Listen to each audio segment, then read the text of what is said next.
To order.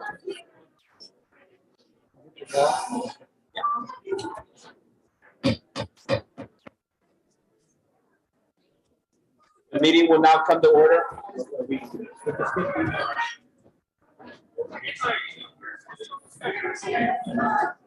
It's not to wear a mask. We don't, no. It's not a policy change a couple weeks ago. Yeah, that's what I was thinking. And we're like, I'm in compliance. Yeah. Compliant. I don't know. General counsel. You wear a mask at work? Recording in progress. Guadalupe, roll call. Present. Here.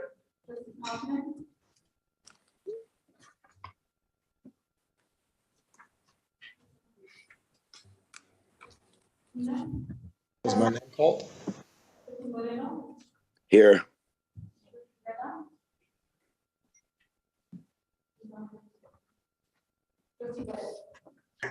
Here, I'm here. Trustee Hoffman, for the record, is present as well. Yeah, I didn't have sound. Can you guys hear me?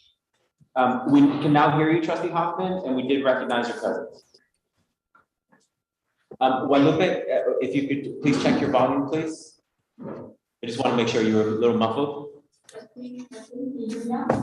Yeah, just a little louder. Thank you very much. I want to welcome our general counsel, and in the welcome to the general counsel, if general counsel could please do the flag salute.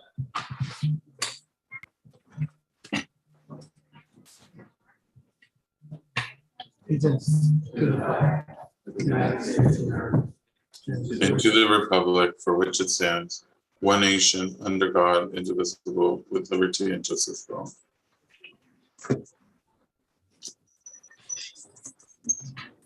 I'd like to now recognize the president of East Los Angeles College, Dr. Alberto Roman. Thank you for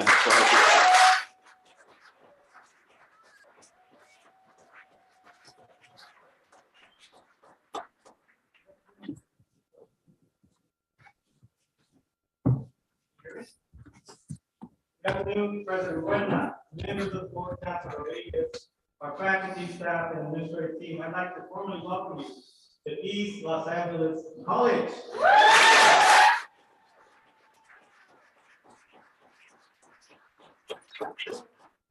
Today, we are to host a meeting back at college after 27 months. We're back. We have to be proud of us, family, for honor as the board and the district leadership here. I'm going to very briefly introduce our leadership team. I think it's important for you to know the folks that are here that work with them on a day-to-day basis. It's an honor to have them here. With us, we have Roman Arena, Vice President of Social Services. We have Dr. Miguel Guaya, Vice President of Student Services.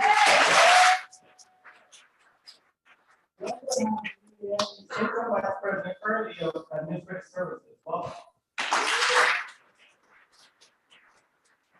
Vice President of the Academic Senate, David Hill. Suki Short is our AFD chapter president.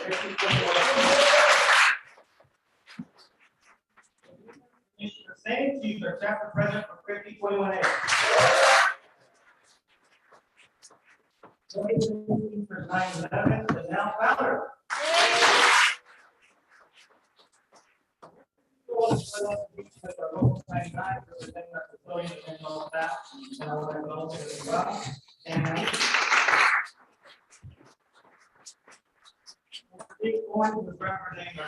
So finally, let me ask all of our elect students, our staff, our faculty, our team, and all of our administrators with us today. Please stand. Thank you. And be recognized, please.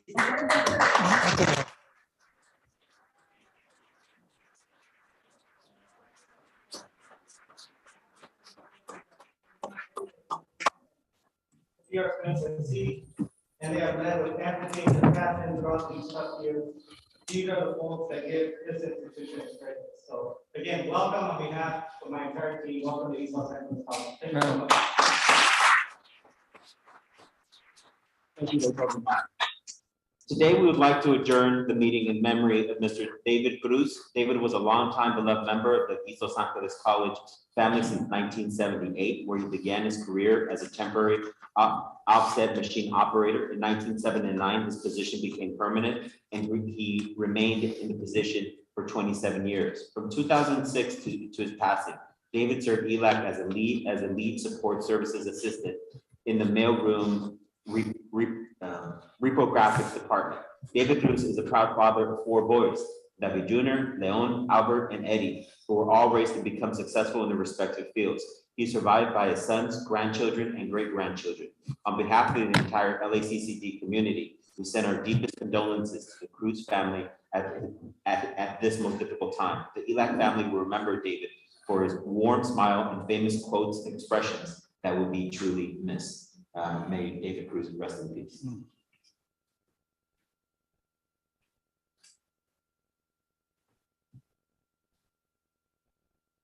Thank you. Before we move on to the order of business for today's Chancellor, are there any changes to the agenda? No changes, sir. Okay. May I have a motion to approve the agenda in order of business with respect to that amendment? Second. Lupe, roll call. Student trustee Calhoun, advisory vote. Yes. Trustee Bona. Yes. Trustee Henderson. Yes. Trustee Hoffman. Yes.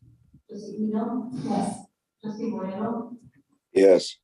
Trustee Vela. Yes, Yes.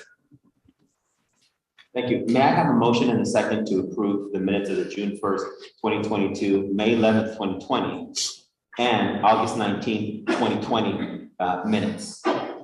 So moved. Trustee Henderson, move. Trustee Eno, second. Being no comments, everyone okay? Sorry. Roll call. Student trustee Calhoun, advisory vote. Yes. Yes. Trustee Henderson. Hoffman. Yes. Trustee Eno. Yes. Trustee Moreno. Yes. Vela. yes, Yes. Thank you. Moving on to reports from representatives of employee organizations. Do any members of the resource table wish to be recognized at this time to make comments before the board? Are there any individuals? So we have individuals. Sorry, guys, you have to be patient with me as I change glasses here. So, are there any individuals that we'll first start with one representative from the resource table who is present at ELAC, then we'll go to online. So Lupe, if you can help me on the online presence, please. So is there a representative here at ELAC who would like to make a comment? Ms. Alonso, you're the only one with your hand. Good afternoon, Board President Plummer, Board of Trustees, Chancellor and guests. My name is Hazel Alonso, AFT staff bill, local 1551A. I stand before you to give acknowledgement for your participation and combined effort in the completion of 1521A's contract application that is on today's agenda. We are hopeful that we will continue to work jointly on future endeavors because though we have concluded bargaining, there are still a multitude of issues that AFT 1521A's members are facing. We have not given up the push for more equality and equity in our job classifications, promotional opportunities, and salary compensation. We will continue to do the work demanded of us, and we can only hope that this administration and this board continues to have a conversation about 1521A's forward movement and advancement. We'll firm on our importance in this organization and strive for continual partnership with the district to value classified staff roles in the continuity of LACC business. We deserve more, and we will continue to demand more. So, in closing, thank you again for your continued support, and we eagerly look forward to working with you again, especially in the next negotiation. Thank you very much. We have Representative 1521.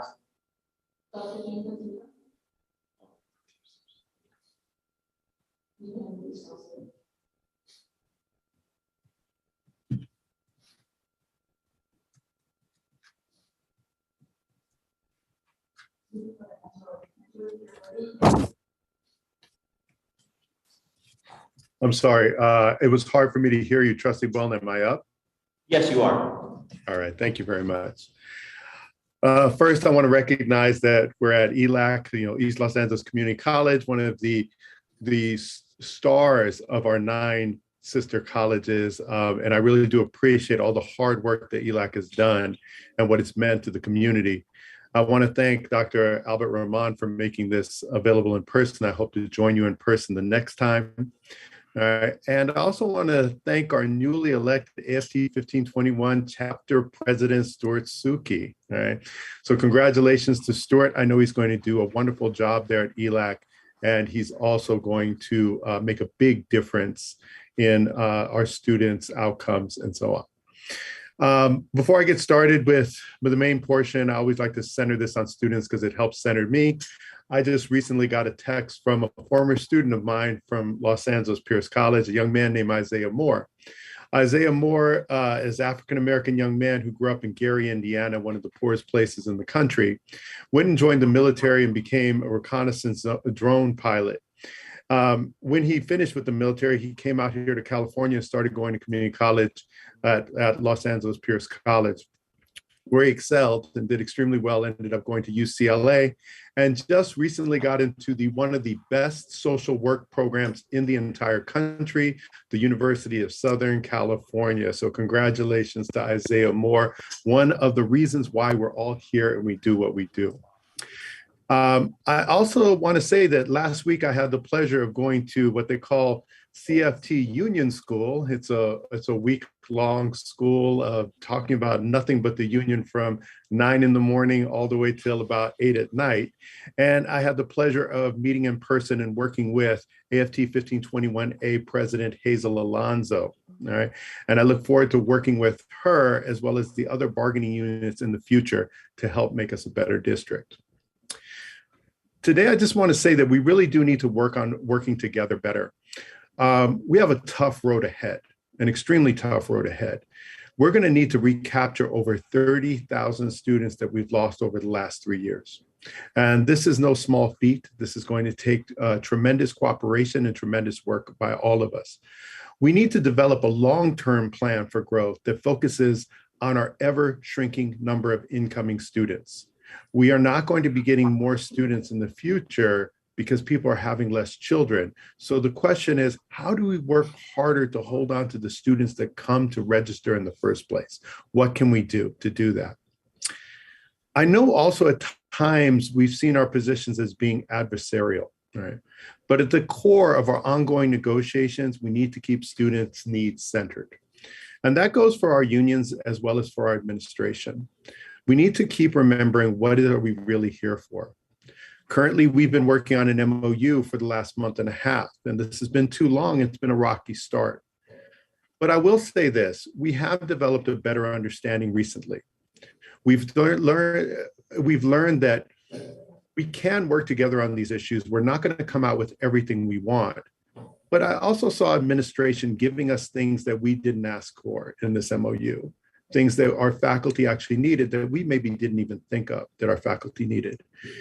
We're hoping that they'll continue to have this understanding that when we advocate for our faculty, we are advocating for our students. Because in order for our faculty to provide the services needed, they need to be respected. They need to be honored. We need to create an atmosphere where all our faculty feel appreciated and motivated to continue to provide services to our students.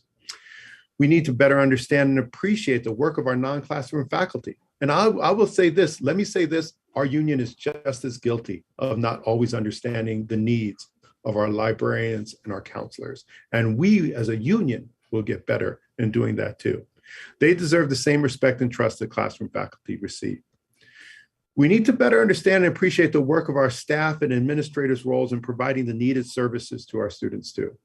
While faculty is the first place the students come, it is not the only portion of the services that are there for our students. And we need to make sure all of our services are top-notch. It's what our students deserve.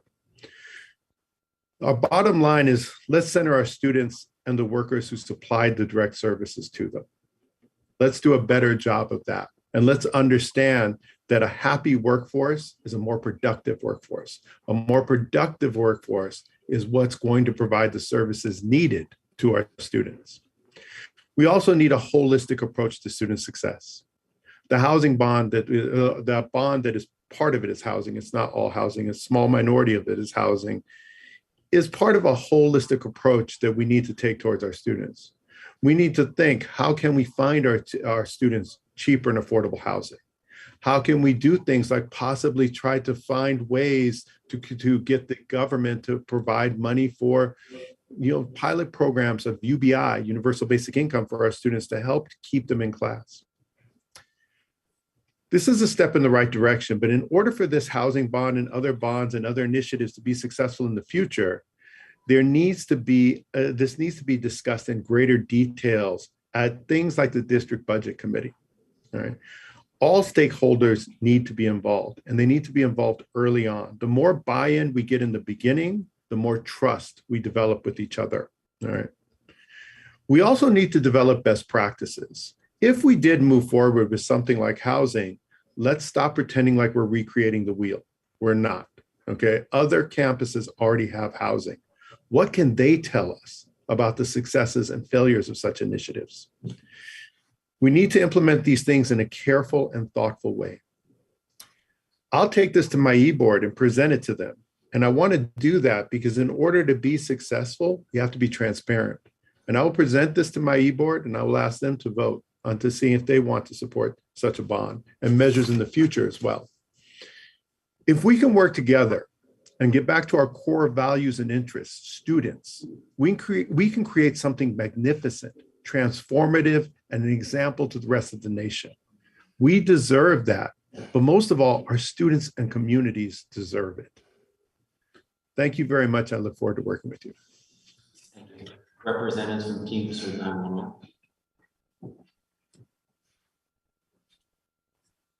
Good afternoon, President Obama, members of the board, Chancellor Rodriguez, and guests. For the record, I am Mary Jo Higo, acting president of the Teamsters, representing the shared. I'd like to start off by extending congratulations to staff bill 1521A on their approval and signing of the department agreement. Our teacher CBA expired in June, and our members are looking forward to negotiations with our organization. Last month, we held our Teamsters Spring membership meeting for all of our members. We discussed the impact of COVID and implications for our work and how we serve our students. We also discussed remote work, and members shared their personal and operational benefits. Lastly, agenda item 81, Board Policy 7280, regarding telecommunications policy, is an action item for today.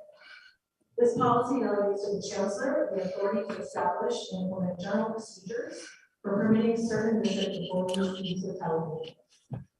As we continue to live in the uncertain and unpredictable time of the pandemic and with the evolving Omicron variants, our members are concerned about their health and safety. They have proven to not only be productive during that time, but often work well beyond normal business hours. And that's because we understand that there hasn't been a return to normal, but instead a new normal that balances productivity with flexibility. Members are very interested in the opportunity to telecommute. And following the board policy approval, the Teamsters look forward to reviewing the telecommuting procedures and proceeding in the next part. Thank you. Thank you very much. Are there any other members from the, I think, and Angela? Yes, thank you very much. Welcome, everybody. My name is Angela Echeverry from the District Academic Senate. I want to congratulate James McKeever, the new AFT president, as well as the chapter chair for East LA College, Stuart Suki. I look forward to working with both of them closely on behalf of student success in the years to come.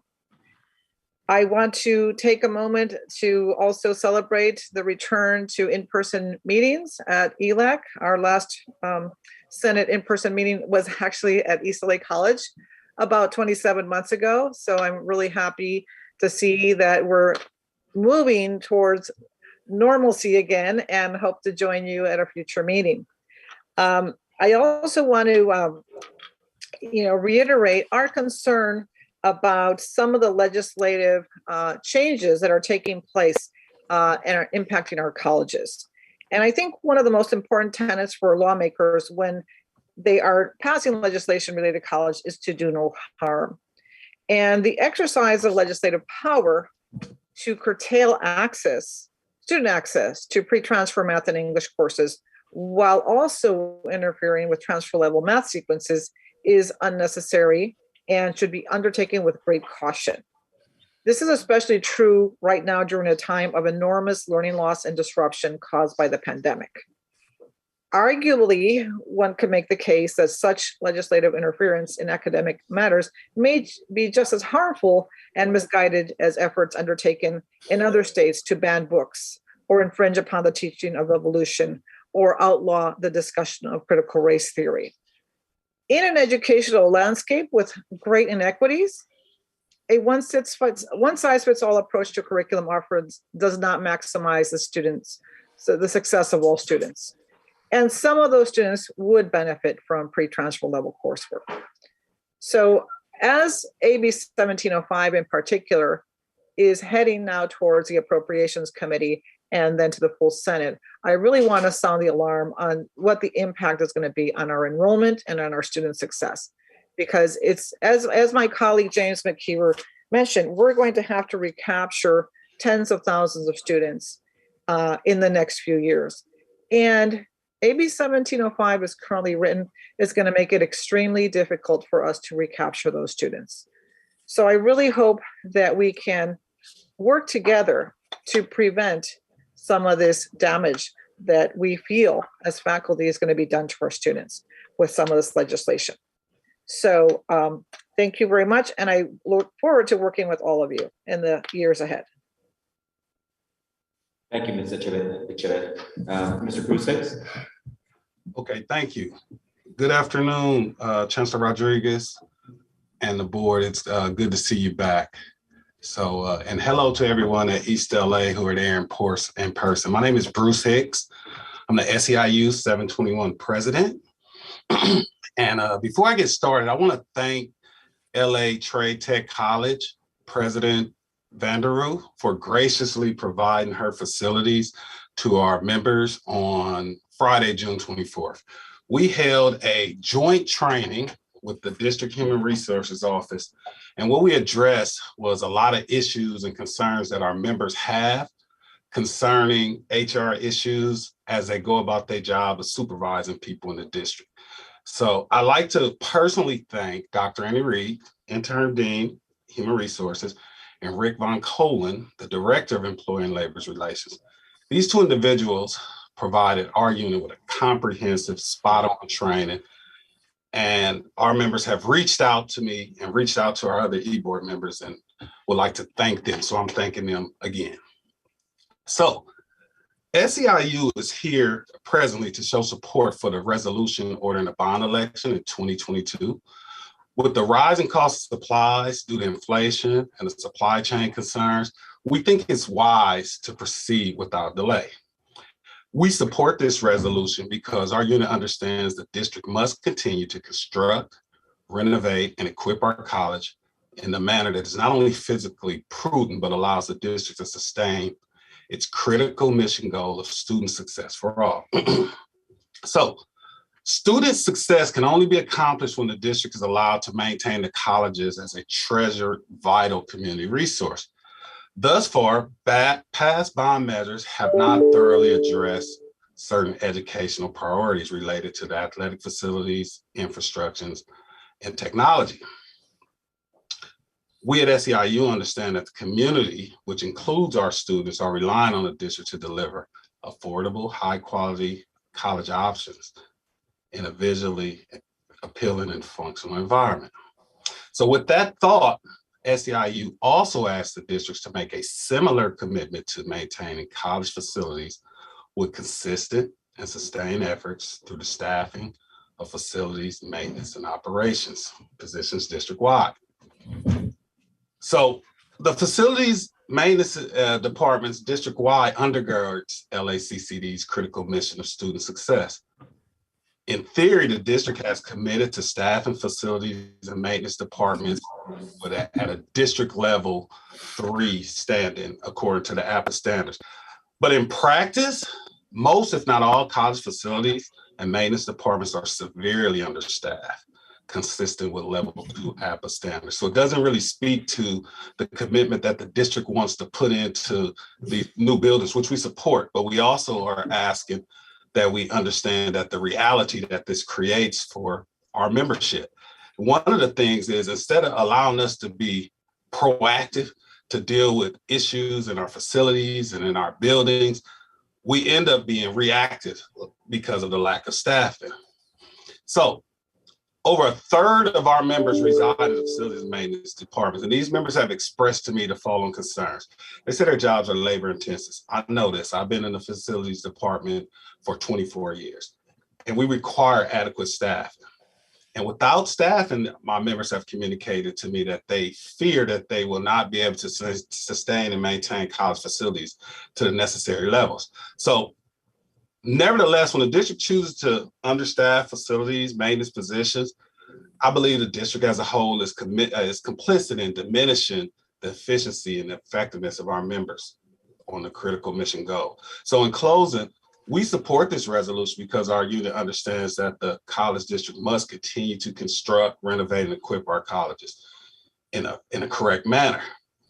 But sustainability efforts must also include a consistent and persistent commitment to these APA levels that we speak about, which suggests that we staff our campuses, facilities, operations properly at the right level. So thank you for your time, and I appreciate the time. Thank you. Thank you, Mr. Hicks. Any other members from the resource table? Luca, am I missing anyone? Yeah, that's on the agenda, but he'll be number 1 and then the next part of the agenda. So, all right, seeing no other individuals from the resource table. So we have received the Chancellor's monthly report, and which includes activities of the college president, of the colleges from the college president. Do any of the college presidents wish to further comment or highlight anything not included in the written reports? And apparently President Limbaugh, so you're number 1, President Limbaugh. Thank you, President Buelna and members of the Board of Trustees. I simply want to thank you all for your support for the California Center for Climate Change Education. I want to publicly thank the Chancellor and Ms. Maria Veloz for their very fierce advocacy. We're very excited about what this center can do, not only for West, but for the entire district and the state. So just want to let you know, we're already working on the advisory council. We're already partnering with the Personnel Commission to get our jobs out there. We're already opening channels of communication across the district and establishing partnerships. For example, we're already in contact with the CSU UC Environmental and Climate Change Literacy Project to develop partnerships across the 2-year and 4-year. So you'll be hearing a lot about the center in the years to come. I simply want to take the time to say thank you, because without your collective advocacy, we may not have been able to reach this goal. So thank you all very much. Thank you, President Limbaugh. It's always a pleasure. Let's go to President Gibbons from Valley College. Yes, thank you. Just one brief update that I wanted to provide in addition to the written updates. President Ornelas and I had a wonderful conversation with Local District Northeast and LA Unified yesterday. We, of course, have a flurry of activity to ensure that we have strong enrollments next year, but we've also started to turn our attention to everything that we can do next year to have strong enrollments for 23-24. And that includes a ton of outreach activities. We're going to have a lot of high touch activities, not just in a month or 2 that we did, but with amazing success last year, but building on that and throughout the entire year next year, so that we ensure that all local high school graduates complete the FAFSA and CCC applied before they graduate from high school. I'm excited about these efforts. It's a marked difference from where we were at with the pandemic just 2 years ago.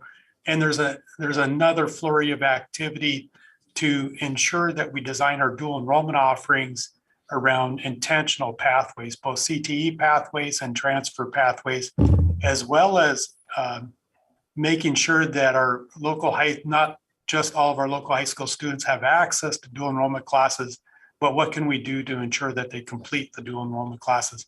Terrific conversation. And I'm excited about the impact that it's going to have on us long-term. Thank you very much. Greatly appreciate it. Interim President Ara Aguilar. Hi, good afternoon, trustees and Chancellor Rodriguez and colleagues. I wanted to just briefly share and highlight an initial study that we did with our students and faculty regarding the utilization of HyFlex in the classroom. And the findings thus far are very positive. There will, of course, be more details coming later on. Most of the students, 90% of in-person students, prefer to have this technology available because of its flexibility. And they would prefer to take a class that has this option. Whereas 73% would take an in-person only type of class, so it certainly shows and 47% would only take it online. Most prefer in-person classes. Having this option provides them the flexibility that they need to stay in touch with the class and the faculty members should they need additional help. What we found from a faculty perspective, they found that students' performance, flexibility was number one. Better attendance because of the flexibility. Students didn't miss classes. And thirdly, they saw improved engagement between the online students and the students that were in the classroom. In terms of the actual class success, the results thus far ranged from similar to slightly better with in-person attendance, and turning in assignments were more timely for those students that were in person. But overall, overwhelmingly, the students that responded, it was a 15% response rate for the 100 combined sections that we offered at peers. Thus far, the students found that having this option, 84% said that having this option contributed to their success in the class, and that they would take it again was 90%, which I thought, at least for now, the findings seem very positive in terms of HyFlex being utilized in our classrooms. Thank you. Thank you very much. The information is extremely useful, or will be extremely useful. Interim President of Mission College, Anita Ornelas. Hi, good afternoon, President Buelna, members of the board, Chancellor Rodriguez. I'm really excited to share with you the recent news we received that Mission College was awarded a $10 million grant from Assemblywoman Rivas, who strongly advocated for us. Yes, it's amazing news. We're really excited. This will give the college an opportunity to develop a research institute in partnership with industry and really complement many of the STEM efforts we're already working on in terms of our grants from the federal government, in terms of our biotech baccalaureate degree. We're really excited to receive the $10 million. So thank you all for your support.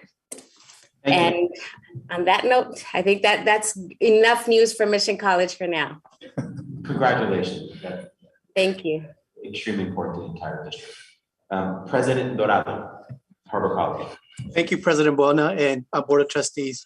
I won't take long. I just want to say that we continue to do our early decision onboarding events every Wednesday and Saturday. And the students have been coming. They've been requesting a lot of in-person classes. The parents that have been joining the students, they have been asking us to put their kids, their sons or daughters in-person classes. So we're doing everything we can to accommodate. The beauty is that we're adding classes as needed. So that continues. I also want to extend an invitation to all of you for our 0-week activities.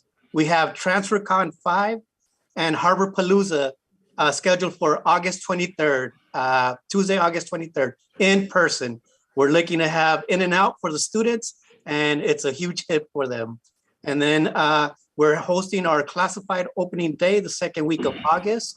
We're anticipating that we're going to be busy during welcome week, and and our classified staff won't be able to attend our opening day. So we have one set up for them, especially. Our opening day is in person August 25th. And if you're in the area tomorrow, please join us as we say thank you to our facility staff for all the hard work that they did during commencement. All the pictures you see in the chancellor's report wouldn't have been made possible if our facility staff weren't there before and after to set up and break it down. So we're going to say thank you to them with the Texas Best Barbecue for our facility staff tomorrow. Thank you. Thank you. And we're not going just for the barbecue. That is quite the incentive there. Is there any other president who would like to make a comment? Oh, our home president. Just want to close out, we're talking about classified recognition, and I just want to share that this was not just possible to have a meeting today without the support of my team, and I want to just recognize them quickly. Kristen, are you here? Kristen!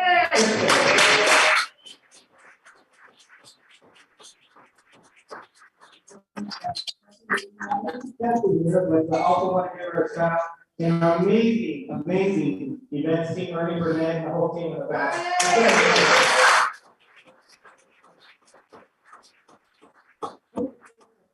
From us, of course, similar mission, we're excited. Thank you to the Chancellor, Maria, and the entire board for supporting this effort to get funding for DPAN for our museum certificate program.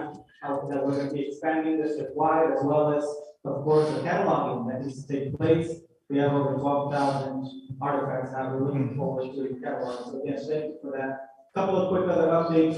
We are launching a Success Academy or Institute this summer for math and English focus. These are for students who need the additional preparation to be able to ready to go in the fall for the classes that take math and English. We're pushing more to get students to take math and English in the first year. This will be the preparation program that will get them there. It's a 5-week course starting next week. And I want to give kudos to the team. This is part of our retention and success initiative that we have at ELAC. And then the second thing is that in addition to the high school, we are looking at infiltrating our middle schools. We're doing all the program. We're partnering with a non-credit program that actually began the college success and readiness classes. We plan to have classes at every one of our single middle schools starting this fall. This will expand, of course, the Building One program. In addition to just getting students in the pipeline, thinking about college early on in middle school. We'll start from 7th grade on, and the idea that they continue through high school. By the time they're done with high school, they also have their AA degree. So again, some of the initiatives we have here at UF. And again, thank you for your time. Appreciate it. Thank you. Thank you for the hospitality. I would now like to turn it over to the Chancellor, Chancellor Rodriguez, for the next special presentation. Yes, thank you, Dr. Wellman, members of the board, colleagues who are visiting us. We're very, very proud. Today, we will be sharing with you essentially a signing of a document that we have codified. It's a collective bargaining agreement that we have reached with the AFT 1521A, our staff guild. You heard a little bit about it earlier from the president, Hazel Alonso. But I simply wanted to recognize that behind this document, and we've e-signed it, it's very convenient. We do the DocuSign now, so that's done. But it's really important to recognize the hours that have been spent by the staff guild, hours that have been spent by administration, working in partnership, working to better understand, working ultimately to reach an agreement that is indeed codifies the relationship that we have with our staff guild. Later this meeting, the board will act on it formally to codify the elements that are within this particular agreement. But we simply wanted, as we would normally do, when we have a successor agreement that's been reached, I would like to pause, take a moment, talk about our environment in which collective bargaining can take place in an environment of respect, and an environment of mutual understanding, and ultimately to provide conditions, working wages and conditions, so that our staff guild in this case can do good work to support the success of our students. So the Board of Trustees is very proud that today we recognize Hazel Alonso, the president of 1521A. I know that she's accompanied by Yolanda Campos, who's with her today. And let's recognize this achievement. We have 6 employee groups that we work with here at the district. And when we can reach agreement with any, we celebrate that. in this, at the end of a process of, again, mutual respect, and ultimately to provide the conditions where our staff can do great work to support the success of our students. So President Alonso, I ask you to please make another set of comments here and to recognize this momentous occasion in which we are celebrating the end of this particular contract and in the beginning of a new one real soon.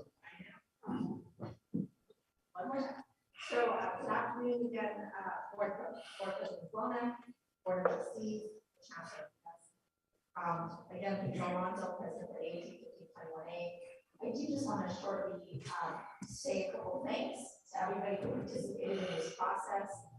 We tried to make it as smooth and as easy as possible. I know that wasn't the case at all times, but I did want to say thank you both to my team, especially my team, for all the time and dedication that it took for this completion. But in saying that, I also wanted to extend our thanks to the administration who also participated in this process. Without working collaboratively, we would not have come to the agreements that we did. But my deepest thanks comes to, or this focus on AAT 5021A members. We have heard you. We have heard all of your cries and all of the fees and everything that we have asked at the table. We understand the patience that was needed for this process, and we appreciate that. And so we hope this contract is everything that you have hoped it would be. And so with that, again, I would like to say thank you to this board, to the chancellor, and especially to the dedicated and hardworking members of AAT 5021A. Yeah. Thank you, Dr. Bowman. This concludes this part of the item. Thank you, President Alonso. I also want to recognize the district team that spent multiple hours listening, learning, and ultimately reaching a suitable agreement. So thank you to that as well. Thank you for recognizing them and appreciate the time and effort. So we are done with this item, sir. Thank you. Thank you, Chancellor. Thank you to the administrative team for the process, Ms. Alonso, and again, all the members at AAT. We're now moving on to public comment. Lupe, are there any persons signed up to address the board on regular agenda items? We have 4 issues signed up and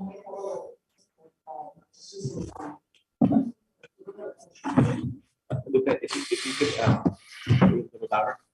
I didn't hear you. We have 4 speakers signed up to G2, and we have a couple of members in person signed up to speak. Okay. So this is the Louis Snyder. Okay. And do we have any individuals here who are signed up to?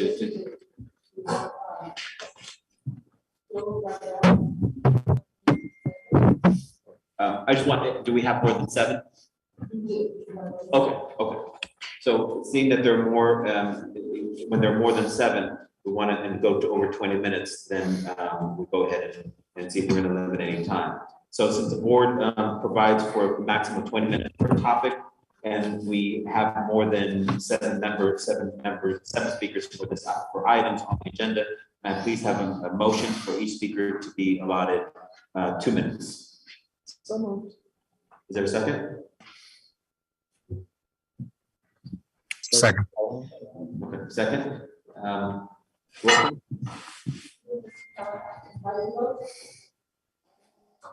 Yes. Trustee Rhoda? Yes. Trustee Henderson? Yes. Trustee Kaufman? No. Trustee Pino? No. Trustee Moreno? Yes. Trustee Villa? Yes. Trustee Dennis? Yes. Okay, thank you. So we're going to go ahead and do the first speaker, again from my list, Mr. Arturo Snyder. Then we'll go to a speaker who is present here at ELAC. So Mr. Snyder.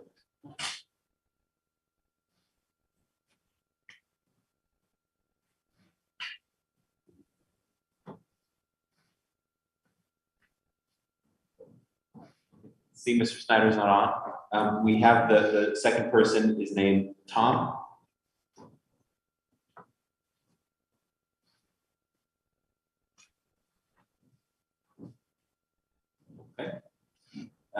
Next person is Santiago. Online.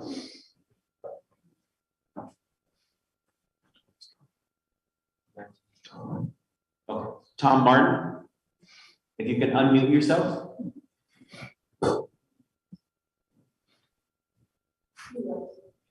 Okay. And Tom DeSimone.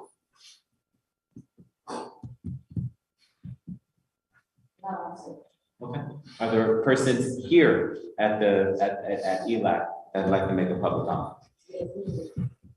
If you can come and identify yourself, your name, and the agenda item.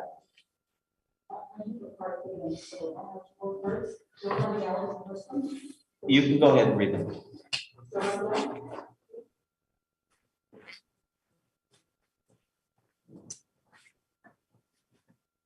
Welcome. All right. 2 minutes. Good afternoon, Mr. President, board members. My name is Paul Rangel, representing the 8,000 members of the International Union of Operating Engineers, so number 12, many of whom reside here in the Los Angeles Community College District. Our members are the people who build your roads, bridges, and other critical infrastructure such as sewer, storm drains, and water systems, as well as high-rise buildings and rail systems. I'm here today to communicate the International Union of Operating Engineers' unconditional support of placing the LACCD's $5.3 billion bond measure on the November ballot. We support the bond measure because it will build on the positive momentum of the last one, which funded the much-needed projects that have been completed over the past decade within the Los Angeles Community College District. The bond will fund projects on the campuses that will create jobs. Many of those jobs will be for district residents, affording them opportunities to earn higher wages and benefits that will lead them to the building trades, opening a gateway to the middle class. I encourage the board to unconditionally support placing the bond measure on the November ballot. Thank you. Thank you, sir. Lupe, next speaker.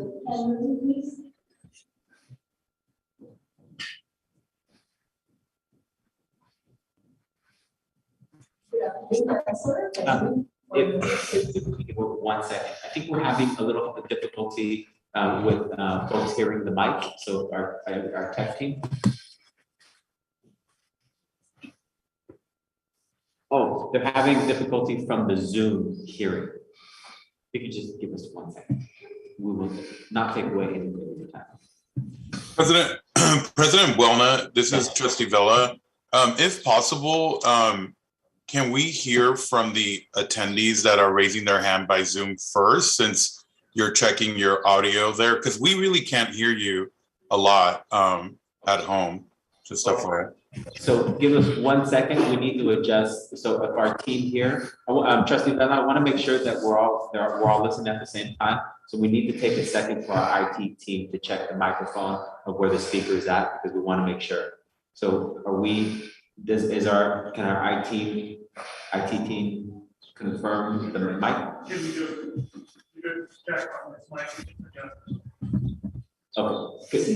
Yes. Can you hear me? Well, we can hear fine here. I can hear perfect. Trustee Vela, can you hear the person on the making comment? Could you test it now? Testing right now. Can you hear me? Yes, I could hear now. Thank you. Okay, thank you. So Trustee Vela, we're going to move forward with our speaker right now, since we asked her to come up to the mic, then we'll go back online.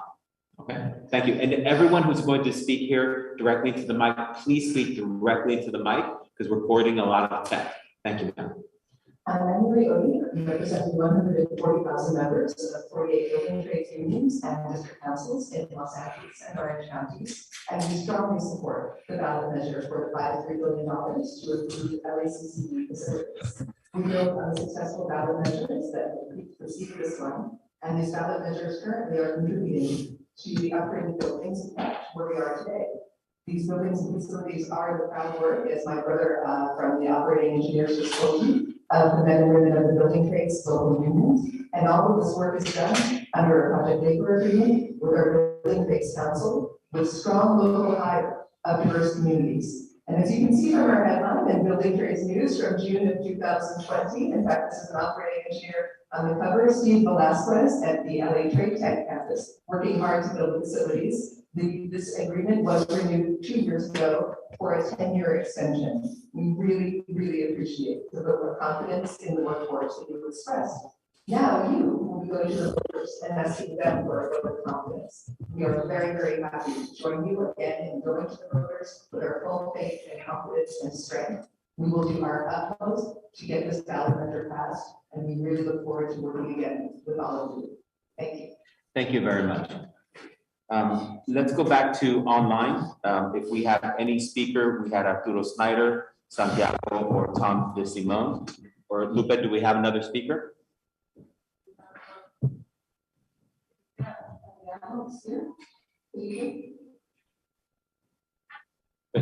Felipe Agredano. If we could also tee up the folks who are online as well.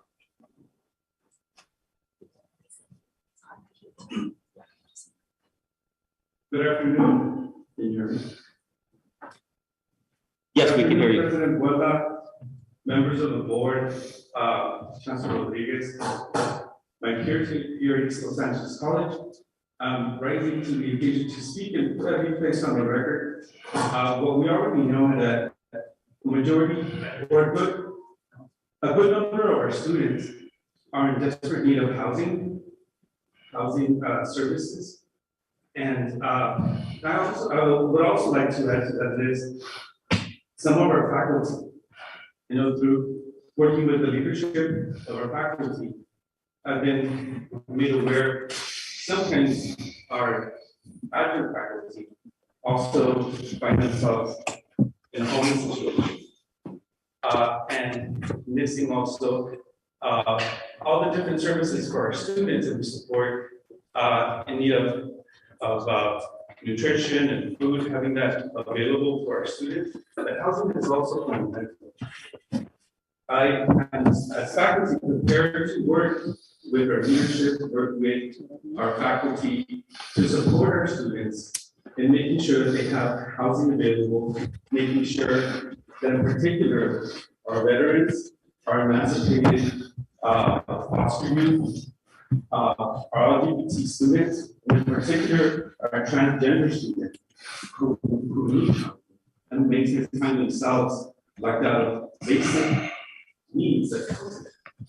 So I'm prepared to take this issue to the board, and I'm glad that you're considering this, because as the public will know, our city, our region is also in dire need of housing, and this will help, and we can do our part in supporting our students, supporting the public, supporting our community with well-needed quality housing for our students. So thank you very much. Thank you very much, Mr. Agredano. Next speaker is Rob Nadoff. Rob Nadoff is online. Thank you so much, and good afternoon, President Buelna and members of the board. My name is Rob Notoff. I'm the Policy Director with the Los Angeles County Federation of Labor, where we proudly represent over 800,000 hardworking women and men across all industries here in LA County. And I'm calling in today to voice our strong support for item G2.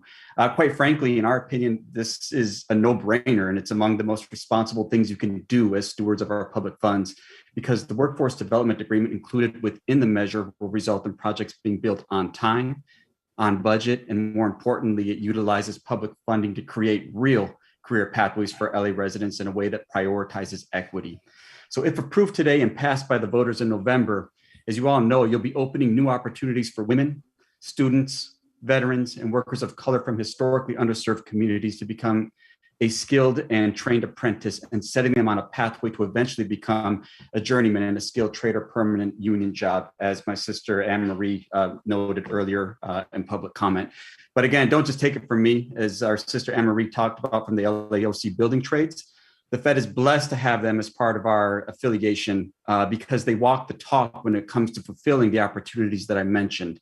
To date, the LAOC trades have graduated and placed thousands of apprentices from traditionally underserved populations, including students and veterans, into construction careers and other unionized jobs, where years later, those same workers now own their own home, are financially stable, and most importantly, they've broken a traditional cycle of poverty for the next generation of their families.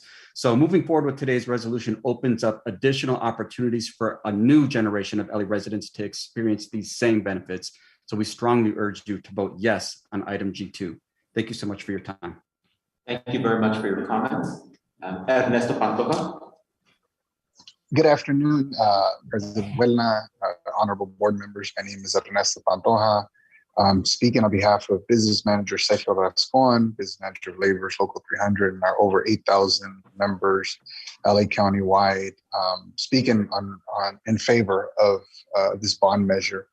Obviously, it's going to create a lot of good paying jobs for a lot of local individuals, and especially under our project labor agreement with LACCD. A lot of the students that are there get first opportunities to join the trades and become part of our union. But one of the stories that a lot of people don't hear about is the face of the laborers and a lot of my brothers and sisters in the other trades, who these people are. A lot of them veterans returning from active duty whose skill sets don't really translate into civilian life. Females who are trying to find a career path to something that's not traditional college. But most importantly, formerly incarcerated individuals who are trying to make a second go at life. A lot of times this is their second chance at recreating their life and their last chance, right? And one of the things that people don't realize is a lot of these formerly incarcerated individuals that go through the pre-apprenticeship programs like the ones at LA Trade Tech and ARC, some very successful programs that we've pulled individuals out of, come out of incarceration and have nowhere to go. During this pandemic, we had members who were apprentices that unfortunately were terminated because they were homeless and could not find an active place to live. And these are the stories that people don't really hear, but that's why what is being proposed is so important and so necessary, because how many of these individuals we have in these pre-apprenticeship programs that lack housing? We already know that there is a lack of housing in general throughout the state of California, LA County, the city of Los Angeles. And while the city and the county are trying to catch up, trying to do something, you guys are acting. And it's so important because there's numerous individuals within LA Community College that avail themselves of the benefits of LA Community College, except for housing. And now we finally have a solution, and maybe, just maybe, the county of Los Angeles, the city of LA will look at what you guys are doing and say, we need to start moving. It can't be that LACCD is going to move forward with this before we do. So we applaud your efforts, not only because it's going to be built using a skilled and trained workforce, but it's going to benefit some of these individuals that are going to join our unions in the future. So we appreciate it, and we thank you and urge your support. Thank you very much. Joseph Sullivan. Yes, good afternoon. My name is Joseph Sullivan. I work for the International Brotherhood of Electrical Workers, Local 11, and the National Electrical Contractors Association of Greater Los Angeles.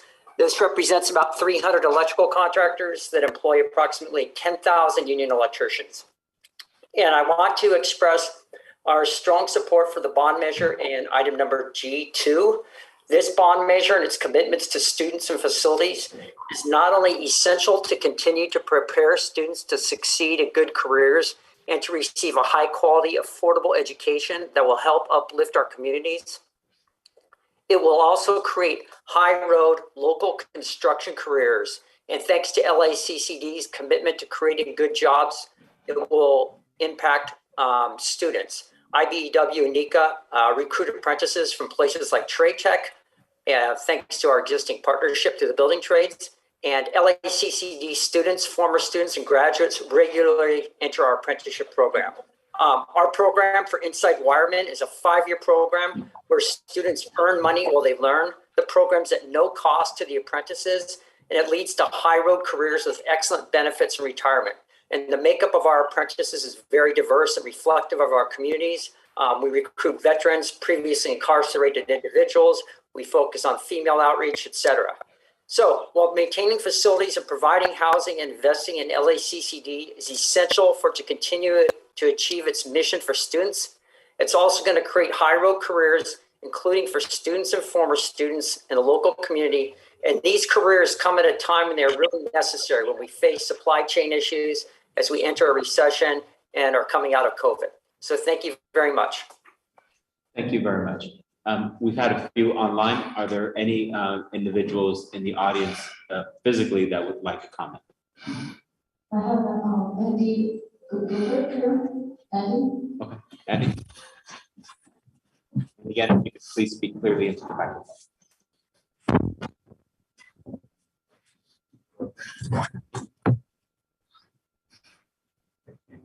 My name is Andy Gerber. I'm the Secretary Treasurer for BAC Local 4 here in Southern California. I'm just here in support of item G2, the bond measure. Just echo what everyone else is saying, our brothers and sisters of the building trades. Apprenticeship is very important to me. I came up as an apprentice. I was an apprenticeship coordinator for a few years, and apprenticeship is good for those who necessarily don't want to go to college, but it gives them an opportunity to keep on learning something and earn real wages and real benefits. And I'm just in support of this initiative, and I hope you guys get it passed. Thank you. Thank you very much for your comments. Online, Jaden Leckins.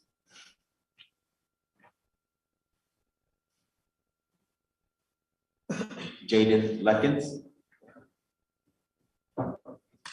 Hi guys, welcome. My name is Jaden Ledkins. I'm a former student at Pierce College. I just graduated. And I was the lavender speaker at the LGBTQ graduation ceremony.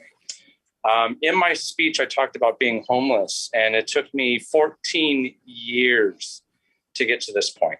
And being able to have housing would have cut that number in half. This is a very passionate issue. I started doing when I was ASO president at City College. And even during my time at City College, I slept underneath my desk because it was the only safe space that I had. So I know that this is a big project that you guys are taking on. I'm grateful and heartened that you guys are doing this. And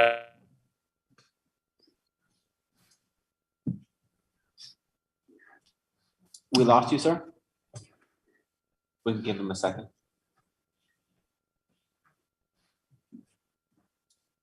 I'm back. Can you guys hear me? Yes, we can hear you. Awesome. So it took me 14 years to get through community college, when in reality, it should only take me 2 to 4. And it's because I struggled with homelessness for a majority of my college career. And it wasn't until the last 5 years that I was able to really start to get on my feet. And a lot of programs around LA term you out at 25. And once you're older than 25, you're kind of left to your own devices. And that hurt for a while. But having affordable student housing would not only keep us as students responsible, but it would also make the district look really good, especially under your names as a trustee board, that you guys care about students and care about our well-being.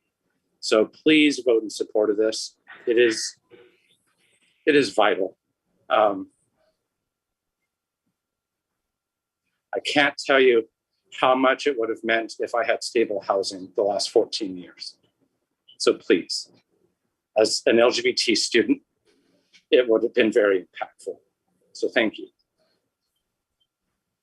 Thank you, sir. We really appreciate your comments. Eli Littman. Yeah, hi, President Welna and Chancellor Rodriguez. My name is Eli Lippman. I am Executive Director of Move LA, and hello to the other board members. I just want to, repeat sort of Jaden's words. First of all, it's so true with 1 in 5 students that are homeless in the community college system. We need affordable, sustainable housing. First, I want to thank this board for their passionate support for the Student Transit Pass program, with partnering with Move LA and Metro to move this program forward. Chancellor Rodriguez, Trustee Veras, Trustee Hoffman, Trustee Hernandez, the whole board were such great supporters, and Maria Veloz was incredible. in moving that forward. We're actually the primary sponsor of AB 1919, which would create a California Student Transit Pass program, scaling it up to the state. And we hope that the board can support this effort as well, so that we can bring funding from the state. But here today, I'm here actually joining many of our brothers and sisters in labor. Actually, it felt kind of like one of my board meetings. Several of them are on my board. So we want to support G2, the bond measure. And, this is really, in addition to all the things that were mentioned before, rebuilding old buildings, the apprenticeship program, which we think is fantastic. We believe that this is the perfect time for you to be doing this for two reasons. One is the County of Los Angeles and the Metro Board have passed a land banking ordinance that will mean that they can purchase and bank land that then you can use for affordable housing with this bond for students. And two is that the United to House LA initiative, of which we and the building trades and many others are primary sponsors, will be on the November ballot. And we included specifically that community colleges could use this money in the city of Los Angeles for the specific purpose of affordable housing.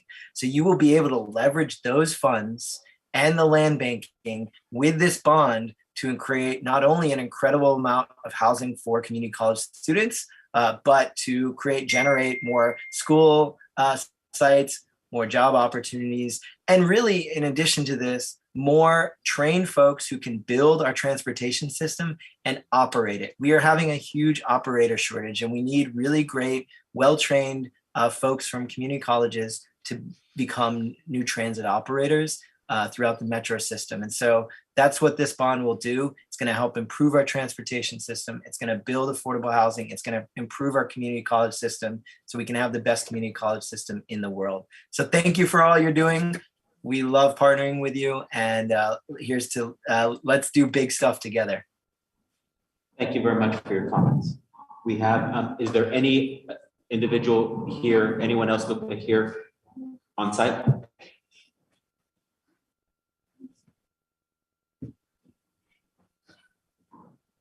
Lupe? Okay, so I'm going to call Tony DT. Then after the Tony T, Stephanie, then Slomsky. So Tony. Good afternoon, board members. My name is Tony D. Trinidad with the Painters and Allied Trades District Council 36. And on behalf of our 10,000 members here in Southern California, we approve and support this bill, this bond measure, G2. And we urge the board as well to support and vote on bond measure G2. Thank you very much and have a good day. Thank you. Stephanie von Slomsky. Hello, everyone, and good afternoon. My name is Stephanie von Slomsky, and I'm with the Painters and Allied Trades District Council 36, and we support this bond measure. Thank you. Thank you very much. Lupe, is there any additional speakers online? Okay. Please move forward if you can identify yourself. Speakers on the phone. Area code 909. 909-45-8197. Hello, good afternoon. My name is Brian Germain. Yes, my name is Brian Germain. I'm a member of Smart Local 105, representing over 6,000 members in the metropolitan Los Angeles area. Our membership believes in the importance of California's economy and in the protection of all parts of it. We are fully behind smart, successful developers with which we have long relationships of mutual respect as they take on big projects. Hudson Pacific is a partner of ours. When they are on the job, they bring the community along with them. They are true community and labor partners. They are industry leaders with a collaborative vision, and we stand behind them for this project. Please deny any deferral of the Jefferson project and let it proceed so the community can take full benefit from it. Thank you. Thank you very much. Area code 562, caller.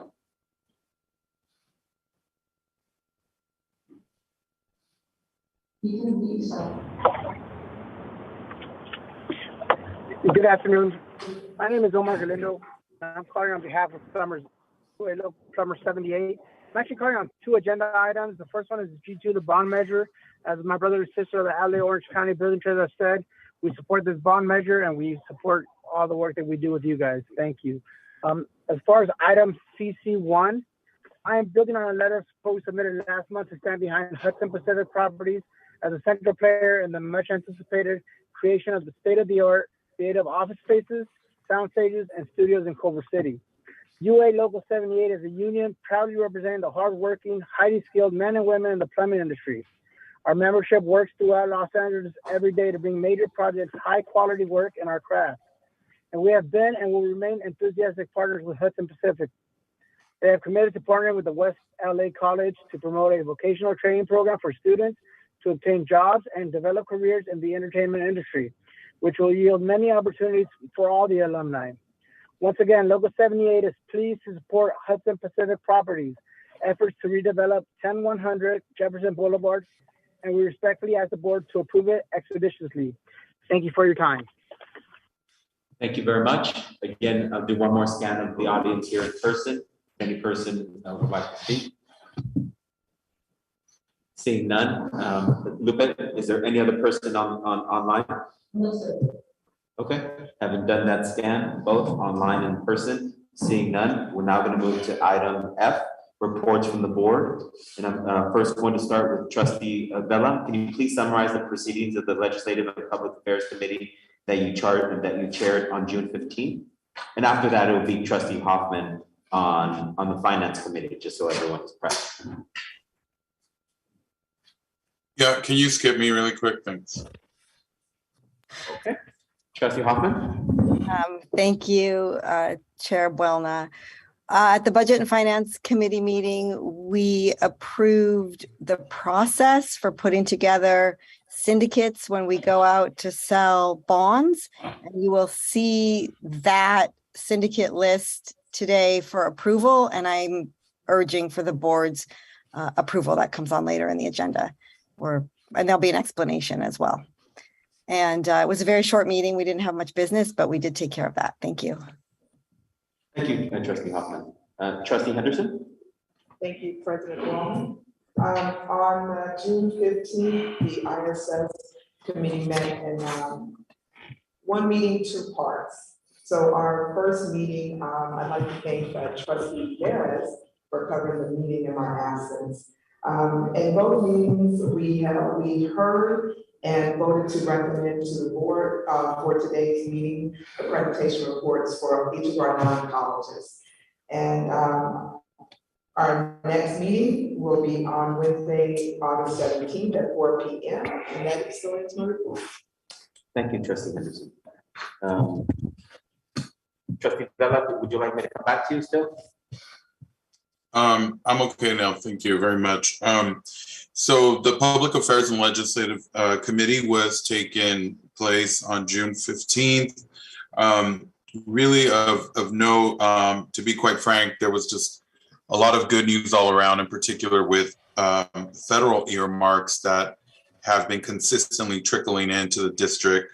$2 million to Mission College through Representative Tony Cardenas, and to also support their STEM program.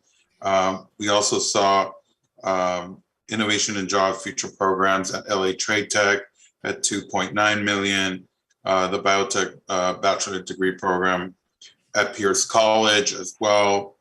And as you know, President Limbaugh mentioned, the California Center for Climate Change education at West LA was also earmarked for $1.634 million.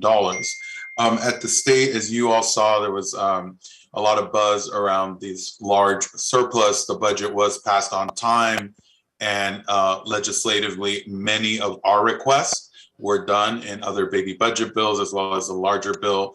I think of note, legislatively, the big win was Assemblymember Santiago's effort to secure an expanded dollar amount for our students to be able to enter into College Promise without coming directly from high school. That's a huge thing, and really efforts to increase our enrollment. I want to thank our staff, our legislative and public affairs advocates at the state, federal, and local level. And again, Chancellor Rodriguez and Ms. Veloz for putting together a press conference for that bill as well. So lots of good stuff happening. And, we look forward to continuing in August with our Public Affairs Committee meeting. Thank you. Trustee Vela, could you also do the facilities?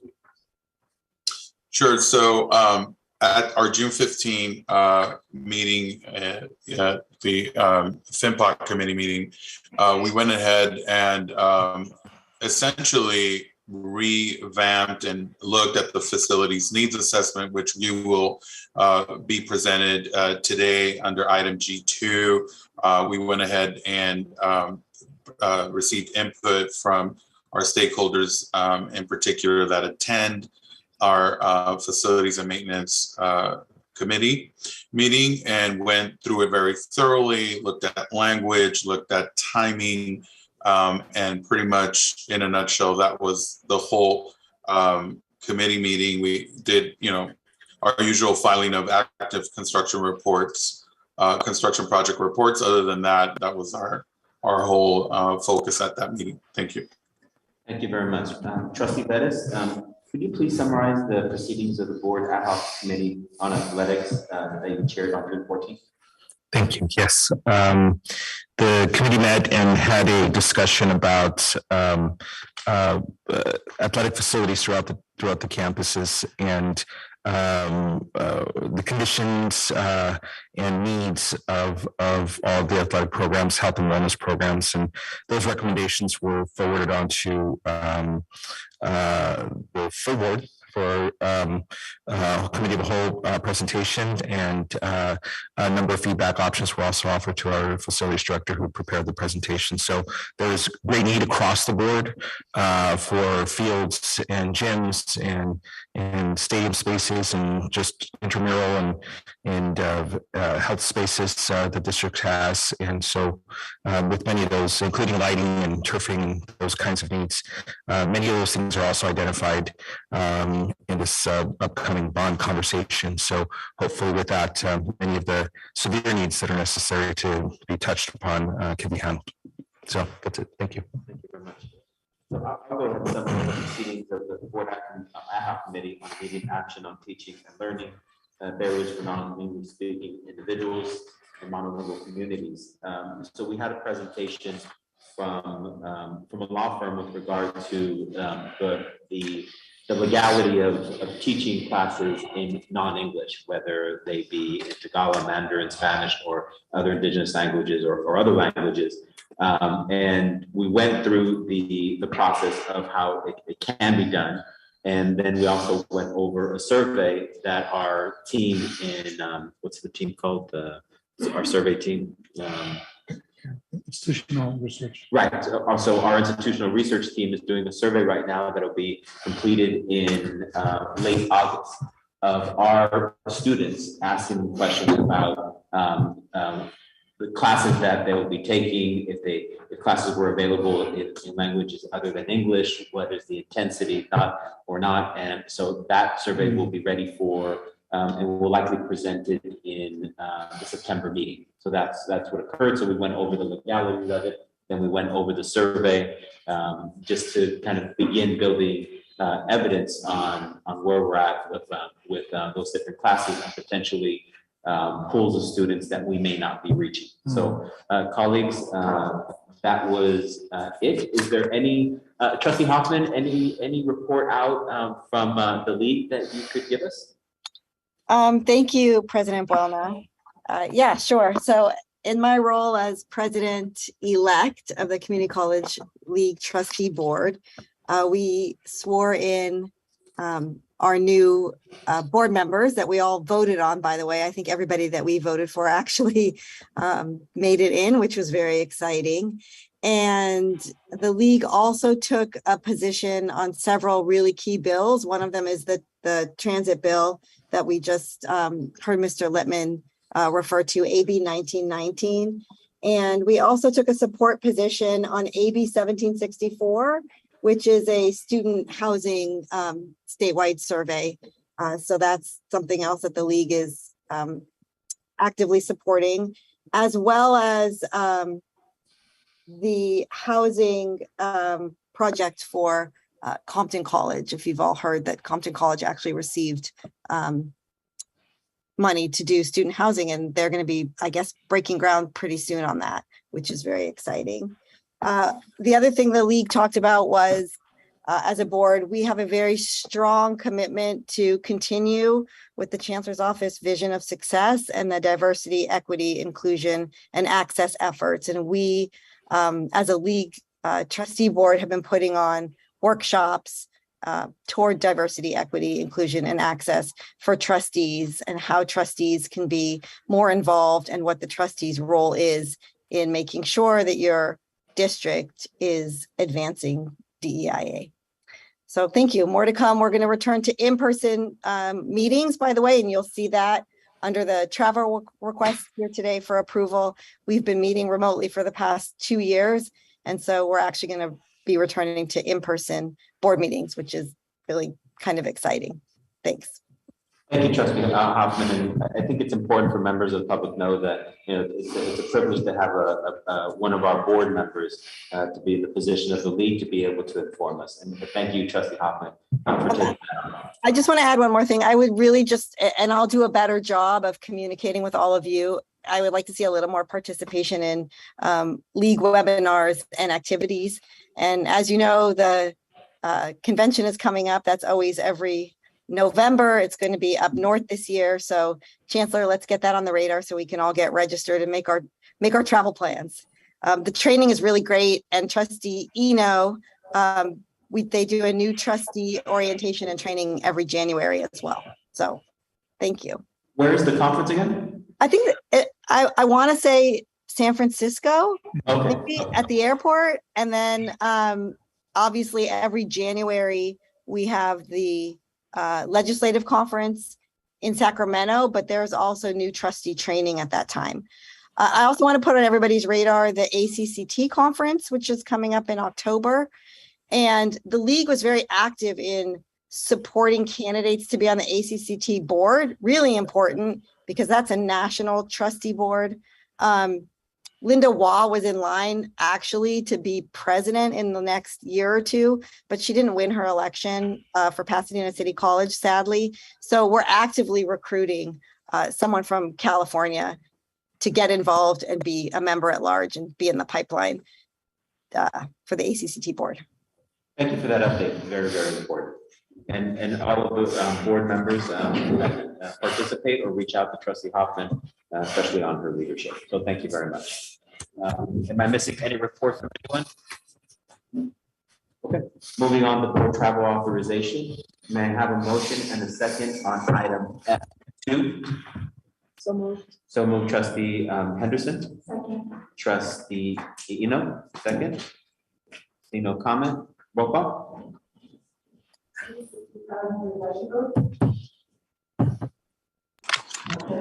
Trustee Wilma? Yes. Trustee Henderson? Yes. Trustee Hoffman? Yes. Trustee Eno? Yes. Trustee Moreno? Yes. Trustee Villa? Yes. Trustee Davis? Yes. Thank you. Moving on to the G item, resolution. May I have a motion and a second on item G1? So moved. Second. Okay. Roll call. Is it? Hold on. One second. We should probably provide a moment for comments, just because there's been quite a bit of dialogue over the last several months on the item, if that's okay. Yes. I mean, I don't know if anybody wants to make comments, but there's a couple of things I just wanted to, for the record, be clear with. First, and I know I earlier directed the comment to the Chancellor, and if if Dr. Smith is also online, if they can communicate to us here. I think part of this is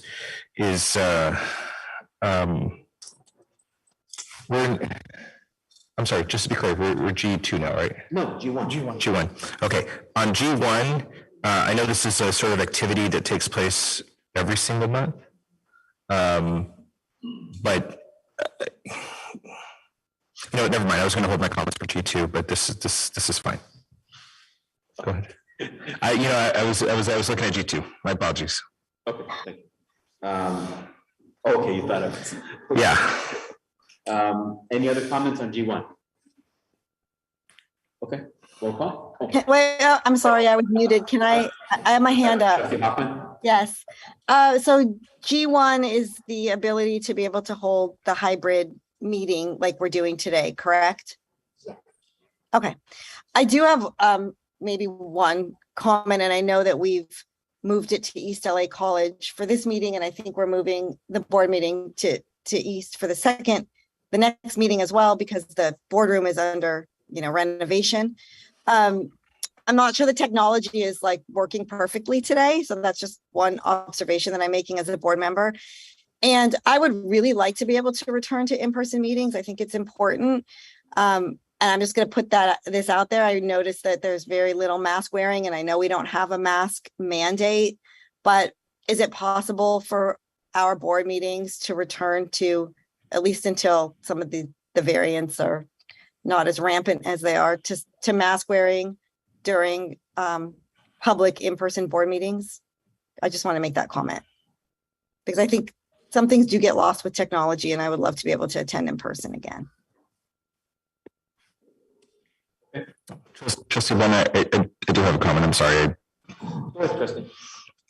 The comment I have is, I know we're outfitting the boardroom. Mm-hmm. However, I wanted to know if the standard that we have that we're utilizing, I think we've done it as a makeshift approach, like lots of districts out there. But I think for the most part, it's been a long-term desire of the board to be able to be accessible, whether through web or whatever. The interactive piece is a little more complicated, but as we outfit the boardroom, are we committed in that outfitting to this standard, or is there a better standard for the future that we can consider? I know that's not part of this, but we're sort of doing our adjustments to facilitate the AB 361 advantage, or not advantage, but the AB 361 sort of hybrid environment spaces. But I think ultimately it's probably a longer term conversation about what should the future of LACCD meetings be.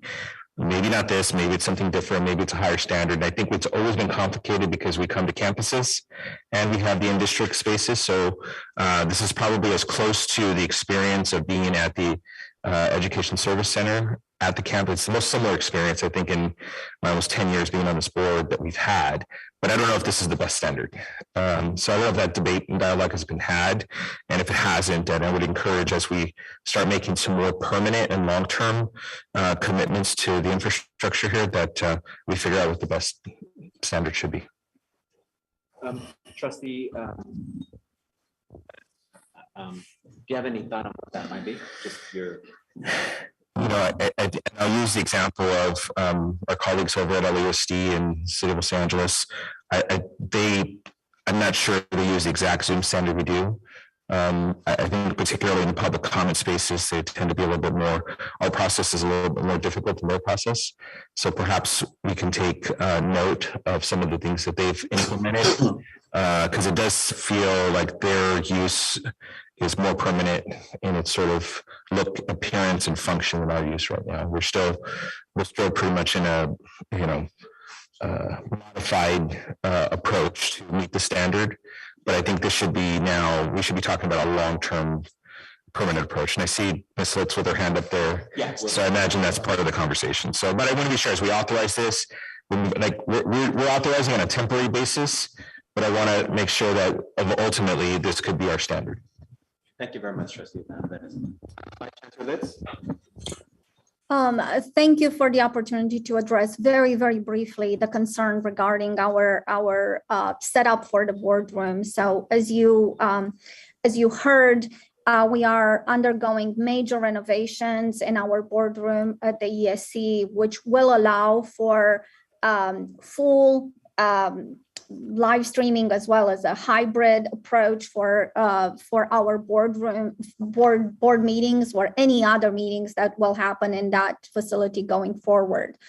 At the same time, We ask for your indulgence, and within the next couple of months, while we are undergoing this work, we are doing the best we can with the setup that we have, and we will definitely explore a potential mobile setup that we can bring to campus by campus if the board meetings, if the board shall decide that we want to rotate around the campuses again with our board meetings. So that is something that we are evaluating right now, the feasibility of having a mobile kit for hybrid meetings as well. So thank you again for allowing me just a couple of minutes, and thank you. Okay, thank you. Any other comments? All right, seeing none.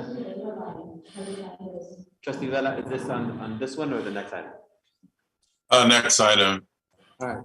See no other comment? Roll call.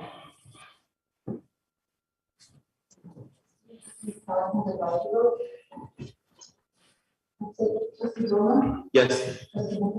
Yes. Yes. Yes.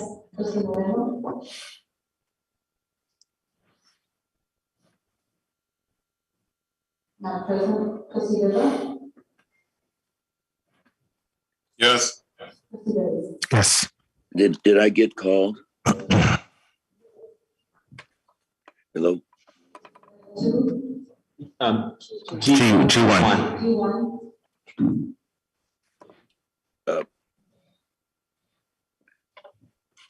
Trustee Moreno, which is your Oh, vote? I'm sorry. I didn't know. I didn't get called. I didn't hear my name mentioned. I was going to vote on that. It was yes. Okay. Just to be clear, you did finish roll call a little bit? Okay, thank you very much. All right. Next item, G2. I have a motion and a second on item G2. I saw Trustee Vela's hand up. President Buelna, I would like a motion to approve the resolution submitted by staff authorizing a bond election for November 8th, 2022. Thank you, and second by Trustee Eno. Thank you. Chancellor? Yes, thank you, Dr. Wellner, members of the board, colleagues. Let me help tee this up for the board's consideration this afternoon. I also will ask Dr. Smith to provide a presentation to this matter so that the board is fully aware of what we're asking the board to consider. And we also have resources for the board if they are needed. We have Don Counsel David Casnoca, who will be online. Our counsel for our housing policy, Alfredo Fraijo, who's here in person with us from Shepherd Mullen. And we also have the pollsters from FM3 that conducted 2 polls, which the board has had information on, to how the public might feel to consider a bond this November of 2022. So there are resources available to the board. What we're asking with this action is to through this resolution, is to indeed, as stated in the matter here, is to order an election. And within that election, some very specific uses, purposes for LACCD. Ultimately, the voters will decide, and it must be at 55% of whether they will approve this on behalf of LACCD. We have gone to the public 4 separate occasions, back in 2001, 2004, 2008, and most recently in 2016. The total amount of that support from our public has been about $9 billion, and we thank them for that.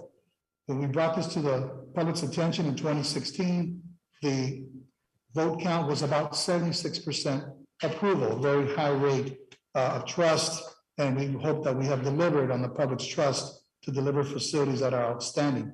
The ask this time, 5.3, is indeed significant. I want to assure the public that this assessment that we have had has been needs driven.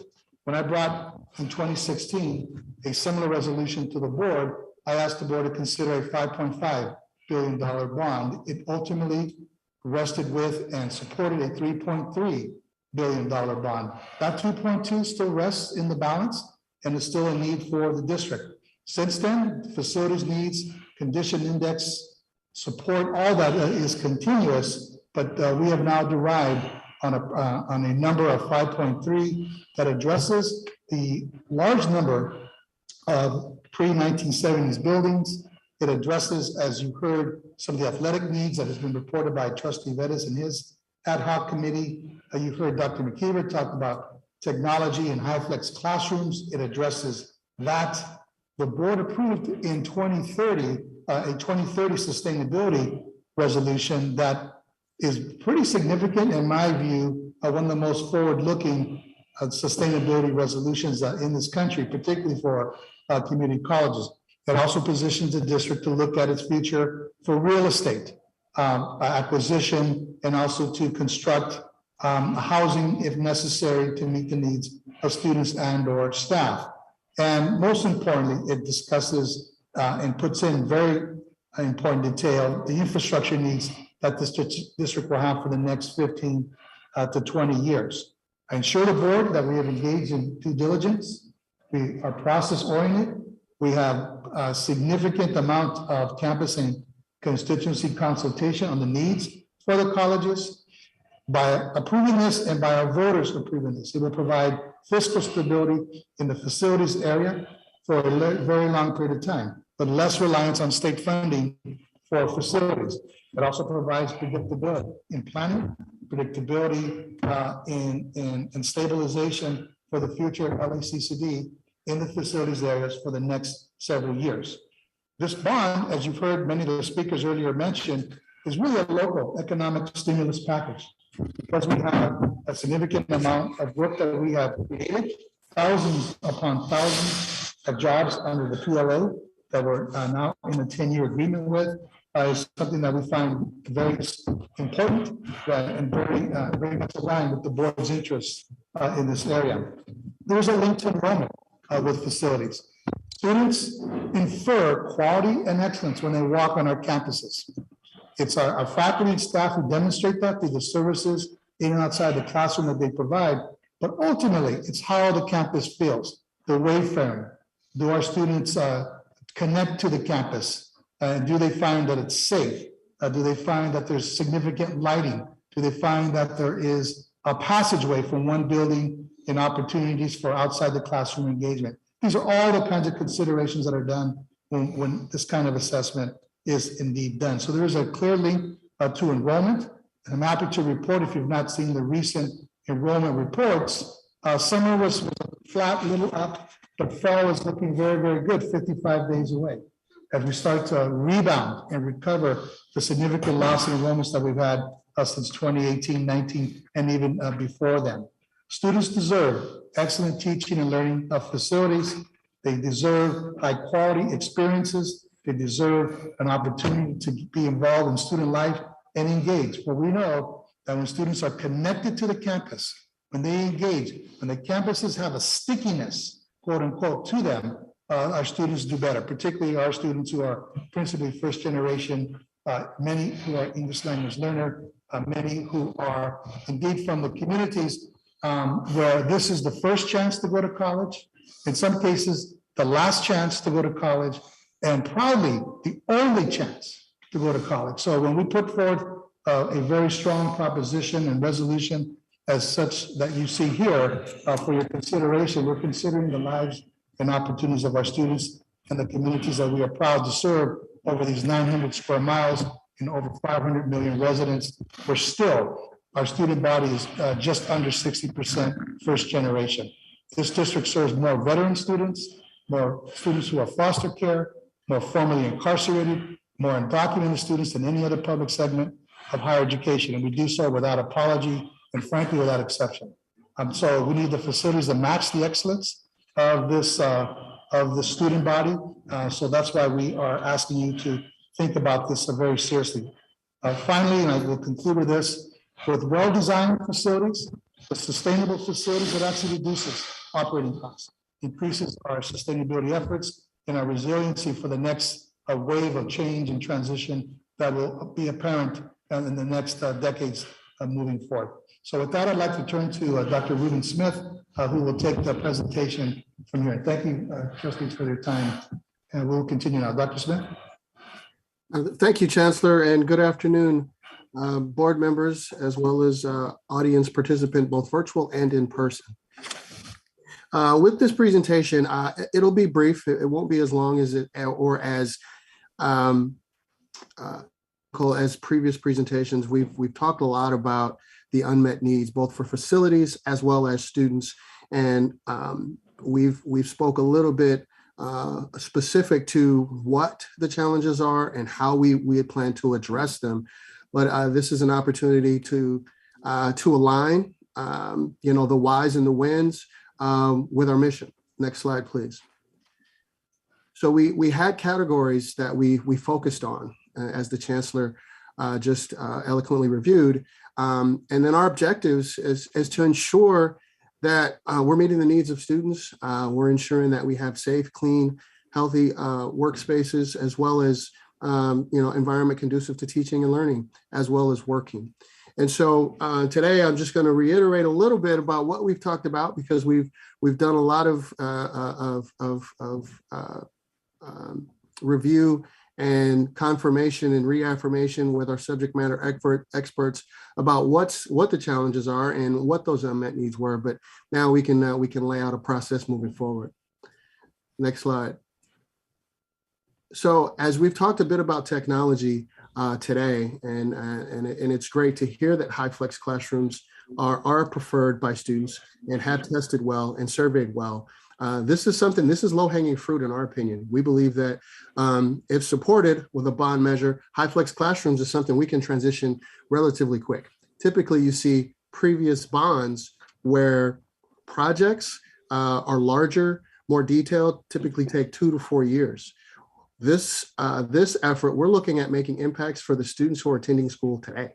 We're looking at, changing the Wi-Fi. The Wi-Fi across the district is inadequate at every campus. And we believe that we can have an impact today. Upgrading the fiber optic and cabling can have an impact today. We know that that is a very big challenge for us, because we've never really addressed those challenges in between buildings. Typically, infrastructure and technology has always occurred in a building, in a specific project. And this is what you'll see in this presentation is more of a global approach to making sure we address some of our technology and infrastructure needs long-term. Next slide, please. Now, the pre-70s buildings, we know, have been a large subject of our assessment. And we know there's over 45 buildings that we deemed need to be renovated or replaced. And if you look at just the stark numbers, 28 of those buildings are on an average age of 64 years old. So if you take that, and we're looking at specifically the impact of those buildings, 11 are athletic facilities, and then you have a huge number. I want to say 45% of those buildings are instructional buildings with a lot of sections. So you have, you see the labs, you see the dry labs, you see the classrooms, CTE spaces. Those are buildings that have a huge impact that we've never addressed. So not only can we improve the efficiency and the quality of those spaces, we can also address seismic issues that we have. We can also address lighting. Some of these buildings have no light equity because of the vintage and the age and how learning happened 60 years ago. There is a difference in expectation, and delivering a 21st century learning space needs to happen in these spaces. Next slide, please. So did talk a little bit about infrastructure with technology. Specifically, there's a lot of challenges with our infrastructure. And what you see before you is we saw pictures in previous presentations, and we showed you kind of what the existing feature, the existing condition is and what that means. Well, here's what it typically looks like, with regard to all of the infrastructure that you see underground. Underground utilities has never really been addressed. We did have infrastructure projects in previous bonds. Yes, absolutely. But examples of those projects were more or less tied to a specific type of delivery of infrastructure. Case in point, example, central plants. Maybe there's an upgrade of the central plant. We're talking about chillers, something that provides cold, that provides the support for air-conditioned rooms, that's cool air, creating chilled water. We also looked at, over the years, we've looked at microturbines. That's a outdated technology, and that's no longer clean energy. But those systems have aged. That infrastructure is no longer supporting many of our colleges. So the types of projects and that we had were never all inclusive of what we're talking about today.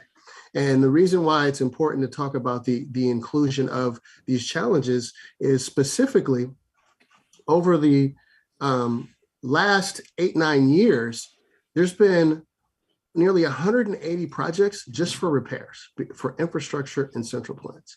And over the last 8 or 9 years, nearly $40 million of funding has been dedicated to that repair cost. Either it's scheduled maintenance or it's deferred maintenance, but or there's repairs that the colleges have made with operational dollars at nearly $10 million over the last 8 years, just to keep the systems running because of the breaks in the infrastructure.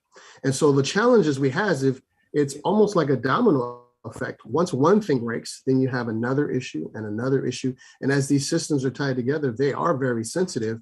We're seeing that we're spending a lot of operational dollars, and it's having an impact on our total cost of ownership. I believe this is an opportunity for us to actually have an immediate savings and an immediate impact by making this investment. Next slide, please.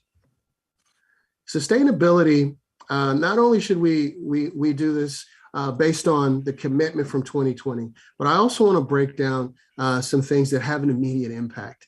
So when we look at the opportunities for us to do something, we have to look at LED lighting. So if we replace the lighting inside of our buildings right now, we would save almost $1.9 million annually. That's also 9,240,000 kilowatt hours a year, reducing carbon emissions by 4,000 metric tons. So that can be an immediate impact, and that's a lighting project. That replacement work, that can happen in under 24 months. So that's something, if approved, we can actually make that impact and have a reduction in operational cost immediately. Not only that is we're looking at transitioning, fields, looking at artificial turf. We're looking at, we're looking at outdoor lighting. We're looking at expanding on, not expanding, I'm sorry, but we're also looking at replacing our photovoltaic panels. So we're looking at our PVs, our solar panels. Most of those systems are aging. They're at 20 years. And so we've either lost most of the efficiency or it's pending. And so by having those replacements, we can see an increase of almost at least 50% in some cases of production on site, which is huge for energy, not only energy savings, cost savings, but also generating renewables and not having to go to the grid. Next slide. We did mention athletics a bit. And I did touch on artificial turf because not only is artificial turf an opportunity for us to create xeriscape opportunities for us to move away from turf and reduce our water consumption, it also gives us an opportunity to utilize those spaces more. So that gives us more opportunity to engage in multi-use fields. So we can have opportunities for multi-course. Intramural sports is something that was briefly talked about. A lot of the things that have been addressed and as identified as challenges and issues in the ad hoc committees, we've taken that to heart. We've listened, and we're looking at field upgrades that can be implemented next year. We're looking at lasting impression on visitors, as well as opportunity for retention and recruitment, not just for student athletes, but for all students in general, and giving the community an opportunity to further engage and utilize the spaces close to their homes, reducing the amount of traffic and travel for those who have to leave their communities to utilize some of these spaces across the Southern California. This is also an opportunity for wellness and opportunity, health and wellness spaces for both students and employees. Next slide, please. Real estate development, specifically, we're looking at possibility for housing and then other acquisition of programs that may grow in the future. But specifically for housing, one of the things that that was important that we presented in the last few months is of the students surveyed, 53% of them stated that they were having insecurities, as well as 13% of our employees surveyed if there's a need of affordable housing. So one of the things that we've talked about here, and I consistently want to reiterate, is this bond will allow for the student's dollar to go farther.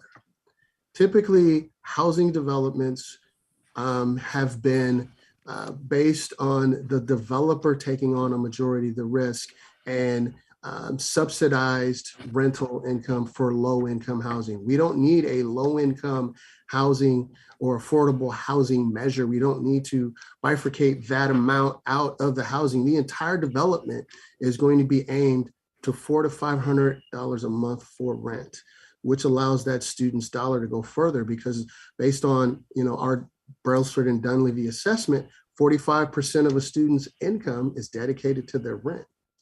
And that's almost half. And so that you see the challenges, we've heard the challenges. And so this is something for us to have an opportunity to improve student life and engagement. We're looking at partnerships and timing and the benefits that we have to leverage these dollars and make them go farther to provide more is there. Next slide, please. So the unmet capital improvement assessment, we've actually found a way to ensure that we're providing and upgrading 1970s, pre-70s buildings, as well as the infrastructure that needs to be addressed. And it has never been addressed the way it should be as we have aging campuses.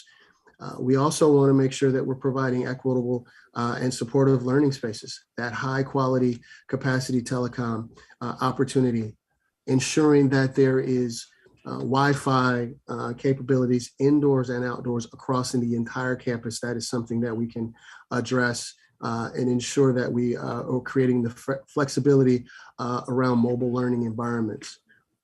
We want to improve the student life and the engagement, offering opportunities to actually participate in intramural sports, participate in classes, as well as activities that create a healthier environment by offering spaces indoors and outdoors, by delivering multi-use courts. And then ultimately reducing operating costs, increasing our sustainability efforts and resiliency.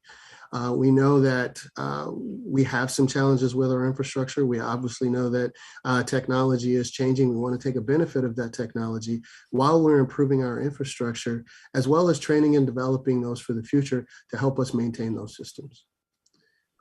Next slide. This is just a kind of a recap and a breakdown of how we got to the number, the 5.2 billion.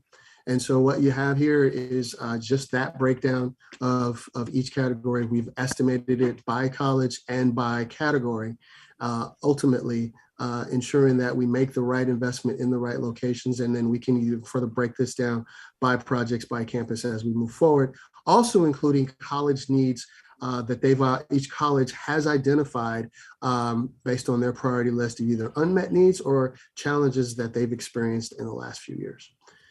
Next slide. This is basically a breakdown of what we've done. We started this, we had this slide for you very early in the beginning. I want to say right around that March 16, I'm sorry, when we were charged with our due diligence in February of this year. We had no check marks, but this is what we've done thus far. And you can see a number of formal engagement meetings that we have. You're probably all tired of seeing me and hearing me at this point, but we just wanted to make sure you had the information available to you as urgently as possible, so you can engage, make the right decisions, and ask questions. And so ultimately, it gets us to July 6th today, where we have a resolution that we're recommending for your support. Next slide. Thank you. All right, thank you very much, Vice Chancellor. We're going to start off with comments, and we'll start it from live to the dais, and I'll start off with Trustee Bettis. Thank you.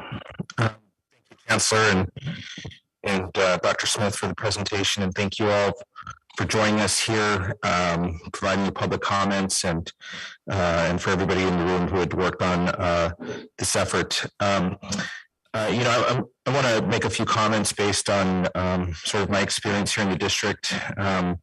I think Mr. Moreno, I believe, is the longest continuing voice in district. He had a chance to be a staff member and then proceed as a board of trustee, but technically I'm the longest serving trustee in this district. I was a trustee when Mr. Moreno was a president of the college. But I will say, when I first stepped foot onto this dais, first of all, this building wasn't here then, and this is a product of the bond, but it was a program that was in disarray and very much criticized, heavily criticized.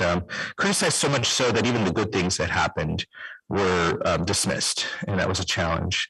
But through the years and through the learned experience and with the many partnerships that have come, I always like to brag and put out there that we run a proficient and highly accountable bond program, and has resulted into an absolute different experience for the students that come to all 9 of the campuses plus the satellites. The chancellor made a comment that we want to try to be sticky to keep the students here.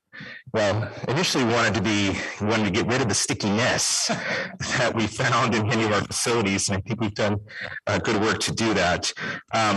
There is certainly an area I wanted to underscore, and in my comments wanted to at least offer the opportunity to address this concern. And I'm appreciative of Mr. Hicks and certainly our support staff over at SAU 99 who constantly are in this conversation about having enough operation support, maintenance support. And I do want to say that in this bond, as we proceed forward, because lots of the challenges in previous bonds is we were adding a lot of new. There's a lot of growth.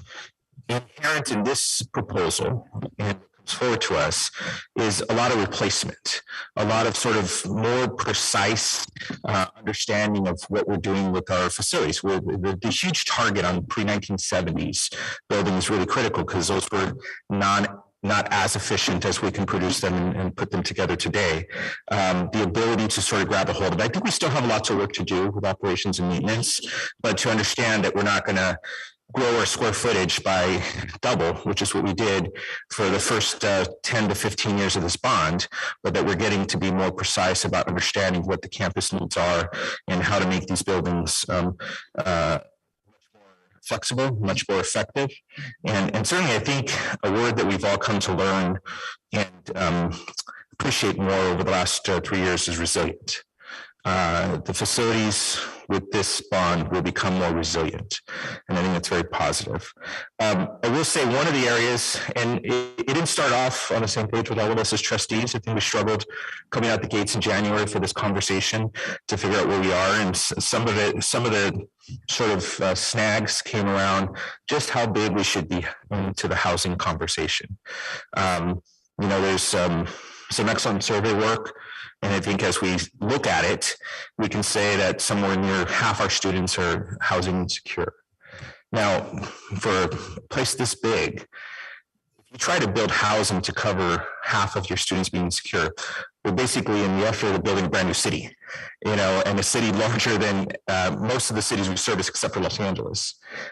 So it's a really large endeavor. So I think as we fine-tuned this conversation, I'm very comfortable to know that the housing and real estate numbers are very much in line and supportive of the state measures that have been put out there. I think SB 170 feels like we are in a compatible and supportive posture with all the efforts that have been occurring in Sacramento. And so it does reflect in this, and I think that's a very good thing. I think from the standard, and I do want to point out a few things because some people may have some criticism on the fact that we've named in a very, much more loud way our athletics buildings and facilities. It's something that I think in past bonds we haven't taken a lot of mind towards. I think we always wanted to focus and head first into the math building and English buildings and stuff like that. But I will say this about the health and fitness industry. You know, if you didn't know, in this country, it's a $36 billion industry across the country. And to take sports as a whole, it's a $70 billion industry just in this country. This is not worldwide stats. This is the United States stats. And so these are huge spaces here.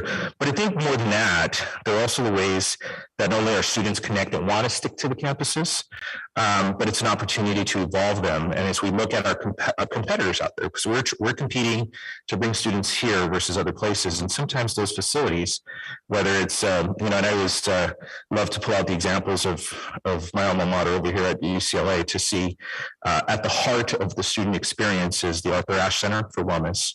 It's the John Wooden Center for Fitness, and it's all the intramural and sports activities that bring students together down the Bruin Walk. And many of our campuses sometimes don't have that. But as an additional element, you know, there is a connection to youth sports, a connection to our adult and local community populations that they actually see benefit being next to a community college that they can be part of it. And I think through the years, you know, there's always been lots of fears about bonds and that sometimes it's going to, you know, raise your taxes and do this, that, and the other thing. Well, the reality is a lot of the end results is if you happen to live by a campus that's been remodeled and upgraded, your property values actually go up, which is the irony of the folks that are complaining about the tax that goes there, because we've seen some tremendous increases there. But that athletics piece, and as much as it's health and wellness, as much as it's a component of being able to stick our students and provide support services for our staff and faculty, it is an interface with the community at large. It puts us on full display. Sometimes it's the very first time, and I'm going to make this comment because it happened to me at this campus as a young man. I had a chance to, one of my first campus that I ever got a chance to be on as a young man was East LA College for swim lessons. And a pool that probably doesn't fit Olympic standards today, but for lots of kids might be the first time they step out on a campus and can look around and see that there's a great value in this place. And so, you know, like I said, we still have some work to do in the operations and maintenance. I think what we've done here is try to manage the different pieces together. It reflects an evolving from I think if you go back to look at our first videos of meetings talking about this, to the last few that we've had, it marks change and it marks an inclusion of ideas and concerns and attempts to address it.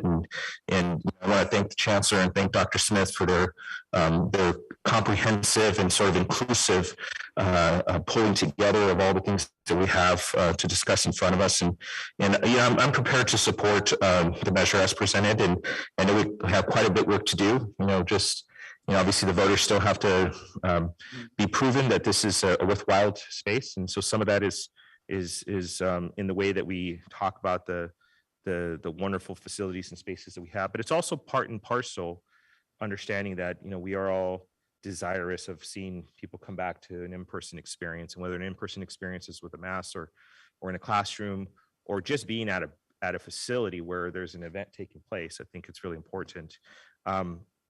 I went with this, and I know in the next couple of years, this very wonderful game, we always brag about the East LA Classic, and it's a Garfield Roosevelt game that's taken place a really long time. We've had these wonderful, and I gotta say this, my families are principally Roosevelt people, although my sister has now begun working at Garfield, and so it's a very, very challenging scenario in our household.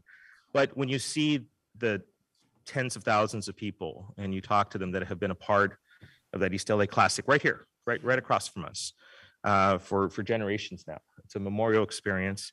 The next few years it'll be at the Coliseum, which is wonderful. I think it's a great experience for those young people too.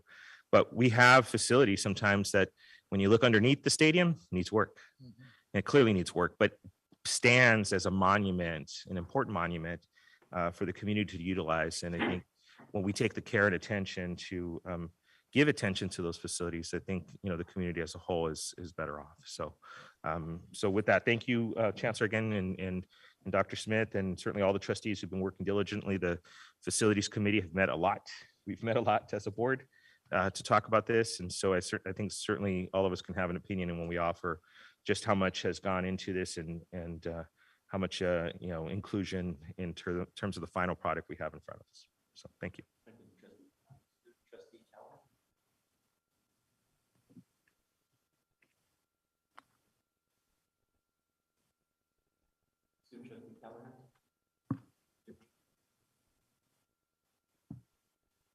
Hello, can I be heard? Yeah. Okay. First I have a question. Has a motion been introduced on the floor yet? Yes, it has. I cannot hear you, President. Well,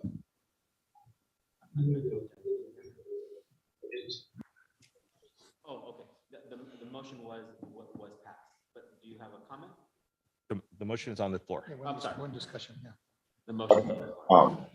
I still couldn't hear you, but I heard discussion, so I'll just go straight into discussion.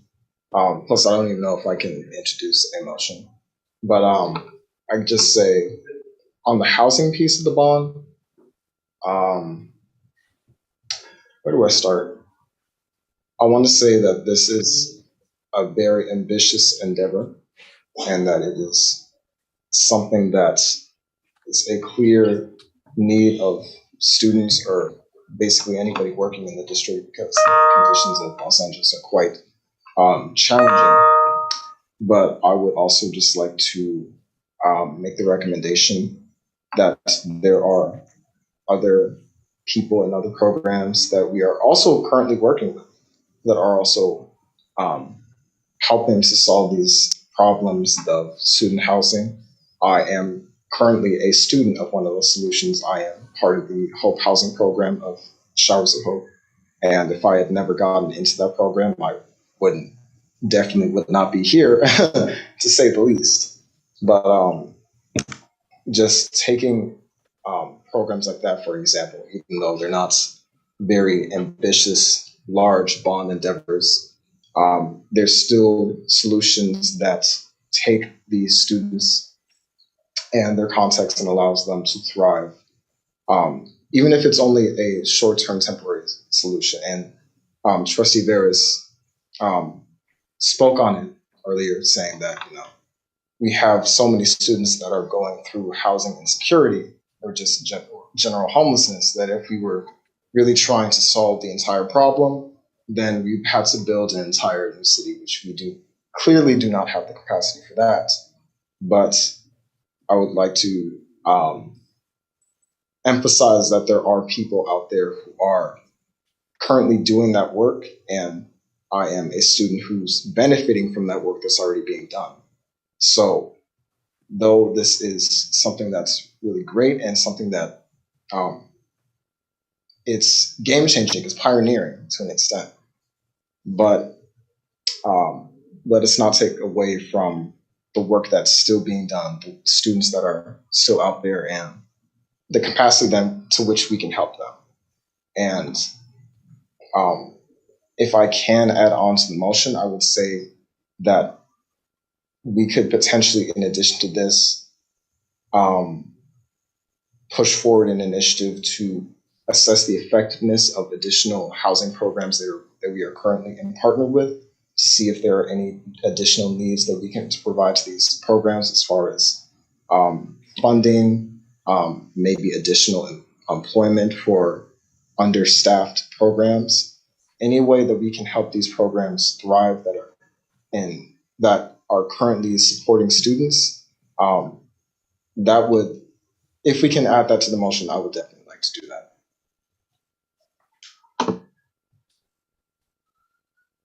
Trustee Callahan, let me accept your comments as direction for this should have passed. Thank you. Trustee Eno?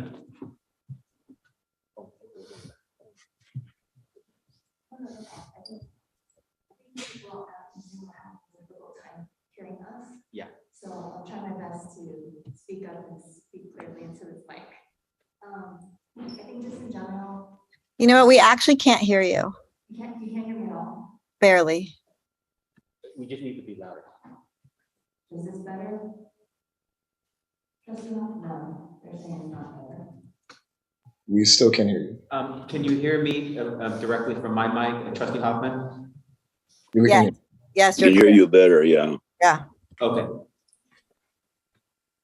Good. Can you hear well from this mic? Yes. How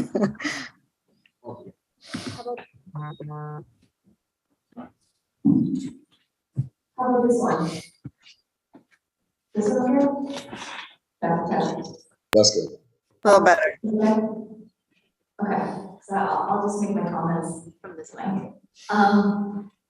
Just again, thank you to everyone who presented today.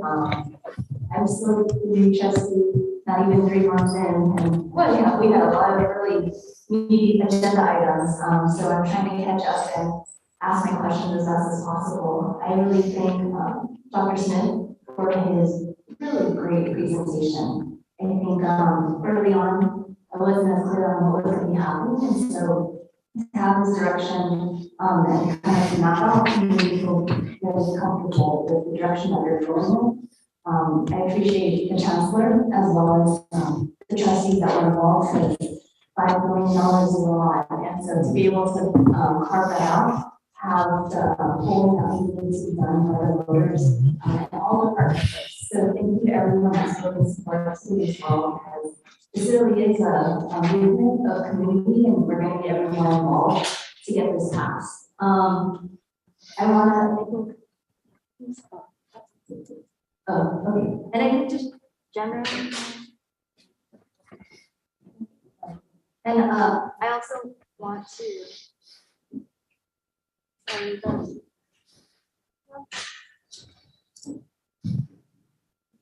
Okay, and also kind of piggyback on what Trustee Barrett said about the SEIU specifics and just the personnel concerns.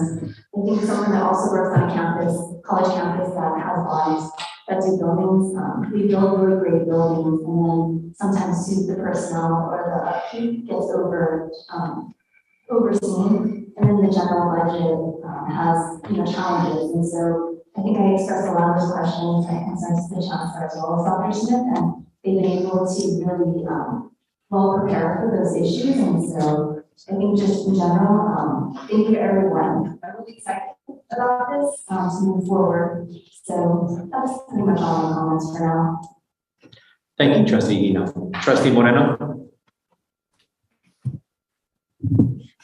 Yes, thank you. I'm going to have a different take on this. I have to share with you, I'm the gentleman who approved and designed your building that you're in right now.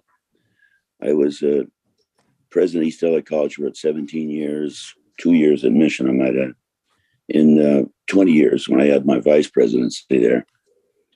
From nothing is the same from when I arrived. Everything is new, practically. And everything you see before you on the campus, I approved, designed, and made occur.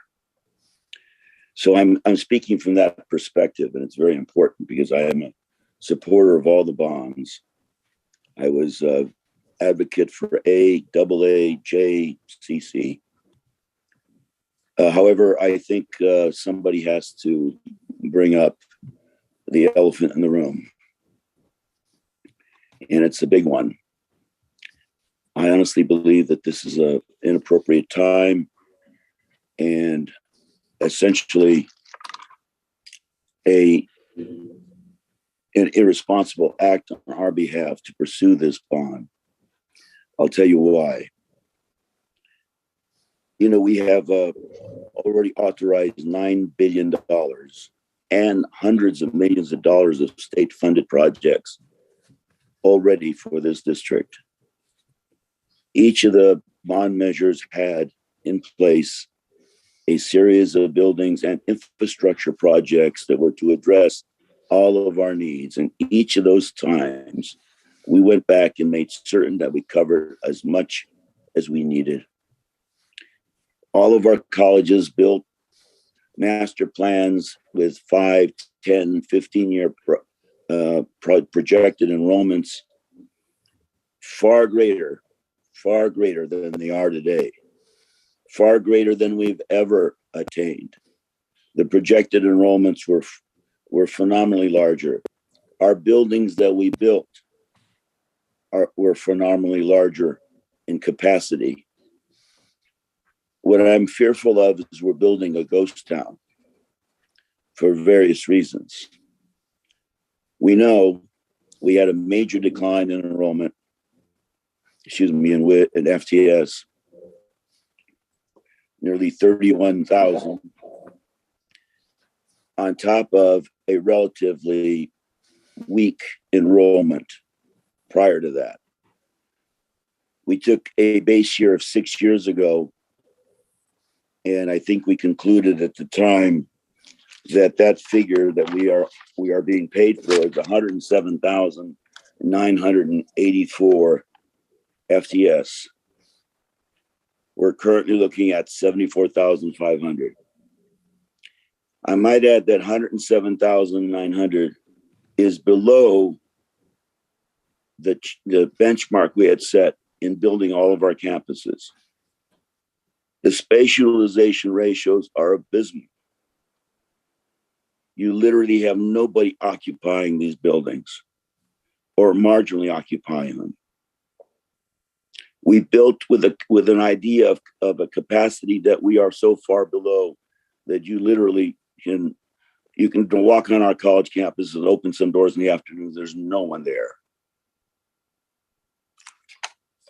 On top of that, and what's really critical is that we not only our capacity load ratio is so abysmal, we've also changed the manner in which we conduct our program. We've discovered online classes. So on top of the very weak enrollment that we have in person, created in large part by online classes, you can well imagine what the ratio looks like today or in the immediate future.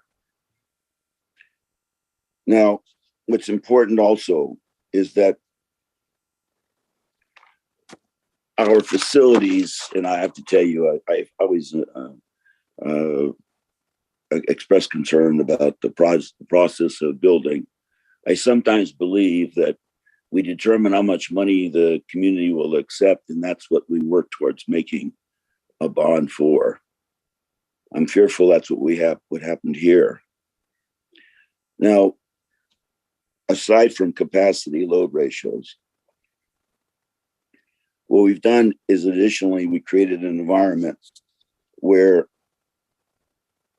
we are going to encumber extra costs just to keep the facility operational. Well, we're looking far ahead, and I'm really talking on behalf of all the faculty, community, students, and staff, that I don't know how we're going to be able to pay for these buildings. When I went to East LA College, we had World War I buildings. I pray we would never return to that again and work very hard to make that change. But I knew the cost of these buildings were going to skyrocket the budget.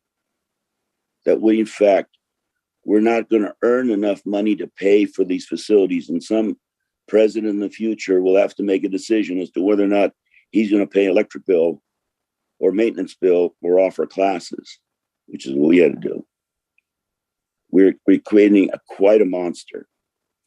I also am concerned about what's defined as infrastructure, because every one of these bills that we've had, and I might add, I've had many, many battles with our district operations on what's defined as infrastructure. I wanted to make certain that everything was covered. All of our building programs were supposed to deal with infrastructure, constant infrastructure. All the building projects were developed with infrastructure built in. We added more money in previous bonds to deal with infrastructure. Now, whenever we talk about infrastructure, you can come up with every imaginable, it's a bottomless pit. I'm concerned about some of the information we've been getting. As an example, just as an example right currently, I saw a chart which was involving rebuilding each of the college campuses based upon the age of the campus. And I noticed it says pre-70s buildings. And I noticed that Mission College had some, I forget, but maybe 100 million or Well, there are no buildings at Mission College pre-70s. Mission College didn't get built in practically the 80s. So my concern is there's a disingenuous approach here. That's just one of many, many problems about what we're doing. There is a time and place for this. Right now, we're facing the barrel of a declining enrollment and really our inability to capture that goal that we set many years ago is going to work against us in being able to balance our budgets. We're going to have to deal with jobs just to pay benefits. It is not as rosy as it may appear. I dare to say that if you were to get get into the details of all this, you might discover that there's redundancy over and over and over, so to speak. So I know this is not a popular position. I do believe I have some credential to speak about this because you're sitting in a paradise that I dreamt and we built. And I'm so proud of it. But it's abundantly clear that I don't want to set in motion a burden that we'll not be able to pay. Because you understand our FTS allocation incorporates the cost of maintenance of our facilities. Well, if our FTS production is not substantial enough to support all these massive buildings we have built and are going to be building. And there is, I might add, some comment was made that this is infrastructure, not more growth, but it is growth. It's growth in acquisition of property for other purposes. It's growth in developing other buildings. And I don't know how many sewers we can fix with a $5 billion, but I can imagine quite a few. I am, again, trying to present to you another approach. I hate to be so crass sometimes in my comments, but it's abundantly clear we're not getting the message. Now, I think there's a time and place for this, but it is not now in light of our current condition. I don't think the taxpayers, if they were to look at what we have facing us and what we've done already in terms of the size of our facility, would compliment us on our work. There may be a time in the future when we are able to get to a point where we see a massive increase of enrollment that would warrant this kind of a bond. And as a veteran, I might add, I'm the only veteran on the board. I get a little tired of people trying to put in, buzzwords to try to capture the sympathies of the voter. There's nothing really in any of, I might add, we've done it multiple times, but the results are all the same. There is no difference. I'm just concerned that we are being sold a bill of goods, and we need to be aware that the repercussions will be many years ahead, but ones that will be regret, because the cost of operation will be so significant, we will not be able to operate the institution. Thank you.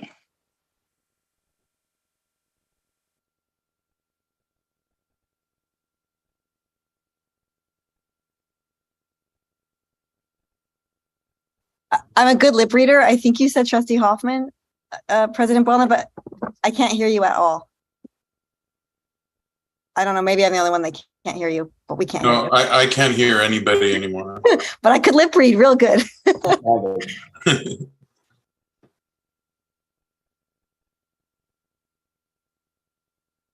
Let us.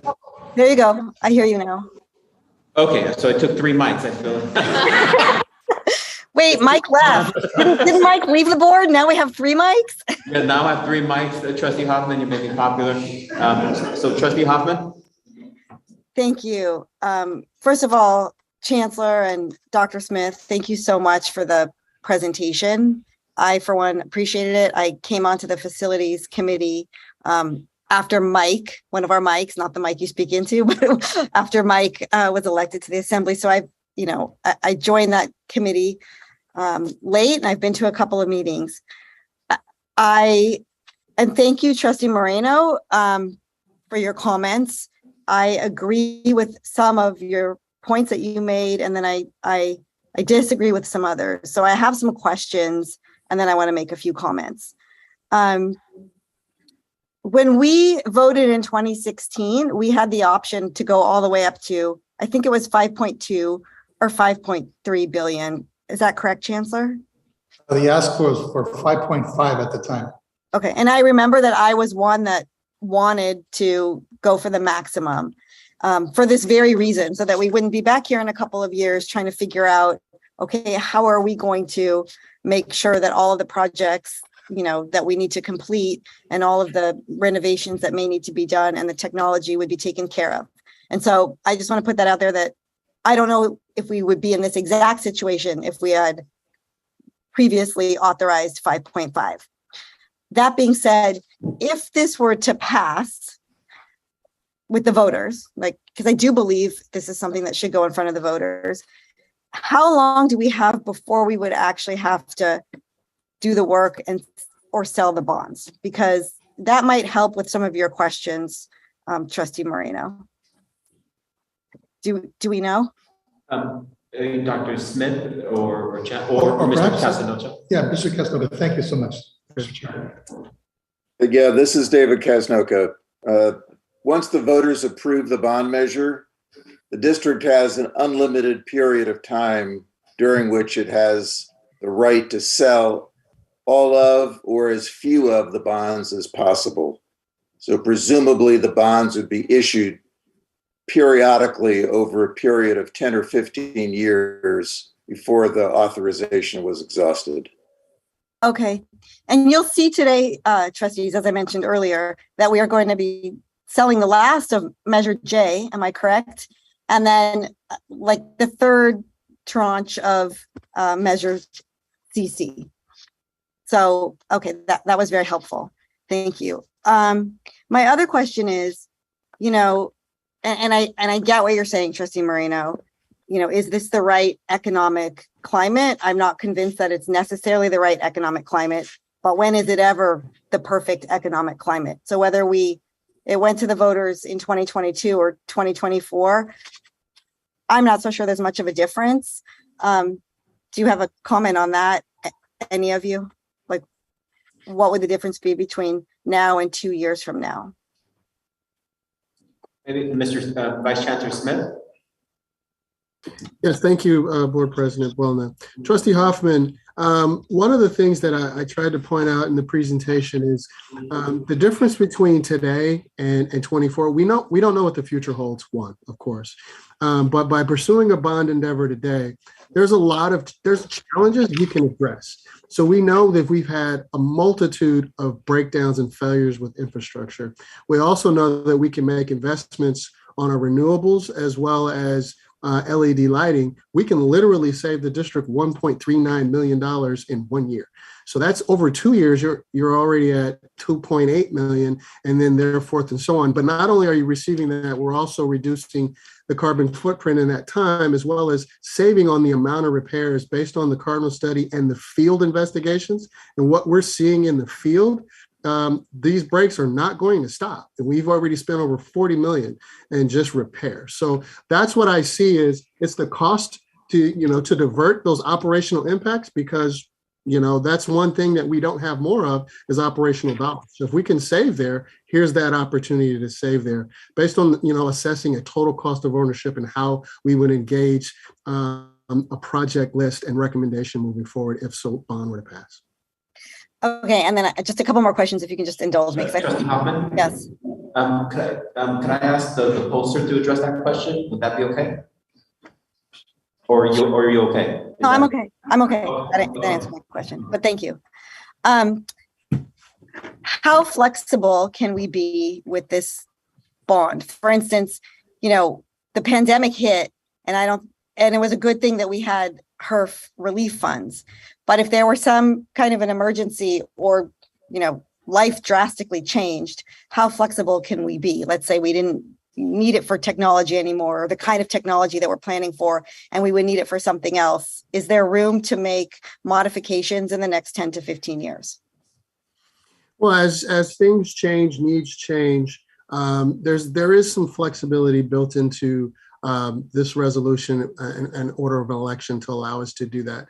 The benefit that we have of only drawing down on the funding as we need it gives us that opportunity to only pull on the funds we need. Typically, we draw down every year to 2 years based on the projects that we have either in planning, in design, or in construction. And so we never take more than we need as far as selling of the bonds. So I think that there is flexibility in the future. And as Councilor Casnocha said, we have the ability not to draw down infinitely, to not do anything at all, if we so desire not to continue on construction for a period of time.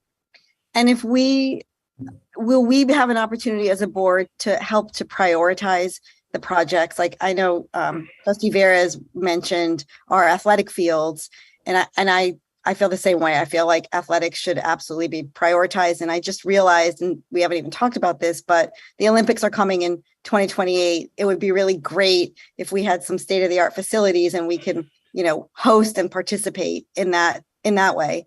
So I'm just wondering, what is the board's involvement in terms of prioritization on some of the projects? Well, very similar to what we've done in the past, we wouldn't change that process. So although we have a project list that we'd like to make the recommendation on, based on the funding, we did not back into it. It's based on what we've identified as funding. And then we actually had to cut. There's several projects we looked at that could be delayed in the future or not done at all, based on what we've looked at. Because if you look at it, the sustainability recommendation is through 2030. It does not include a recommendation through 2040, as the Sustainability and Clean Energy Resolution has defined. So with that, we definitely would make a recommendation as a staff recommendation moving forward, and then to carry out that project list based on the input and support from each college based on their needs. We would follow a very similar process to what we've done in the last 6 months, is having that input and bringing that as a recommendation to the board. Okay. And is there a way to get in family resource centers and talk about some of the basic needs services that students are so desperately needing right now, and as we move forward? I mean, I didn't see anything about, I saw housing, but I didn't see anything about the actual physical structure of a family resource center. And I know that's something that the state is sort of looking at as well, but can we talk about that as we move forward? Well, we can talk about that as we move forward. I have to say that I'm not well versed on the specific buildings and the needs each college identified. So I can't say it's not included or it is included. But based on the recommendations from the colleges, some of those spaces may be included in the pre-70s buildings, as well as what you saw on a map previously and what Trustee Ernie Moreno was alluding to at Mission. We did make recommendations on post-70s buildings. Those were actually highlighted in orange, if you all remember those maps. And Mission College had some post-70s buildings that required possibly a 20 to 50% renovation. And so if those spaces are included in there, we would bring that back. So I can't say it is or it isn't, but yes, definitely ability to review and assess. And there are no post 20 to 70 buildings. Let's stay in order right now within this question back and forth. Then we've got other comments. We'll go back to you, Trustee Moreno. I have just one last comment. Wow, there's a lot of echoing there. Most of our public speakers in the last several board meetings have been advocating for the bond because of student housing. And they're under the impression that we're going to be building student housing on our campuses. So I think, in the public's interest and in the interest of transparency, we may want to reframe the conversation, because I think people are referring to this as the student housing bond. And what I'm hearing today, it's not a student housing bond. It's a general obligation bond for many projects that we're going to need to complete on all of our campuses. So I just want to, for transparency's sake, I just want to make sure.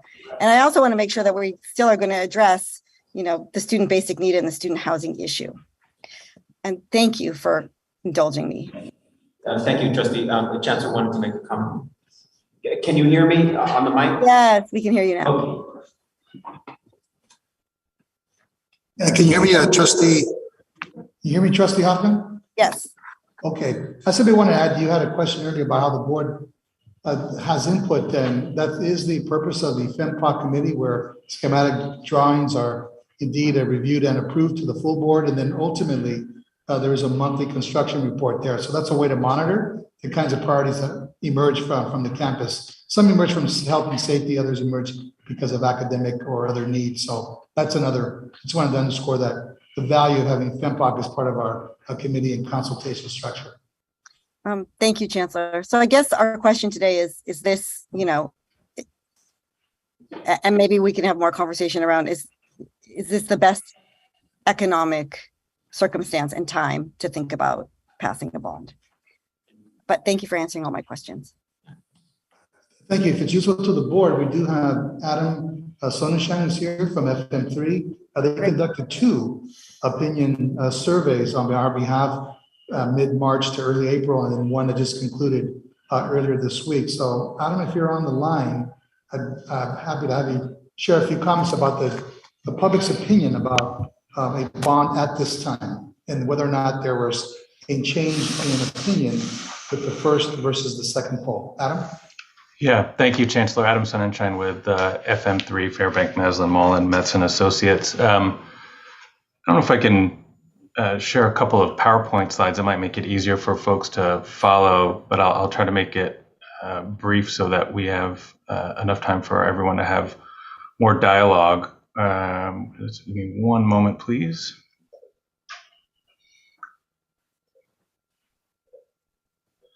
So as the Chancellor mentioned, we conducted a survey back in March and April of this year, and then came back and did a tracking survey just finishing literally yesterday. So this is about as fresh of a survey response as you can find. Without going through all the details, I'll just tell you this was 874 survey interviews, margin of error of 3.5, following the same methodology we did in the baseline survey of reaching people by phone, email, text, with both a phone and online survey in English and Spanish. In terms of kind of general mood, we're seeing a lot of pessimism about the way things are going in the county overall, as we are in many other communities around the state and frankly around the country, where 59% of the voters and the likely voters in the county now say things are headed off, and in the district are saying that things in the county are off on the wrong track. 26% say they're headed in the right direction. 15% are not sure. It's fairly comparable to what we saw in the March and April 2022 survey. And I give you that context just to say that the folks we talked to in this survey are feeling the way that many of you have mentioned about the broad level of concerns about all kinds of issues. We didn't get into asking them why it was wrong track versus right direction, but I think we can all intuit that things like the economy and homelessness and housing and the lack of jobs that are available to meet the cost of living, all those things are factoring into what people are answering when they say that they think things in the county are off on the wrong track. We also asked them to assess their sense of the district's need for additional funding, as well as their local community colleges' need for additional funding. In both cases, we're finding pretty consistent results to the prior survey, where we have, at the current moment, 62% of folks who would say that the district has a great need or some need for additional funding, 17% when we've rounded decimal points who would say there's a little need or no real need, and about a fifth of folks who are still not sure. So there's some opportunity and room to communicate with people about your needs and what the implications may be of a bond measure. Now, going to the direct test that we gave people on a bond measure ballot question, we provided this statement which describes some of the ways that funding could be used, as well as the legal mechanics in the middle here about the size of the authorization, the tax rate per $100,000 of assessed valuation, how much it would generate annually, et cetera. This is similar to the language that we tested in the baseline survey, but tweaked a little bit to reflect some of the priorities that we heard from voters in the first survey. Here's the way we compared people's initial reactions to the bond measure in the March and April 2022 survey and the current survey, which again just finished yesterday. And what we see is that more than 6 in 10 voters continue to support the measure with very little change from that spring survey. On the left-hand side, you're looking at the baseline March-April survey. We asked people if they would vote yes or no, and then followed that up with definitely yes or probably yes, definitely no or probably no. And then we asked people who said they weren't sure, they were undecided if they were leaning towards voting yes or leaning towards voting no. We can see here on the left-hand side, definitely yes was 37, probably yes 21. We grouped that together to be the folks who are a little more committed in terms of their initial opinions.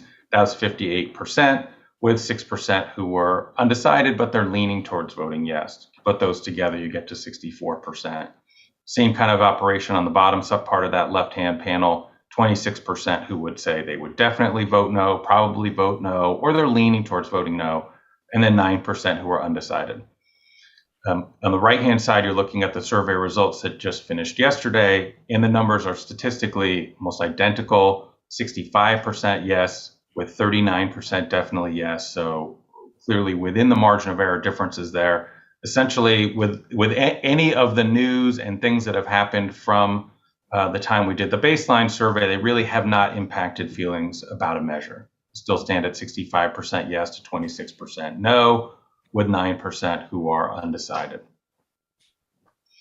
Just to quickly give you a little perspective at the broadness of some of the level of support for a bond, here we're breaking out the responses to that initial vote question in the current survey by different college areas.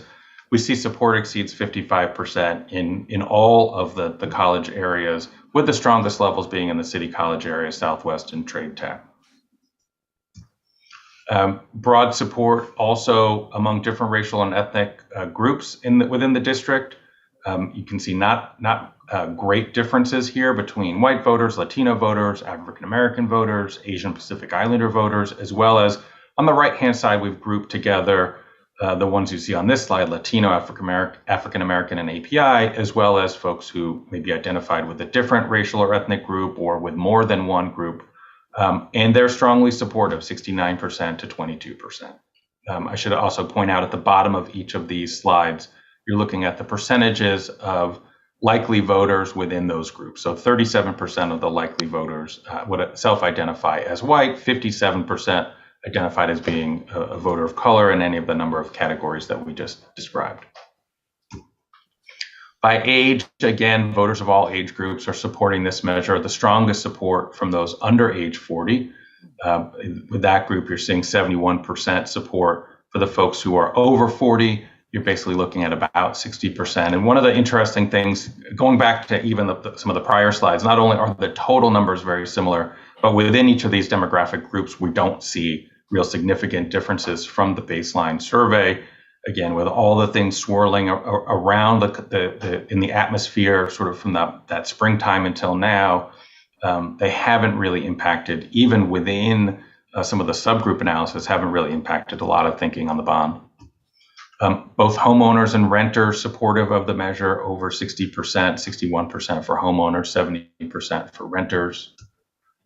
Gender, there's a small gender gap here. Women are more supportive and less opposed than men, but the men are supporting the measure at 61%. And then we talked about earlier the potential to inform people a little bit more about the district's need for additional funding. Here's why we would say that would be something that may be helpful if you're pursuing a measure. On the left-hand side, you'll see the 62% of respondents who said the district had either a great need or some need for additional funding. They support the measure at 81%. People who think the district has a little need or no real need for additional funding oppose the measure at 66 to 31. Here on the right-hand side, you've got that 21% of people that weren't sure how to answer that question about the district's need for funding. They're leaning towards voting yes at 45%, but you've got 32% who would vote no, 22% who are undecided. So that's a group that may need some more information about the district and what your needs are. We did provide information to folks about this bond measure. These little, on this slide, I'm showing you how people reacted to these individual statements. They found them to be very convincing or somewhat convincing. And there's these are kind of code words that we use to help understand what each of these statements are about, but you can see that that many of them resonated quite strongly with voters above the initial vote support level for the measure, which was, as you remember, 65%. So here we're finding 76%, 75, 76, 76.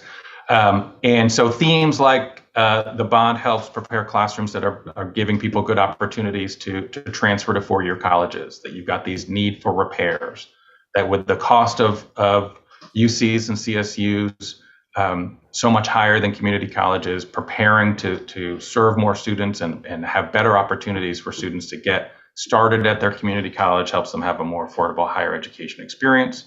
The need to have better opportunities and availability of programs for veterans, training of first responders such as nurses, firefighters, paramedics, all of the job training that goes on your campuses, the fiscal accountability that's built into this measure, things like public disclosure of spending, audits, oversight, all those things that are part of the measure, but maybe voters are not as familiar with. The ability of the measure to contribute to housing for students who are in need, as well as a theme that we tried about kind of the recent events and the need for making safety upgrades on your campuses and to keep them secure and keep the students and staff and visitors safe. The net result of providing these informational statements was that support for the measure did increase when we re-asked the ballot question. Here we're focused exclusively on tracking the current survey. We started at 65 to 26 with 39% who said they would definitely vote yes. After information, that level of support goes to 70, with 23% who would say they would vote no, and 45% who said they would definitely vote yes, 65% who said they would definitely or probably vote yes. And again, the margin of error for the survey is plus or minus 3.5. So even with that margin, we're still seeing quite broad support for the measure, particularly once people hear a little bit more about the purpose of the measure and how it would impact your campuses and impact the community. We wanted to give people a little bit of the flip side as well and talk about things like the fact that the economy hasn't bounced back from the challenges of COVID and inflation, gas prices. It's a statement that's meant to reflect what opponents of a bond measure may be likely to say, regardless of whether it's factual, regardless of whether it's fair. It's simply the kind of language that we would expect folks to raise. And it mentions how much the average homeowner would be paying on top of how much they're paying for past bonds. And accusations of wasteful spending, mismanagement by the district. And we find about 60% of folks found that statement to be convincing as a reason to oppose the measure. Here you can see we follow the measure through kind of an initial vote, a vote after some information is provided, a vote after some opposition is provided, and we've got a comparison of the two surveys. On the left-hand side, when you look at that baseline survey, 64% yes goes to 65% yes after some information. So it doesn't really impact people's thinking very much, and then some opposition knocks it down. On the right-hand side, the current survey starts a little bit higher, but notably with an opportunity to communicate with people and help them understand what the measure is all about, that support does grow to 70 to 23. And even with opposition, it's still holding at 63 to 29, which is well above that 55% threshold that you would need to have this measure be successful. Okay. So just some quick conclusions, and I'm happy to take questions on the survey if you have any after that. So we're looking at these results and seeing that a $5.3 billion bond measure for LACCD is viable for this November ballot. It's got strong initial support. It crosses nearly all geographic and demographic subgroups within the district. Support for the measure is really closely correlated with perceptions that the district has a need for additional funding. Many themes really that resonate strongly with voters, including the ability to maintain quality, affordable higher education options and how that leads to the preparation for students to transfer to four-year colleges and universities. The need to make basic repairs to college buildings, services that district provides for veterans, training of first responders for medical emergencies and natural disasters, as well as some of the others we mentioned, such as student housing and safety. Providing information about the measure's goals and purposes does help increase support notably. after the time that the district puts this measure on the ballot, if you choose to do so, there's some limits in what you can provide from an informational standpoint.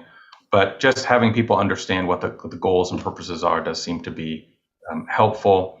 We simulated a robust, organized opposition effort, and support for the measure basically maintained its original level. And we find that some of the underlying attitudes about the need for funding for the district and the direction of the county are pretty similar to what we saw in the March or in April survey, so earlier this year. So we're finding a lot of the underlying themes not really changing. Support for the measure, if anything, a little bit stronger than it was a couple months ago, and several themes that resonate quite strongly. I am gonna wrap up there, and happy to take questions or answer any other thoughts you have. Trustee Hoffman, did you have any questions? Are you asking me? Yes. No, thank you for the very thorough information. Obviously, and I don't know if this question probably isn't for you, but maybe it might be. So obviously there's a campaign period. Should we vote today to approve this and want to put it on the ballot, there'd be a period of time where there's a campaign that takes place so that voters are aware that this is happening, and so and like you said, they can learn more about our district, correct? Mm-hmm. Okay. Is there a way, and I'm just thinking a little bit outside of the box, is there a way to tie that into some of the outreach that we're doing to increase enrollment, Chancellor? Like, can we approach that can we approach our outreach efforts for enrollment with as much enthusiasm and vigor and excitement as we would if we were campaigning to pass a bond? Oh, absolutely. I think that's what's happening now, and you've seen that in some of the results. We'll have to be mindful that we can inform the public, use public resources to let folks know what a bond would do by way of improving the educational experience, but we cannot use public dollars or time to advocate for a particular position. So we would refrain from that and use our personal time for that. But with respect to the work time activities, folding in the enthusiasm for the fall semester with the opportunity to build our colleges moving forward is absolutely the right thing to do. Okay, that's great. Thank you. Trustee Bella, do you have any comments? Then I'll do one final round. Sure. Go ahead. Can I go or? Yes. Oh, okay. Thank you. I just, am very, impressed with our staff and really what they were able to do in 6 months. And, in particular, really, this facilities needs assessment is so vast. And, quite frankly, they did what, really takes a year or even more in 6 months. So I really want to thank Dr. Smith and his staff and the folks at the Build program and our downtown facilities and district staff for really their hard work and dedication. And really at the core of it, thank you, the Board of Trustees, for moving forward with looking at this, right? Looking at whether this is viable. And I think for me, just coming to you from, just a person who really believes in equity, we recently, here at ELAC, we're able to see that Netflix documentary, which, really highlighted our athletes. And, was really happy to see that, our needs assessment took into consideration something like that, which typically doesn't. And so I want to thank Trustee Vettis for his leadership. But what struck me was at our recent Mi Gente graduation was, for me, I had the experience of coming to, ELAC Stadium for the Classic. And I actually, as a Montebello School Board member, gave my niece a diploma when she graduated from Schur High School and there at the ELAC Stadium. But what I did notice was the deterioration of the stadium. And, I've got to tell you that you go into the most wealthiest communities in California, and, a lot of people think, well, their stadiums and their lighting and the, synthetic soccer fields. And, it's all, funded by the residents, the wealthy of Palo Alto or whatever. And if you look at the reality, if you look at the California for Adequate School Housing studies, you realize that they're actually utilizing taxpayer money at a better rate than LA Community College District. And that's really a shame because, at the end of the day, we have gotten better at it. We have done great in utilizing state matching funds. And I really want to thank Dr. Smith and the Chancellor for that leadership coming in and getting those dollars. But there shouldn't be a reason, there should be not one reason with the $9 billion that everyone talks about that we shouldn't have state-of-the-art facilities for all of our colleges. There's just no reason. Now, we recently saw at Long Beach Community College, their recent bond was $850 million, close to $1 billion.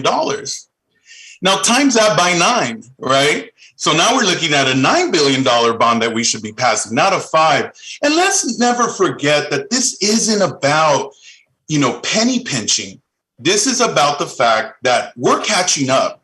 We're catching up. I recently, again, I hate to pick on Eli, but I was there at the nursing graduation as well. And you talk about, the first thing I want to do if this passes, by the way, is get some nice audio-visual equipment, right? Because I can't hear any of you this last hour, right? But at the end of the day, this is about equity. And so I want to, just relay that passion. I mean, you saw today our LGBT speaker, Jared Linkins, who, by the way, came to me a year ago. And he said, Trustee Vela, I have nowhere to live. And I mean, that was a reality with, as I came along and, we've had that happen over and over. And I want to thank again Michael Fuller, who was with us at the district, who was able to find him a job and a place to stay. The interim housing is great. It's fantastic. Thanks so much to Shower of Hope, Jóvenes Inc., LA Room and Board and staff for putting those partnerships together. But I toured these places. They're interim. They're temporary. They're shared. And so we're not here to say, this is what we want to do. We're building housing on our campuses, but that's not what's happening here. That is a complete and utter misunderstanding. What's happening is we'd like to be prepared with the funding necessary to enter into partnerships with the county, with Metro, with whoever we can in order to leverage our students, leverage our ability to enter into partnerships. And so, this comes from a very, at least for me and personally, a lens of equity, a lens of, I want to be able to go to all of the 9 colleges and ensure that they have the state of the art. There is no reason why not. All of our colleges should have that. I respect the facilities index measures. If we got to replace buildings, I mean, obviously, I love keeping older buildings. We need to do that as well. We have, dangers and obviously seismic and all sorts of other reasons why we should go ahead and replace these pre-1970s buildings. And it's a fair assessment. That's 50 years ago, guys, right? It's not, well, actually, yeah, there you go. I was born in 75, so I'm almost there, 47. So not to age myself, but the reality is this is where we want to go. I think it's the right thing to do. I don't necessarily see anybody guessing game of, is 24 going to be better? I don't even know if tomorrow's going to be better. I mean, this is the reality of where we live in today. This is today's world. It's not necessarily guaranteed. And so we have an opportunity. We're hearing from our students on and on and again. Countless students have attended our LGBT committee as well as our African American committee with Trustee Henderson, letting us know about some of their, needs, right? In particular, it's not always housing. Sometimes it's athletics. Sometimes it's labs. Sometimes it's improvements in culinary improvements. I mean, we talked today about Mission College's STEM program and some of the things that might be needed there. I'm also not completely convinced that, our students are only going to be online. I think we need to really rethink that. I really do. I think at the end of the day, our students are wanting to have normality in the future. I don't know how long that will take, but I really do see that. And, safety with mass shootings right now, are we prepared? Do we have the ability to protect our students? Do we have the ability for faculty to put measures to call, to, lock themselves and protect themselves and their students? So there's a lot of new world components here. And I really think, honestly, from the bottom of my heart, that this is the right thing to do. And, again, just really want to thank folks that were involved in putting all this together. They worked really hard. And again, thank you so much, President, for allowing me to comment. It's an honor. Thank you. Thank you, Trustee Vela. Student Trustee Callahan. Then we're going to start again for a final round. Okay.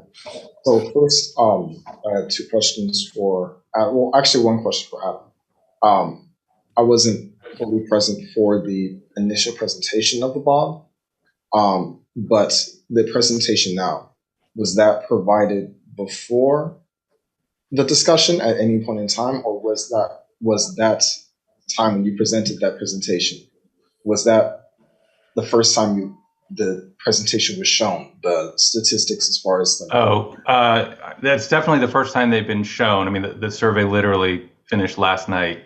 We were working on the data at midnight and making the slides 90 minutes before this meeting started. So I don't know if anything was shared with trustees before the meeting, but that was the first time we've presented that data. And at no point in time were we given that presentation as far as voter statistics before we started the discussion. I didn't understand the last one. Was the presentation provided to board members before I just presented it? So it was, so that when we started the discussion and then you showed the presentation, first time we'll show to anyone, right? So the student trustee, the data was sent to the trustees. The presentation was 90 minutes before, but the data was sent to the trustees earlier today. Okay. Second, which is a little more naive, and I guess more of a question to the board. What is the definition of voters in this particular case, or the voters that are referred to in the data that was? Yeah, absolutely. So the people who were surveyed were people who are registered to vote within the community college district borders. And they all have some sort of a past voting history that would make it likely that they would vote again in the November 2022 election. So it means that they voted more frequently than maybe just showing up once for a presidential election 6 years ago, and they've never been seen from or heard from again in terms of an election. These are people who voted at least a couple of times. What we don't know, because the data just wasn't available from the registrar, is it's not factoring in whether or not people voted in the June primary. We've got to go back to elections like the recall election in 2021, the November and June elections in 2020, and further back to figure out people's past voting history. Okay. And there was no way to discern, or there currently, when the survey was made, there was no way to address or discern the difference between a faculty member, a staff member, and a student. They were all clumped into the same demographic. So these were all likely voters, whether or not they were a student, a faculty member, or had no affiliation with the district at all, which most of the people who we contacted, I'm sure, are neither. They're neither students nor faculty members. They're just regular community members who would have the opportunity to vote on this bond measure if it were put on the ballot in front of them. Okay. And before we move around, I guess to President Blunt, the addition to the motion that I presented, the initiative to push forward better support for funding, staffing, and other needs for support programs based around housing specifically, is that added to that's going to be added to the motion, correct? I'm going to go to General Counsel on that. I'm not sure we can. That was not part of the motion. What the chancellor had indicated is that as staff, they should take that into consideration, but that was not part of the motion or the part of the second. So it was not added to the motion. A motion had already been made on the floor and a second was entertained. So that is the pending motion on the floor. Thank you, General Counsel, but student trustee, we will take that as direction, meaning that as we move forward, these considerations and further discussion will occur on what you're discussing. Okay. It's not ignored. It's not part of the formal motion. Thank you. So I'm going to go ahead and do one final round. Trustee Vettis. Yeah, and I apologize. I think maybe some of my earlier comments got sort of lost in our technology issues. But hopefully, obviously those in the room heard them, and hopefully those that were online could mouth, or was it read lips? I think is the way the word goes. But anyhow, I just wanted to add to one particular comment, and I think sometimes people fail to understand that this building program now is in its 21st year. And so in the span of 21 years, there's been lots of changes. It's a couple decades. There's been lots of changes in terms of priorities, in terms of standards, in terms of understanding and assessing the needs of our community. And I think the first few bonds, I think, was the best effort to sort of patch an entity that had more holes than we can count. And sometimes those patches were not always the best kinds of patches, but it was the only patch you could do 20 years ago. And so I think with this process and this particular bond and the conversations that we've had around them, it's the first time that I think we've been able to have a fully thorough conversation. This board, as you can see us, we're not willy-nilly with the number. We're pretty firm. We've asked lots of questions in terms of the project list. This is essentially not to focus on patching, but to focus on sort of the permanent process. I think we've done too many, we've experienced too many projects where we've attempted a renovation only to uncover things like asbestos, things like unforeseen circumstances. This is a term that we got to learn very, very, in a number of projects throughout the district. And we still have a lot of those. I mean, they tend to be wrapped around our pre-1970s buildings. But I'd like to think of this conversation forward as finally an opportunity to put the 70s to rest in terms of the element and the experience that our students feel. Now, I think Trustee Vela mentioned we're both 70s babies, but to know that these buildings are older than us, and both of us are in the next few years approaching 50 years, that's pretty much the lifespan of a building. If you want to do the mathematics and you see the science out there, 50 years is probably what the useful age of a building is today. And so the vast majority of this bond being focused on dealing with the 1970s is pretty much making a statement that these buildings have served a useful lifespan. And now it's time to start the process for the next generation. So if that isn't inherent and that isn't clear, I wanted to underscore that and highlight it. The fact is that this bond, the focus of it is to really deal with the conditions that some of our students, some of our staff, and some of our faculty exist in, which isn't great. And we're happy to be in a facility like this. We might design this facility different today, but we think it's acceptable and it works, and it's a nice, comfortable one. But we also know that across the way on every single campus, there's something still left that doesn't need to be there. And I think this is an opportunity to take care of it once and for all. I'm sorry. I would like to add one more comment. If that's possible?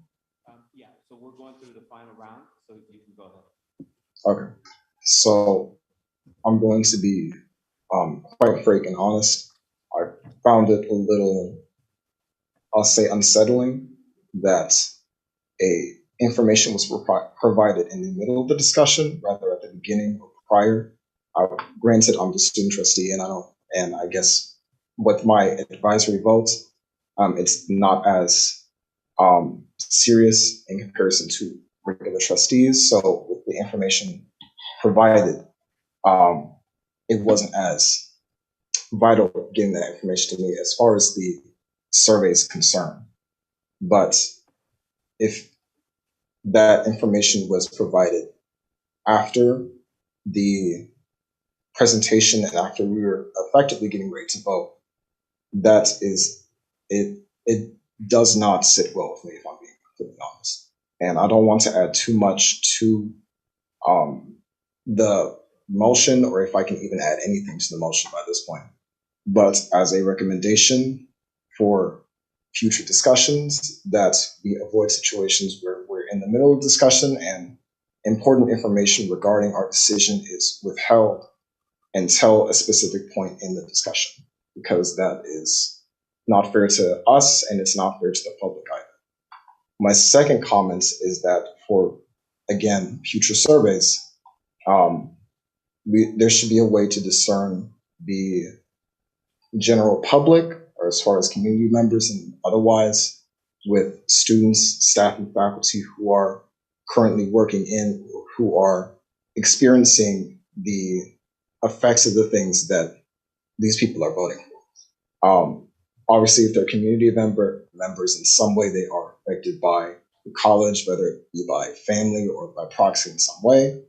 But we can make a more, at least I feel we can make a more clear distinction between what the interests of our faculty, students, what their interests are when we see them in comparison to people who are not directly within these buildings and these facilities. If we're looking at the students and they're saying, okay, we want to support the initiative because it's providing housing or whatnot, we need to know that that's specifically what the students are saying and not community members who have different interests that aren't for the, that aren't completely for the interest of the people within the district. And I feel that there should be a clear way to discern that for future surveys. So just those two recommendations. I'm not sure if we can add those into this item or not, or if this is just a recommendation for the board, but just keeping those two things in mind, and that's the last comment I have. Thank you, student trustee. Trustee Vela, do you have any comment? Final comment? Wait, I'm not sure I could see your lips moving. Trustee Vela, any additional, can you hear me? Trustee Vela, I think he's calling on you. Yeah, and no comments, thank you. I can't hear, I apologize. I can't hear either. Why don't we leave it here with the bank of microphones? Trustee Eno, any additional comments? Okay. Trustee Hoffman, any additional comment? I have just one, and I do want to say that, you know, we have a very good reputation and perception amongst the community and random members of the public. You know, I've been out and about a little bit, and every time someone finds out that I either work at a community college or I'm on the board of the LA Community College District, they instantly say how much they love community colleges, and especially LA community colleges, you know, and they want to relay a close personal story, either about themselves or their children or somebody that they know. So I think we have a very good reputation and perception. And I think, you know, building upon that, this should be a successful campaign. And I'm prepared to support it today. Thank you. Trustee Hoffman. Trustee Henderson, any final comment? None. Trustee Moreno, any final comments? No, I have no more comments. Okay. Seeing no additional comments, roll call. Student trustee Callahan has advisory vote. Staying. Yes.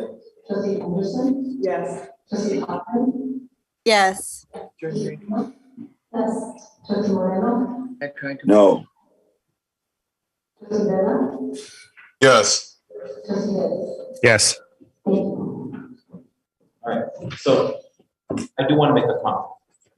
Now, I do want to take the opportunity to thank, I think Trustee Vettis started off this process saying that What was the word, trustee? Dennis, you said we were a little discombobulated. Said we were challenged. Yeah, we were challenged, and that's probably a good word to use. I think we evolved in this process.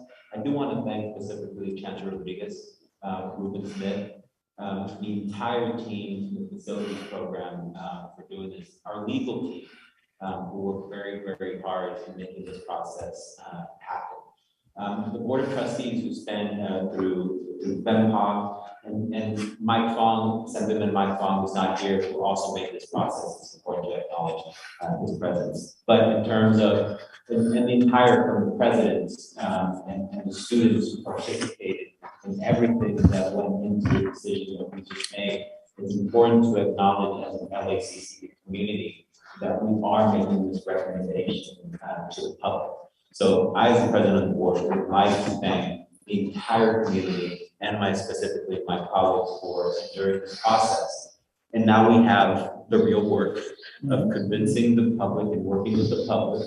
And once we, knock on wood, work through that process, then we have to work on the process through our shared governance process to make sure that our processes are feasible, sustainable, and work for the public. So quoting the great trustee Hoffman, so we don't have to be back here in 2 years. With that, colleagues, I suggest we take a quick 5-minute break. Okay, thank you. So everyone will take a 5-minute real LACC, real break, not an LACC 15 minute.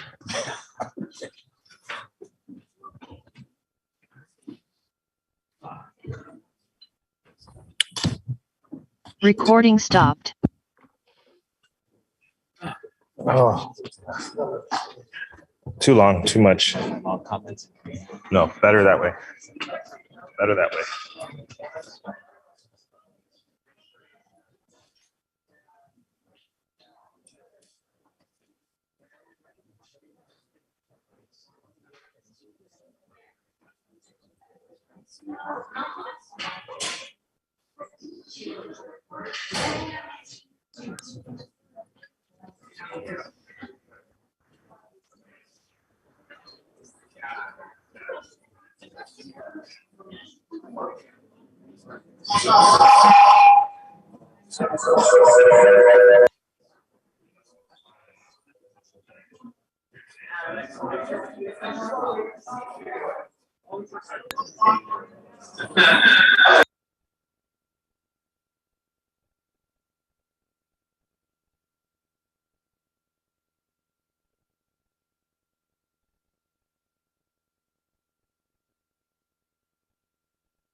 Testing 1 2 level test 1 2 1 2.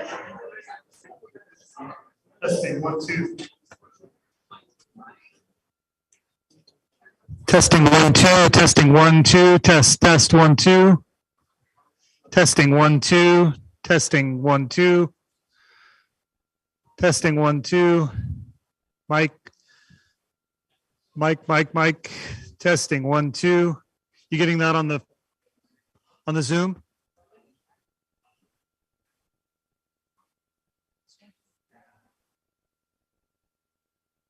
Testing 1 2. Testing 1 2. Test 1 2. 1 2. Testing 1 2. Mike. Level testing. Testing 1 2. Testing 1 2.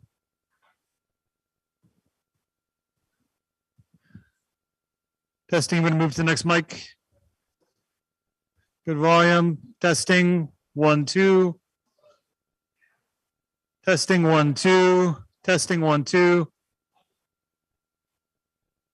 Test, test, test. All right, I'll keep talking. Testing, 1, 2, 1, 2. Testing, 1, 2. Testing, testing. Mic test, 1, 2. Testing, 1, 2.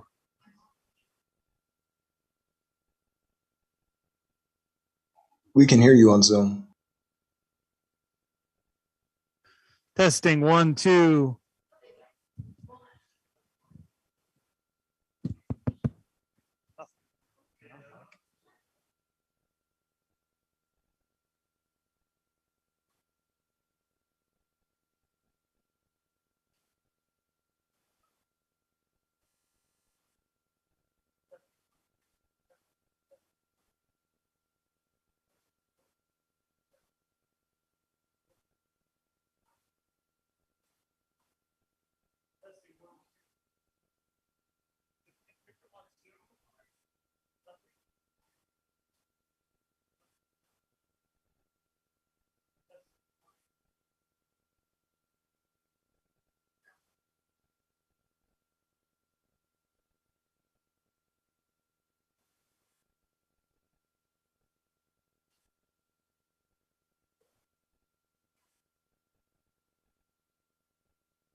We're starting in 30 seconds.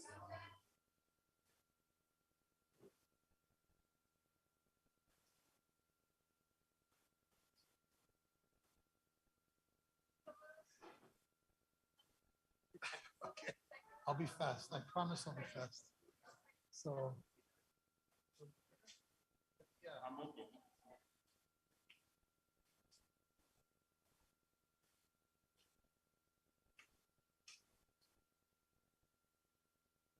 Board members, we're back.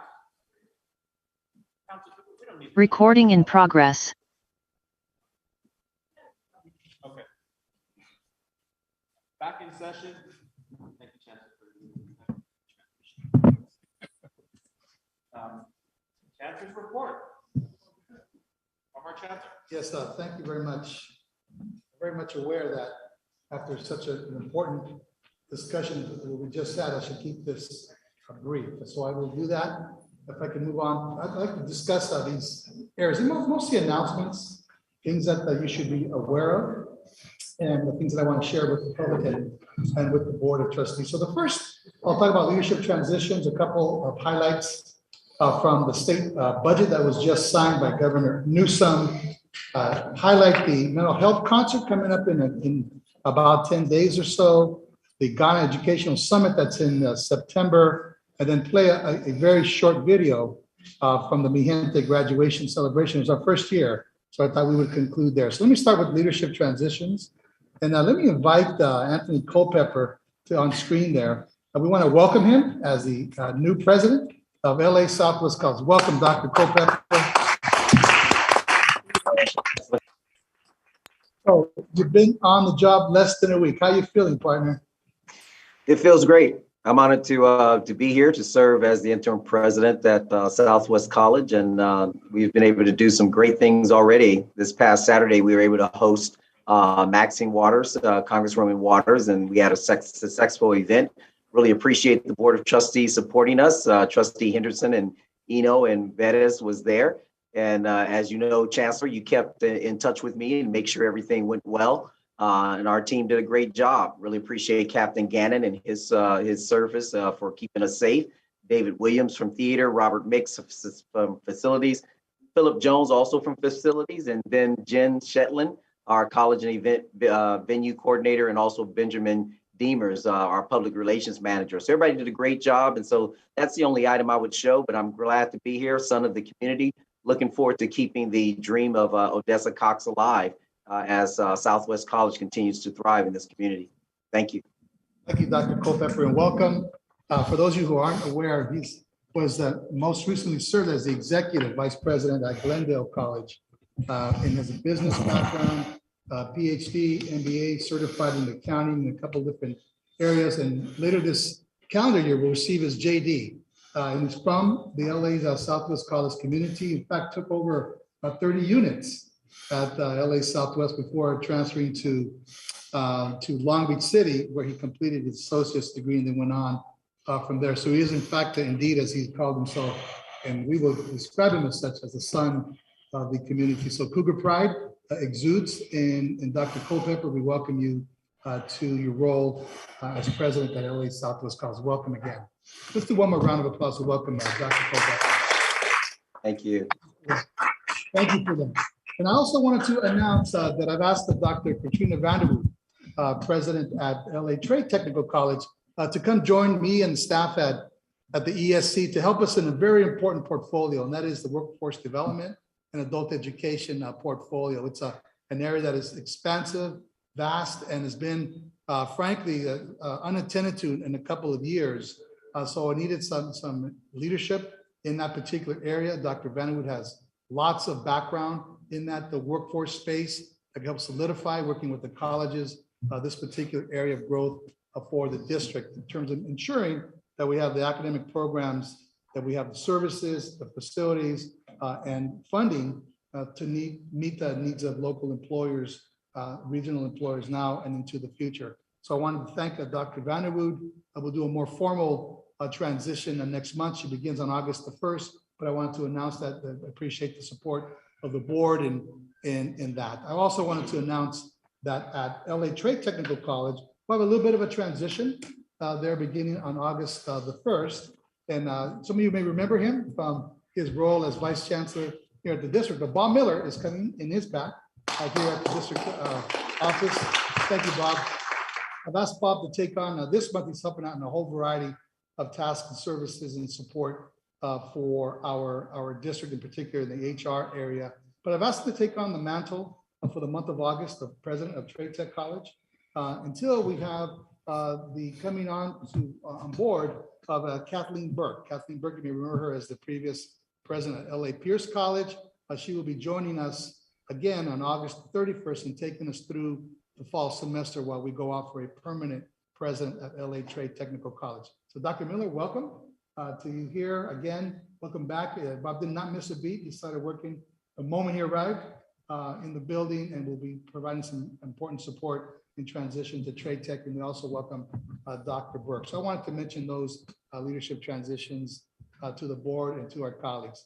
I wrote this morning to the entire district and wrote a pretty lengthy memo, but it was a summary of the state budget that was just approved by Governor Newsom. And there's lots of good news. I believe that Trustee Vela gave some excellent pieces in his report earlier today, but these are just some you could see: the cost of living adjustment, support for scheduled maintenance, flexibility around a block grant, base increases for apportionment of $600 million ongoing, and then some one-time dollars for retention and enrollment. So again, a tremendous, this is a system-wide support to all 116 community colleges. And we thank the state legislature and the governor for his confidence in our ability to continue to support the largest public education system in the world, now about 2 million students.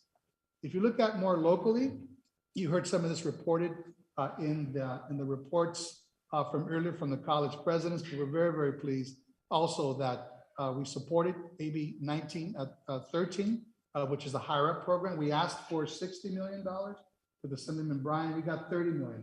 These are programs that provide support to students who are incarcerated now, called Corrections to Careers. And LACCD is in a strong position to help support our justice-involved youth as they transition into the community and enroll at our colleges.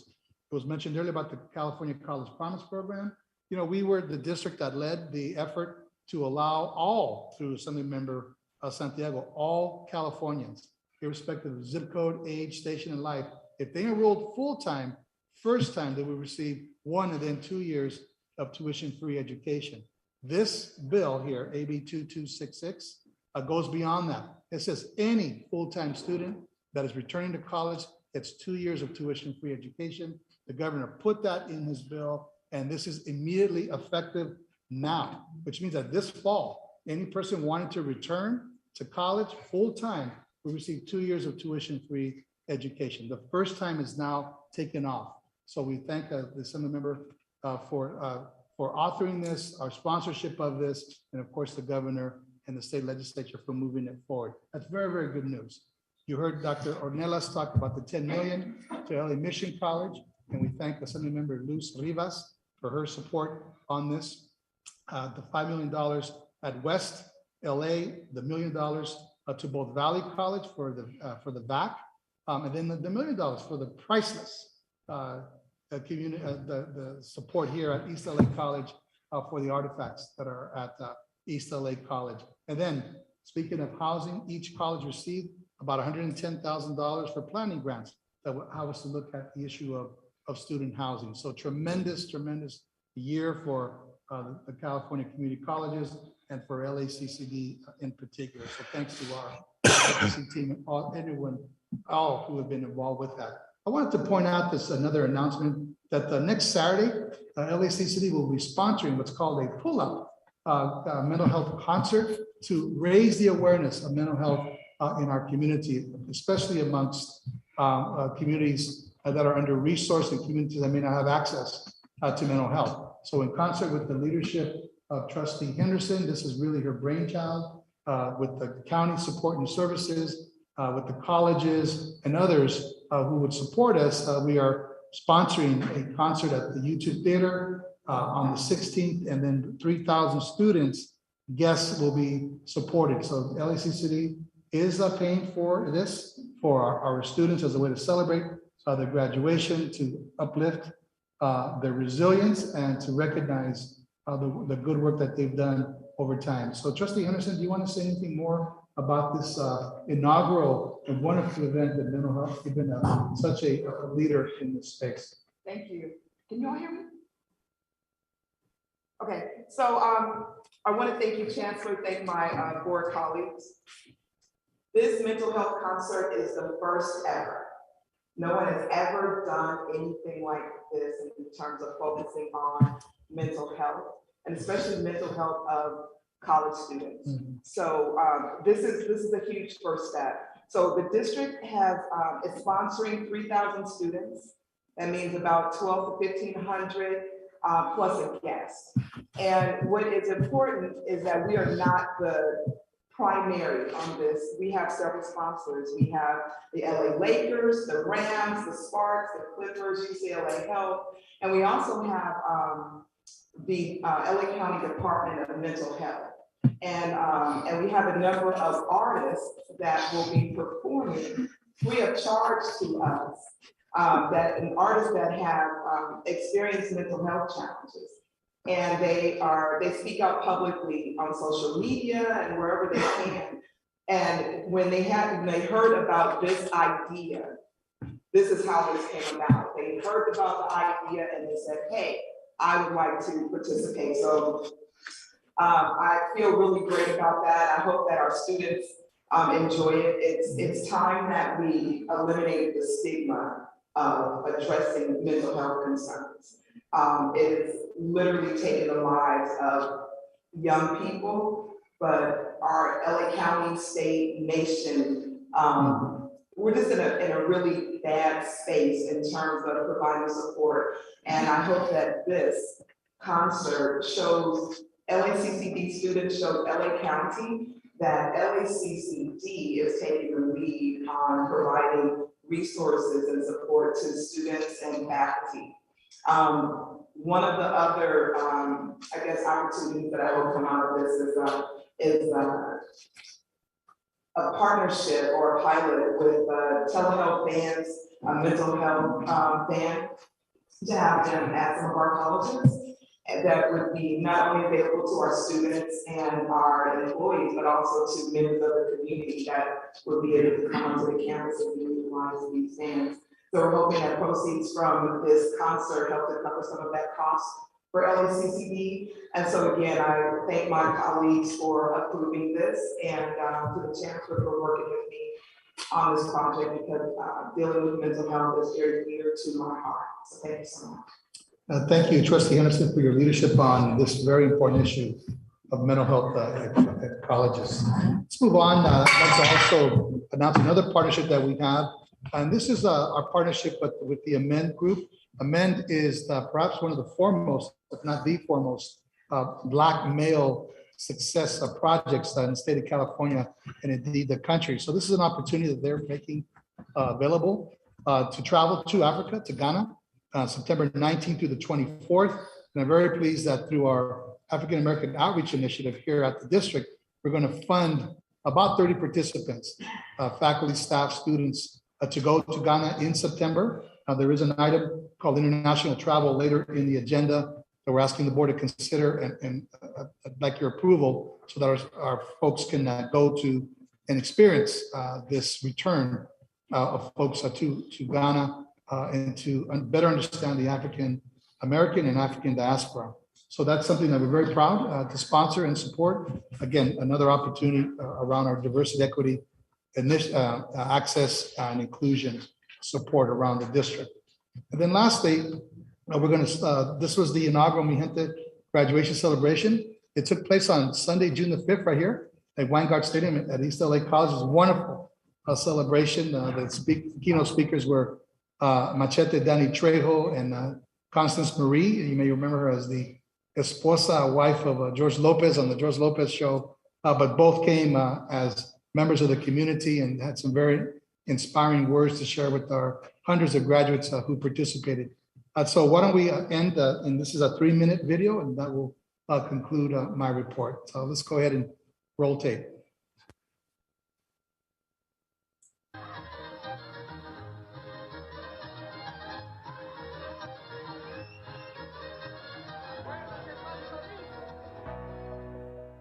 The Mi Gente graduation is LACCD's attempt to honor and highlight a group of communities that are not easy to define.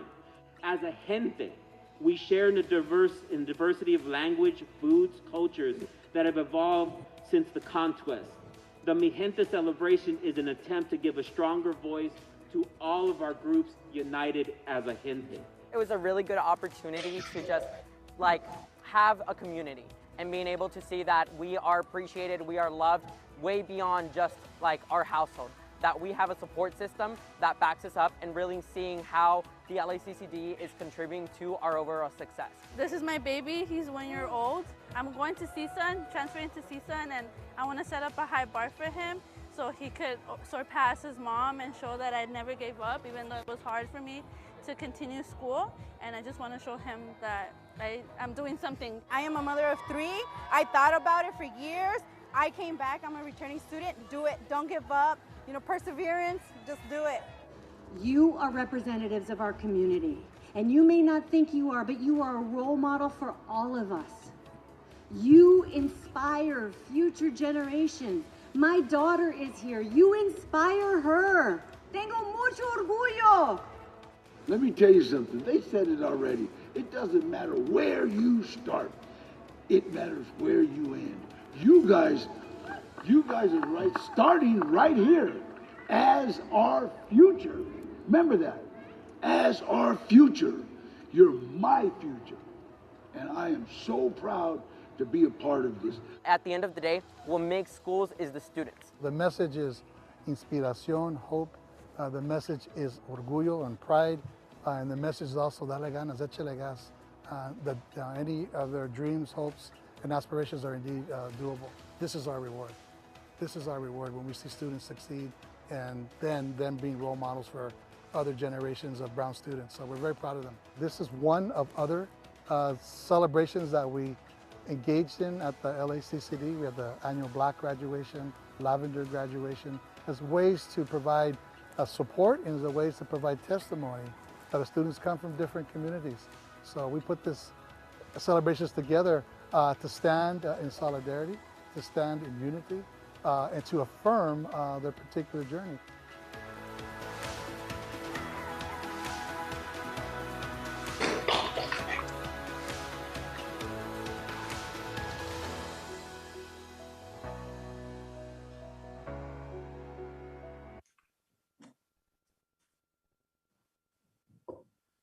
Board colleagues online, can you hear me? I just want to make sure.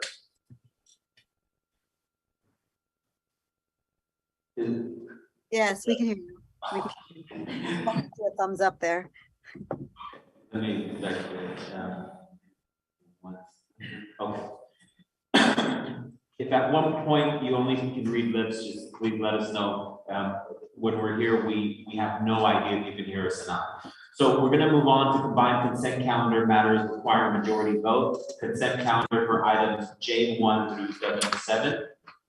Board members, we now have for review the combined consent calendar for items J1 through W7. These items include consent calendars for human resources, personnel commission, academic affairs, and student services, budget and finance, business and facilities.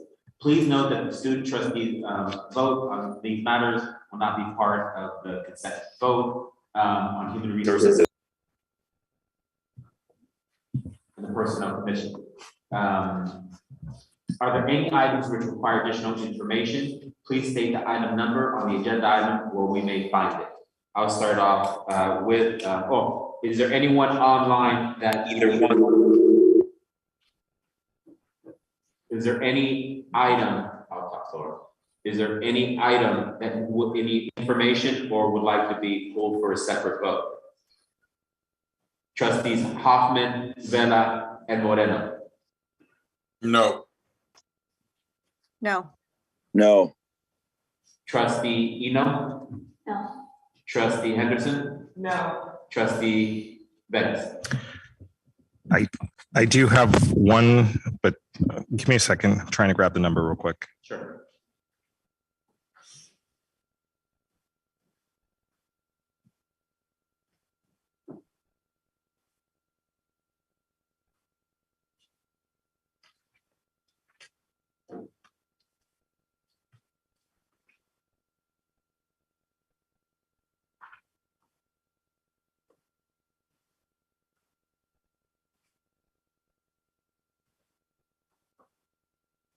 My apologies, Chancellor. I had a question. It was a 2-bit circus lease agreement with LACCD College. Just had a question about how they structured the in-kind. And my apologies. I thought I wrote down a number and I looked it up and it was the wrong one. So. But it was at LACCD College? LACCD College. And I believe it was listed on the consent calendar. One second.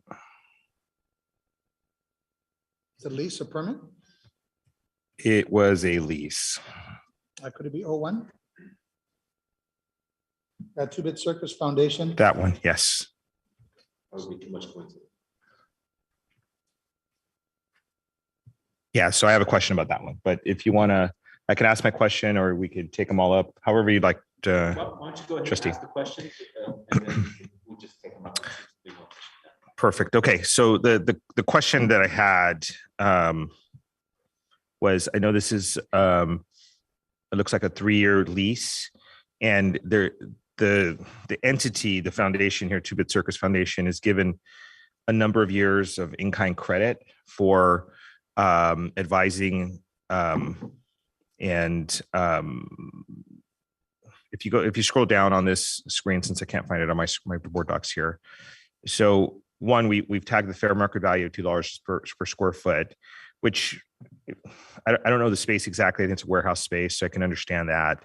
But just out of curiosity, because it's an incubator hub, and if you keep scrolling down, there was a number of in-kind credit that we're giving the 2-bit Circus Foundation.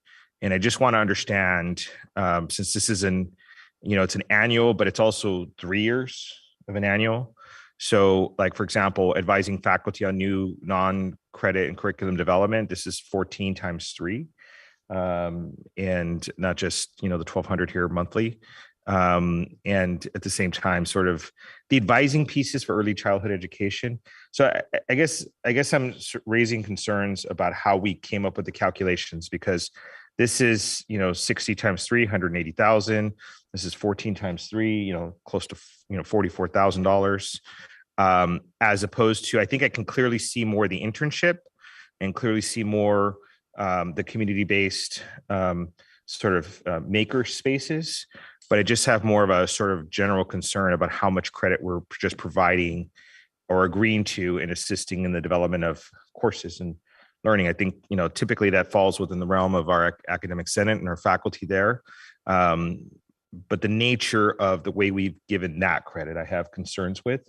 So whether it's President Gallagher that can explain it, or if we can get some real honest assessment, because this is almost like we're being asked to put close to $200,000 worth of credit to develop classes or curriculum in this area, and 2 to 250 in that ballpark. I'm giving you rough mathematics because I'm looking at it as a 3-year deal, and on its own as a standalone might raise concern, generally speaking. But since we're sort of categorizing it as an in-kind, nonetheless, I just want to be clear with the in-kind value. Okay, Dr. Gallagher is not here, but if I can get Vice President Jim Lancaster, if he could be moved up, give him an opportunity to discuss this.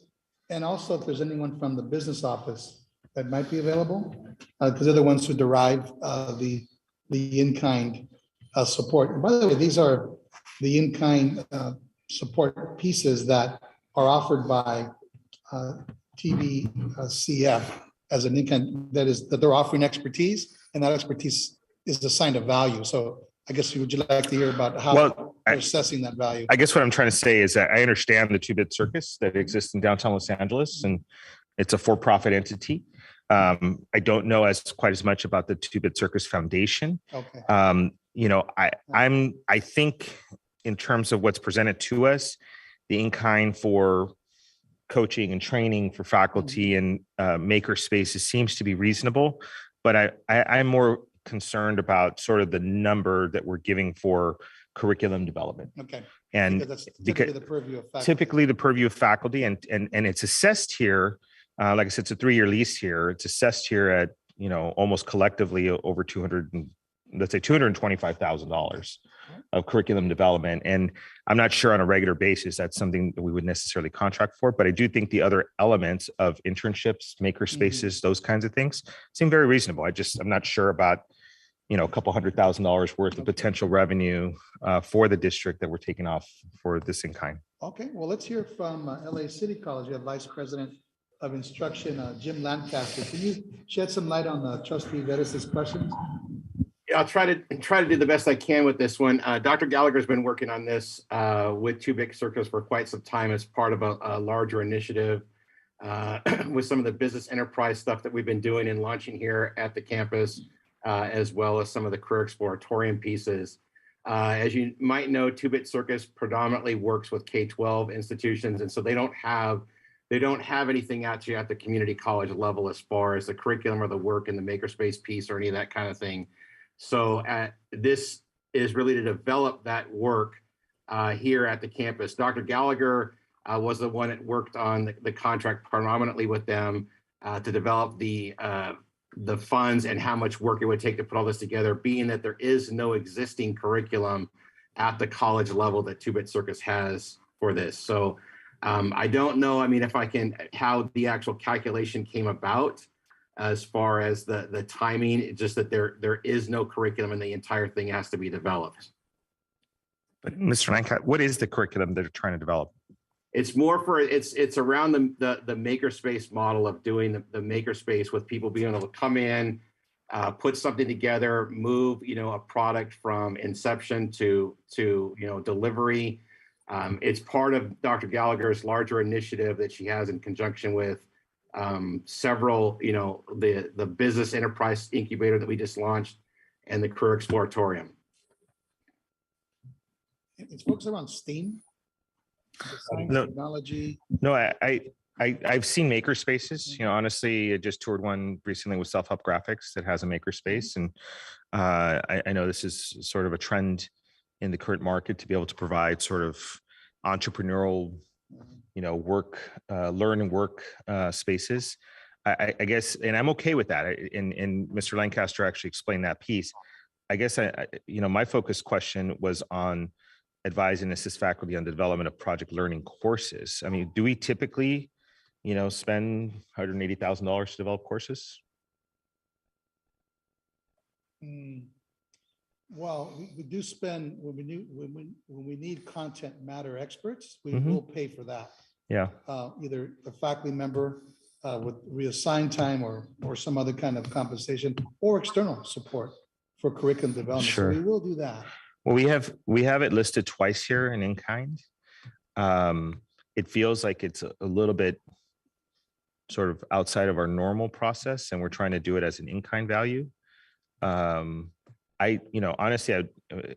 and not to say that Mr. Lancaster's answer wasn't as credible as he can give it, but maybe this item should wait for Dr. Gallagher to come and give us an explanation, because it does sort of look substantially different than we normally do. And it is a roundabout way of doing it. But like I said, I mean, I don't think we typically pay that much to do curriculum development. Mr. Lancaster, is there any issue if we move this, continue the matter? I'm sorry, Trustee Wellna, I didn't catch everything you haven't.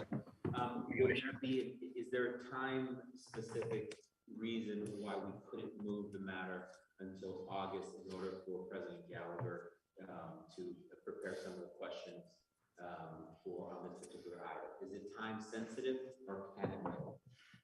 I mean, the contract, I believe, was slated to start this month. I'm not sure if it's going to be if we push it back a month, if that's going to jeopardize anything. We're still locating space for them, so I think that would be okay. If we table, I think you're asking if we could table it, so I think that's okay. It's hard. I'm sorry, I have an audio. I can't hear you so well. No, that's fine. I understood exactly what you said. So we'll go ahead and Yeah. continue the matter. Are there any objections from board members to continuing this matter? So that noted, we'll go ahead and pull this matter and continue this item. So seeing no, may I have a motion and a second on all, and the second to adopt the remaining items of the combined consent calendar, J1 through W7. So moved. Except O1, moved by Trustee Vela, seconded by Trustee Eno. Oh, yeah. That's all you were doing. Trustee Eno. Seeing no additional comments, roll call.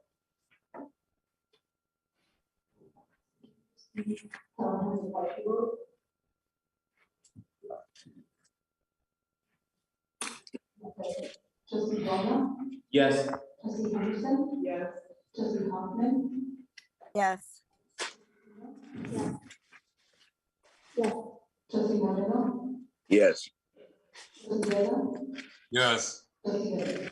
Yes. Trustees, now we're now moving to business items X1 through X11. Board members will now review this item X1 through. Are there any items which require additional information? Please state the item number on the agenda where you may find it. I'm going to start off with Trustee Eno. No. Trustee Henderson. No. Trustee Veras. I have no questions. Trustee Moreno. No questions. Hoffman. Trustee Hoffman. Thank you. No questions. Trustee Vela. No questions. Okay. Any comments? Seeing none, roll call.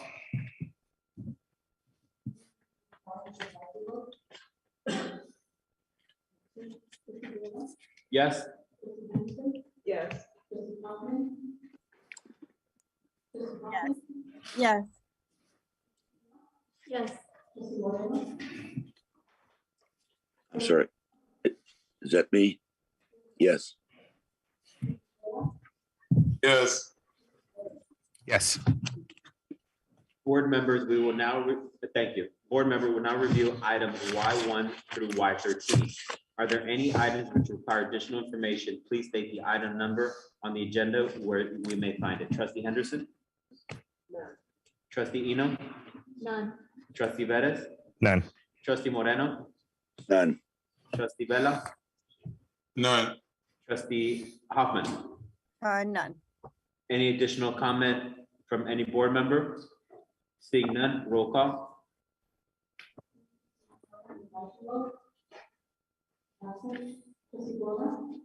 Yes. Yes.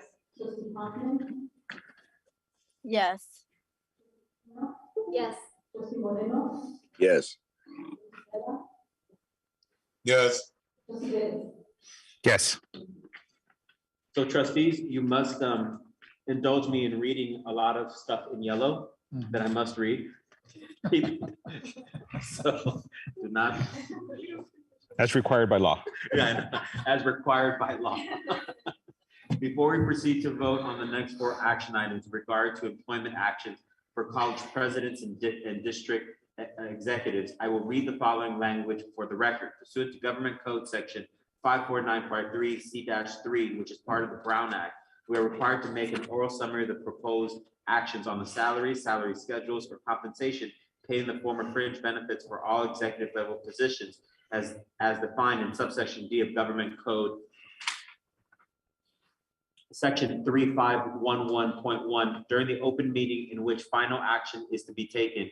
In our case, we need to provide such a summary for chancellor, vice chancellor, and the college president. The agenda item now before us includes an employment action for interim president at Los Angeles Pierce College, Araceli Aguiar, from July 1, 2022 to August 31st, 2022, with salary placement at step 2, $19,106.32, let's not forget it, per month of the vice chancellor and college president's salary schedule. She will receive the $500 per month car allowance and will be entitled to the same health and welfare benefits as received by other unrepresented classified administrators, including retired health benefits. So may I have a motion and a second on item Z1? So moved. Oh, hand raised by who? Is there a trustee that has a question? Oh, it was a motion. Okay. Oh, thank you. And I think I know why. Go ahead, Ms. Gordon. Is it Ms. okay? Gordon? Yes. You've already voted on the item 11, X11. There's no attachment on the board agenda, but there should be one. I think Lucy has it. She needs to bring it up to make sure it's included. It's the premium cost.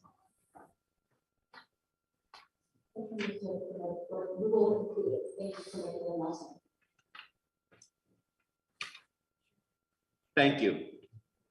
Okay, so is there, because I don't have the trustees in front of me, are there, may I have a motion and a second? I think trustee Vela motion, is there a second? Second. Second, trustee Eno. Any comment on Z1? Seeing none, roll call.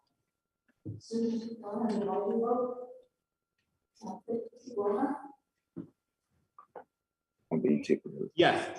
Thank you. Trustee Henderson? Yes. Trustee Hoffman? Yes. Yes. Trustee Moreno? Yes. Yes. Yes. So next is the employment action for interim president of LA Mission College, Dr. Armida Ornelas, from July 1, 2022 to August 31st, 2022, with the salary placement at step 2, $19,106.36 per month of the vice chancellor and college president's salary schedule. She will receive the $500 per month car allowance and will be entitled to the same health and welfare benefits as received by other unrepresented classified administrators, including retired health benefits. May I have a second and a motion on item Z2? Trustee Eno moved. May I have a second? Second. Trustee Henderson second. Any comment? Seeing none, roll call. Trustee Bona? Yes. Trustee Henderson? Yes. Trustee Hoffman? Yes. Yes. Trustee Moreno? Yes. Trustee Vela? Yes. Trustee Velez? Yes. Next is the employment action for interim president at Los Angeles Southwest College, Mr. Anthony Culpepper, from July 21, 2022 to June 30, 2023, with the salary placement in step 4, $21,265.81 per month of the vice chancellor and college president's salary schedule. He will receive a $500 per month car allowance and will be entitled to the same health and welfare benefits as received by other unrepresented classified administrators, including retired health benefits. May I have a motion and a second? Move to approve. So moved. I'll move to approve. May I have a motion on Z3? So moved. Trustee Bella, Go ahead, moved, Bella. seconded by trustee Hoffman. I was first. Seeing but- no comments, roll call.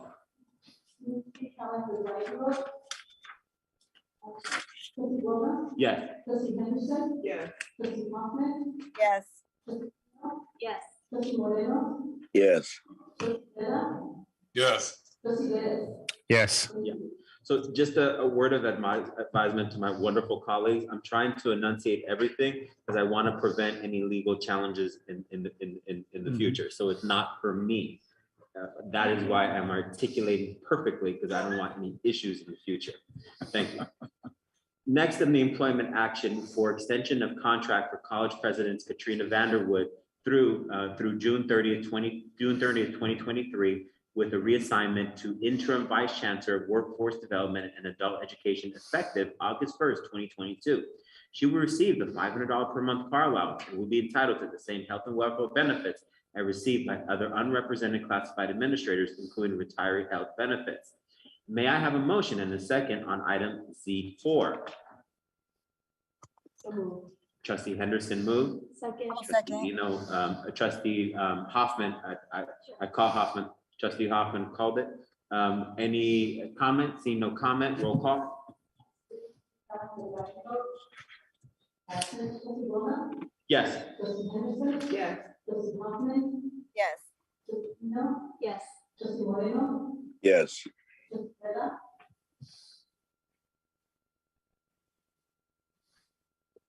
Trustee Vela? Not present.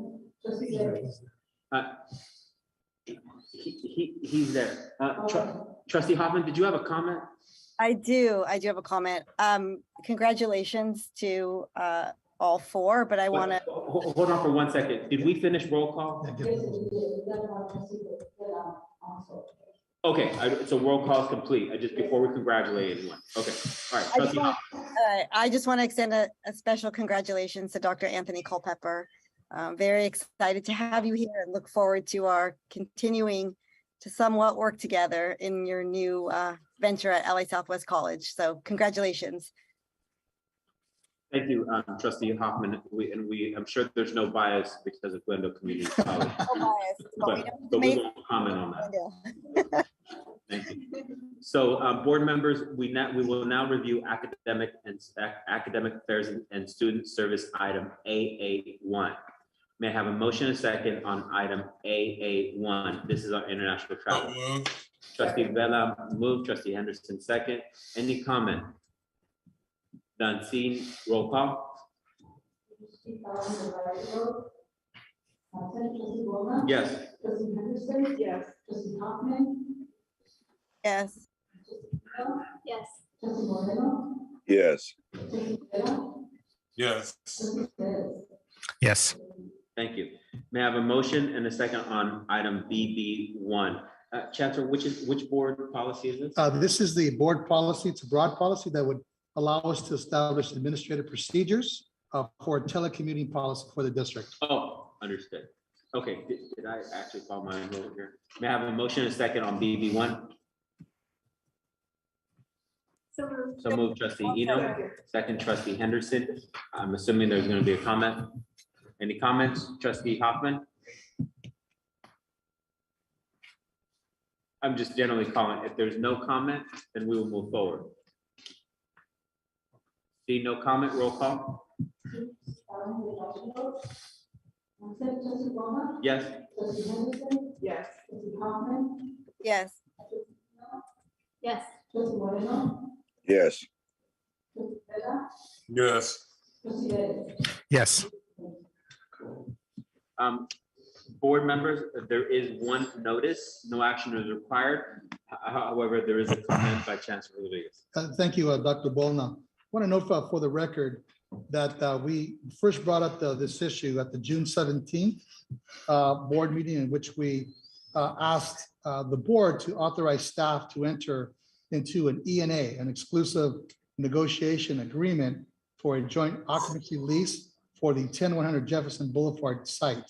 We withdrew it back then and we continued it until this month.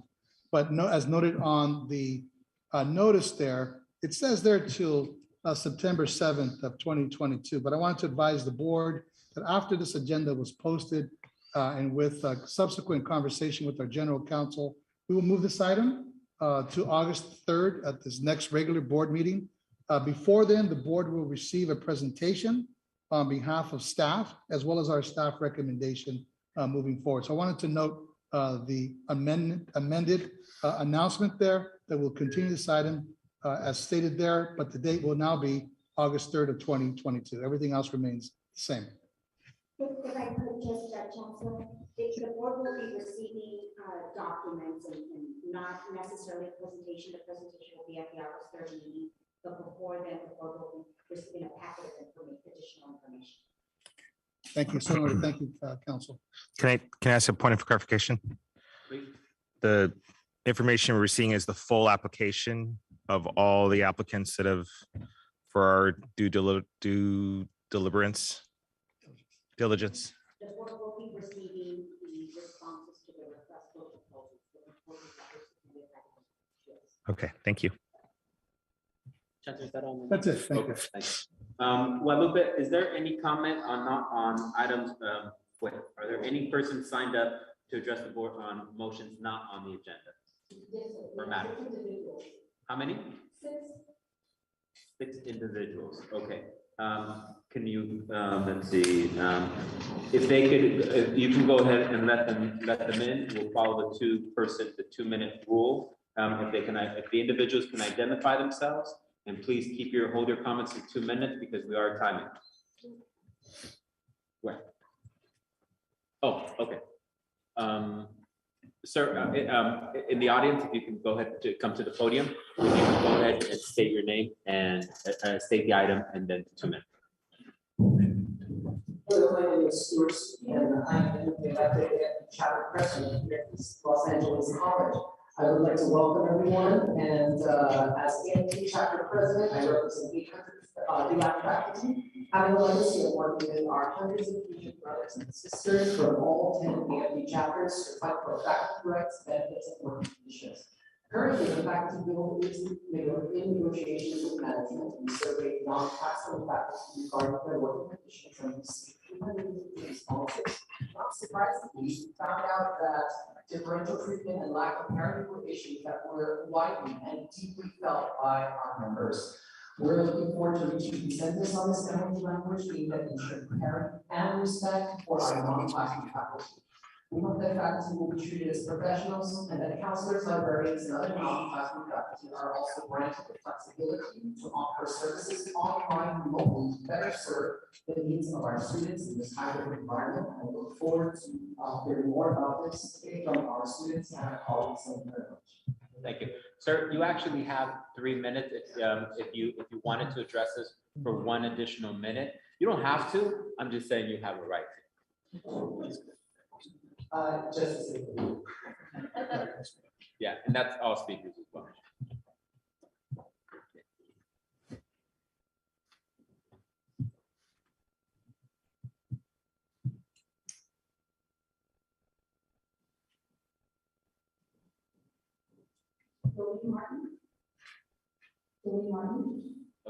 I apologize. So you didn't want to your final minute? Okay, thank you. We protect rights here, okay? Okay. The speaker online, what was it? So we can time them at all the speakers online. You have 3 minutes. I think you called Jolene Martin, so I'm going to go ahead and start. Okay, so good afternoon, trustees and chancellor. My name is Jolene Martin. I'm a counselor, faculty member at Los Angeles Trade Technical College. I'm a counselor, and I love the work that I do, and I love the students that I serve. What I've been seeing in current negotiations with the district is that we non-classroom faculty are being treated as less than our classroom colleagues, despite all of us being hired in high trust positions. Classroom faculty are not told when and where they do their grading, lesson planning, or online teaching, yet counseling faculty are micromanaged when conducting non-student contact time for fear that we could be completing these responsibilities at the beach, as was stated by an administrator during last contract negotiations. This is disrespectful. We are professional faculty and we expect to be treated as such. Additionally, due to lack of planning from our administration, coupled with authoritarian management of our schedule, More students are forced onto campus for in-person services where I'm working 2 to 3 feet away from students that are unmasked, unvaccinated, day in, day out for 5 days a week for up to 15 to 20 students in one day. We need to center student needs by offering consistent, permanent online counseling services with option for a hybrid schedule for non-classroom faculty, instead of forcing students back in unsanitary, enclosed spaces where there are remote options. And we need a universal policy for reporting COVID-19 cases. My campus does not report COVID cases or outbreaks to all faculty, students, or staff. When it was requested through the WEC meeting, a VP stated that it wasn't something that they had to do, so they're not going to do it. And that's why we're requesting for it to be a board policy. I yield my time. Thank you all very much. Thank you very much. Next speaker. Okay, I'll go ahead and go. Good afternoon, everybody. Thank you for your time. My name is Andres Cuzalegui, non-classroom faculty at Los Angeles Valley College. As COVID cases increase throughout the county, our campus has seen an increase of cases, including my department in counseling, causing a shortage of staff, which ultimately impacts our students. As someone who caught COVID recently, most likely at work where counselors meet with students in a small confined space, I can assure you this pandemic is far from over. It is a matter of time before another outbreak occurs across the district that will disrupt student services and consequently impact enrollment. In regards to counseling, all of our services can not only be done efficiently and safely in a remote modality, but it is a preferred method of contact for the majority of our students. In fact, students tell me every day that they prefer online or phone services, but that those are the appointments that fill up first and foremost. And now they have no choice but to show up in person. We should meet our students' needs and provide access to online services or increase access to our online services, especially during the pandemic. Additionally, as non-classroom faculty, I think we deserve the same respect our instructional colleagues received when given the option to extend their hybrid schedule. Please let us continue to do our work in person and remotely to better serve our students, just like our instructional colleagues. Thank you. I yield the rest of my time. Thank you very much. Next speaker. Hello, good afternoon, trustees and chancellor. I'm talking to you from our Southgate campus library. I need to stay a little bit quiet, I'm sorry. My name is Cynthia Orozco, a tenured library faculty member at East Los Angeles College. Our classroom faculty are entrusted to distinguish between their in-person work, such as teaching and attending committee meetings, and their online and/or asynchronous assignments. Non-classroom faculty also deserve the same respect as professionals and faculty in this district so that we can meet our students' needs. As library faculty, the majority of my work is not tied to a specific building, nor is it time-bound. For example, I build instructional materials to teach and guide students in doing college-level research. In our library department, we created 8 Canvas modules for any faculty member to embed in their courses, which to date have been imported around 1,000 times since spring 2020. The impact and utility of this initiative during the pandemic has been widespread and impactful. Since being back in person, the arbitrary constraints put onto non-classroom faculty have impeded my ability to do library faculty level work. You've hired non-classroom faculty as faculty. Not only ought we be entrusted to distinguish between our in-person necessities and online assignments, but this agency equips us to better perform our faculty duties and directly help our students while maintaining our regular building operating hours. Thank you so much. Thank you very much. Next speaker. Hello. Yes, you can go move forward. Hello, my name is Hailey Lopez McDonald. I'm currently transferring to the University of Michigan. However, I was a non-traditional student at ELAC for 3 years, and I wanted to say that the online services should remain because they are salient to the success of non-traditional students like myself. Also, I'm someone who currently has COVID. Everyone in my household has COVID. I would not be able to go on campus to book an appointment and get services there. So again, huge proponent for online services. But during my time at ELAC, I was working 2 jobs, going to school, and independently communicating with universities to see how I could transfer since my situation was really unique. I would not have been able to attend even half the appointments for my counseling services if they were not online. Having the type of access, receiving assistance during my lunch break, right before class starts, or even after a long day of work made all the difference. And I know that difference was felt even more by my peers that had families to take care of, full-time jobs, long commutes to campus, etc. Providing online access to services and allowing both students and faculty to connect via hybrid modality, no matter where we're at, is one of the best ways to support non-traditional students like me and like a large and quickly growing community on our California community college campuses. Thank you. I yield the rest of my time. Thank you very much. Lupe, next speaker. It looks like the person left is the father. Okay, thank you. We'll go ahead. Oh, I'm sorry, I have Ebony McDuffie. Oh, okay, go ahead. Ebony, you have 3 minutes. Good afternoon. First, I would like to thank the Chancellor, board members, and student trustees for the opportunity to speak today. My name is Ebony McDuffie. I'm a non-classroom faculty from Los Angeles Trade Technical College, currently serving in the role of Department Chair of Counseling. I'm here today to urge you to consider renegotiating an MOU that will allow non-classroom faculty the option to complete virtual assignments from a remote location. These virtual offerings would be in addition to current in-person counseling services. To serve our student needs, we need to ensure both on-ground hours and online coverage will be met. As a counseling chair, I can assure you that it is possible to create a hybrid schedule that provides both online and in-person counseling services to students without disrupting current on-campus counseling options or shortening hours of operation.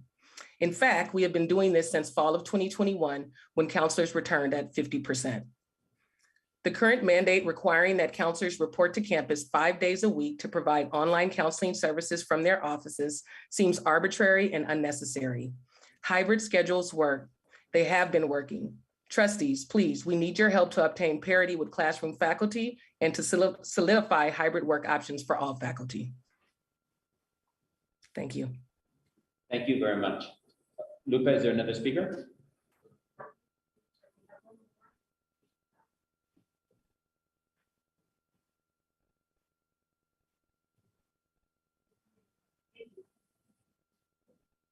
Maybe you can go and speak.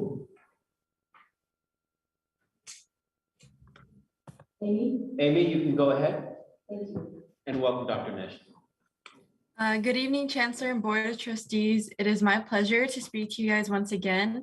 My name is Amy Mayorga. I'm an AFT 1521 student intern, and I'm also a pre-vet student at Los Angeles Pierce College. As a student who has continuously changed majors throughout the science field, online counseling has been one of the best benefits that Pierce has offered in such a difficult journey. Specifically with the science major, the particular classes needed to complete my degree, and with demanding requirements of universities, I have had to change my educational plan numerous times. And with hard science classes in person, I barely had any time to do counseling for an hour. With some classes being online, it was convenient for me to schedule an appointment in advance and do it right after one of my classes. I did not have to travel to school, which is usually about a 30-minute drive or more, but rather was able to focus more on prioritizing my studies than a meeting I would usually have constantly throughout the semester. My recent experience with in-person counseling was not as expected. Even with the campus still not at full capacity, the counseling office was filled with students waiting for a meeting. Had the office been at full capacity, it probably would have been overloaded, especially during the summer with new students requesting counseling. The hybrid method of counseling and library service has by far been the best option for students like me. I have known many students who live far or who mostly take online classes, but pushing for in-person at full capacity, which only will decrease student success in having access to resources, which is already pretty difficult for many students. Many students are already accustomed to our online way of learning. The online services has not failed to help me in many ways and with very helpful counselors at hand. So I ask that the board to please keep a hybrid method of counseling and library service, as it has helped me and many of us stay on track on our educational journey. Thank you. Thank you very much for your comment. Lupe? But we're done, sir. Monday? No more speakers. Oh, no more speakers. Okay. Yeah. We can discuss another matter.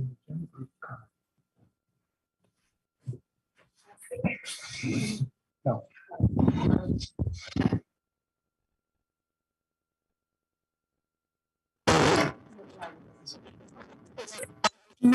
Yes.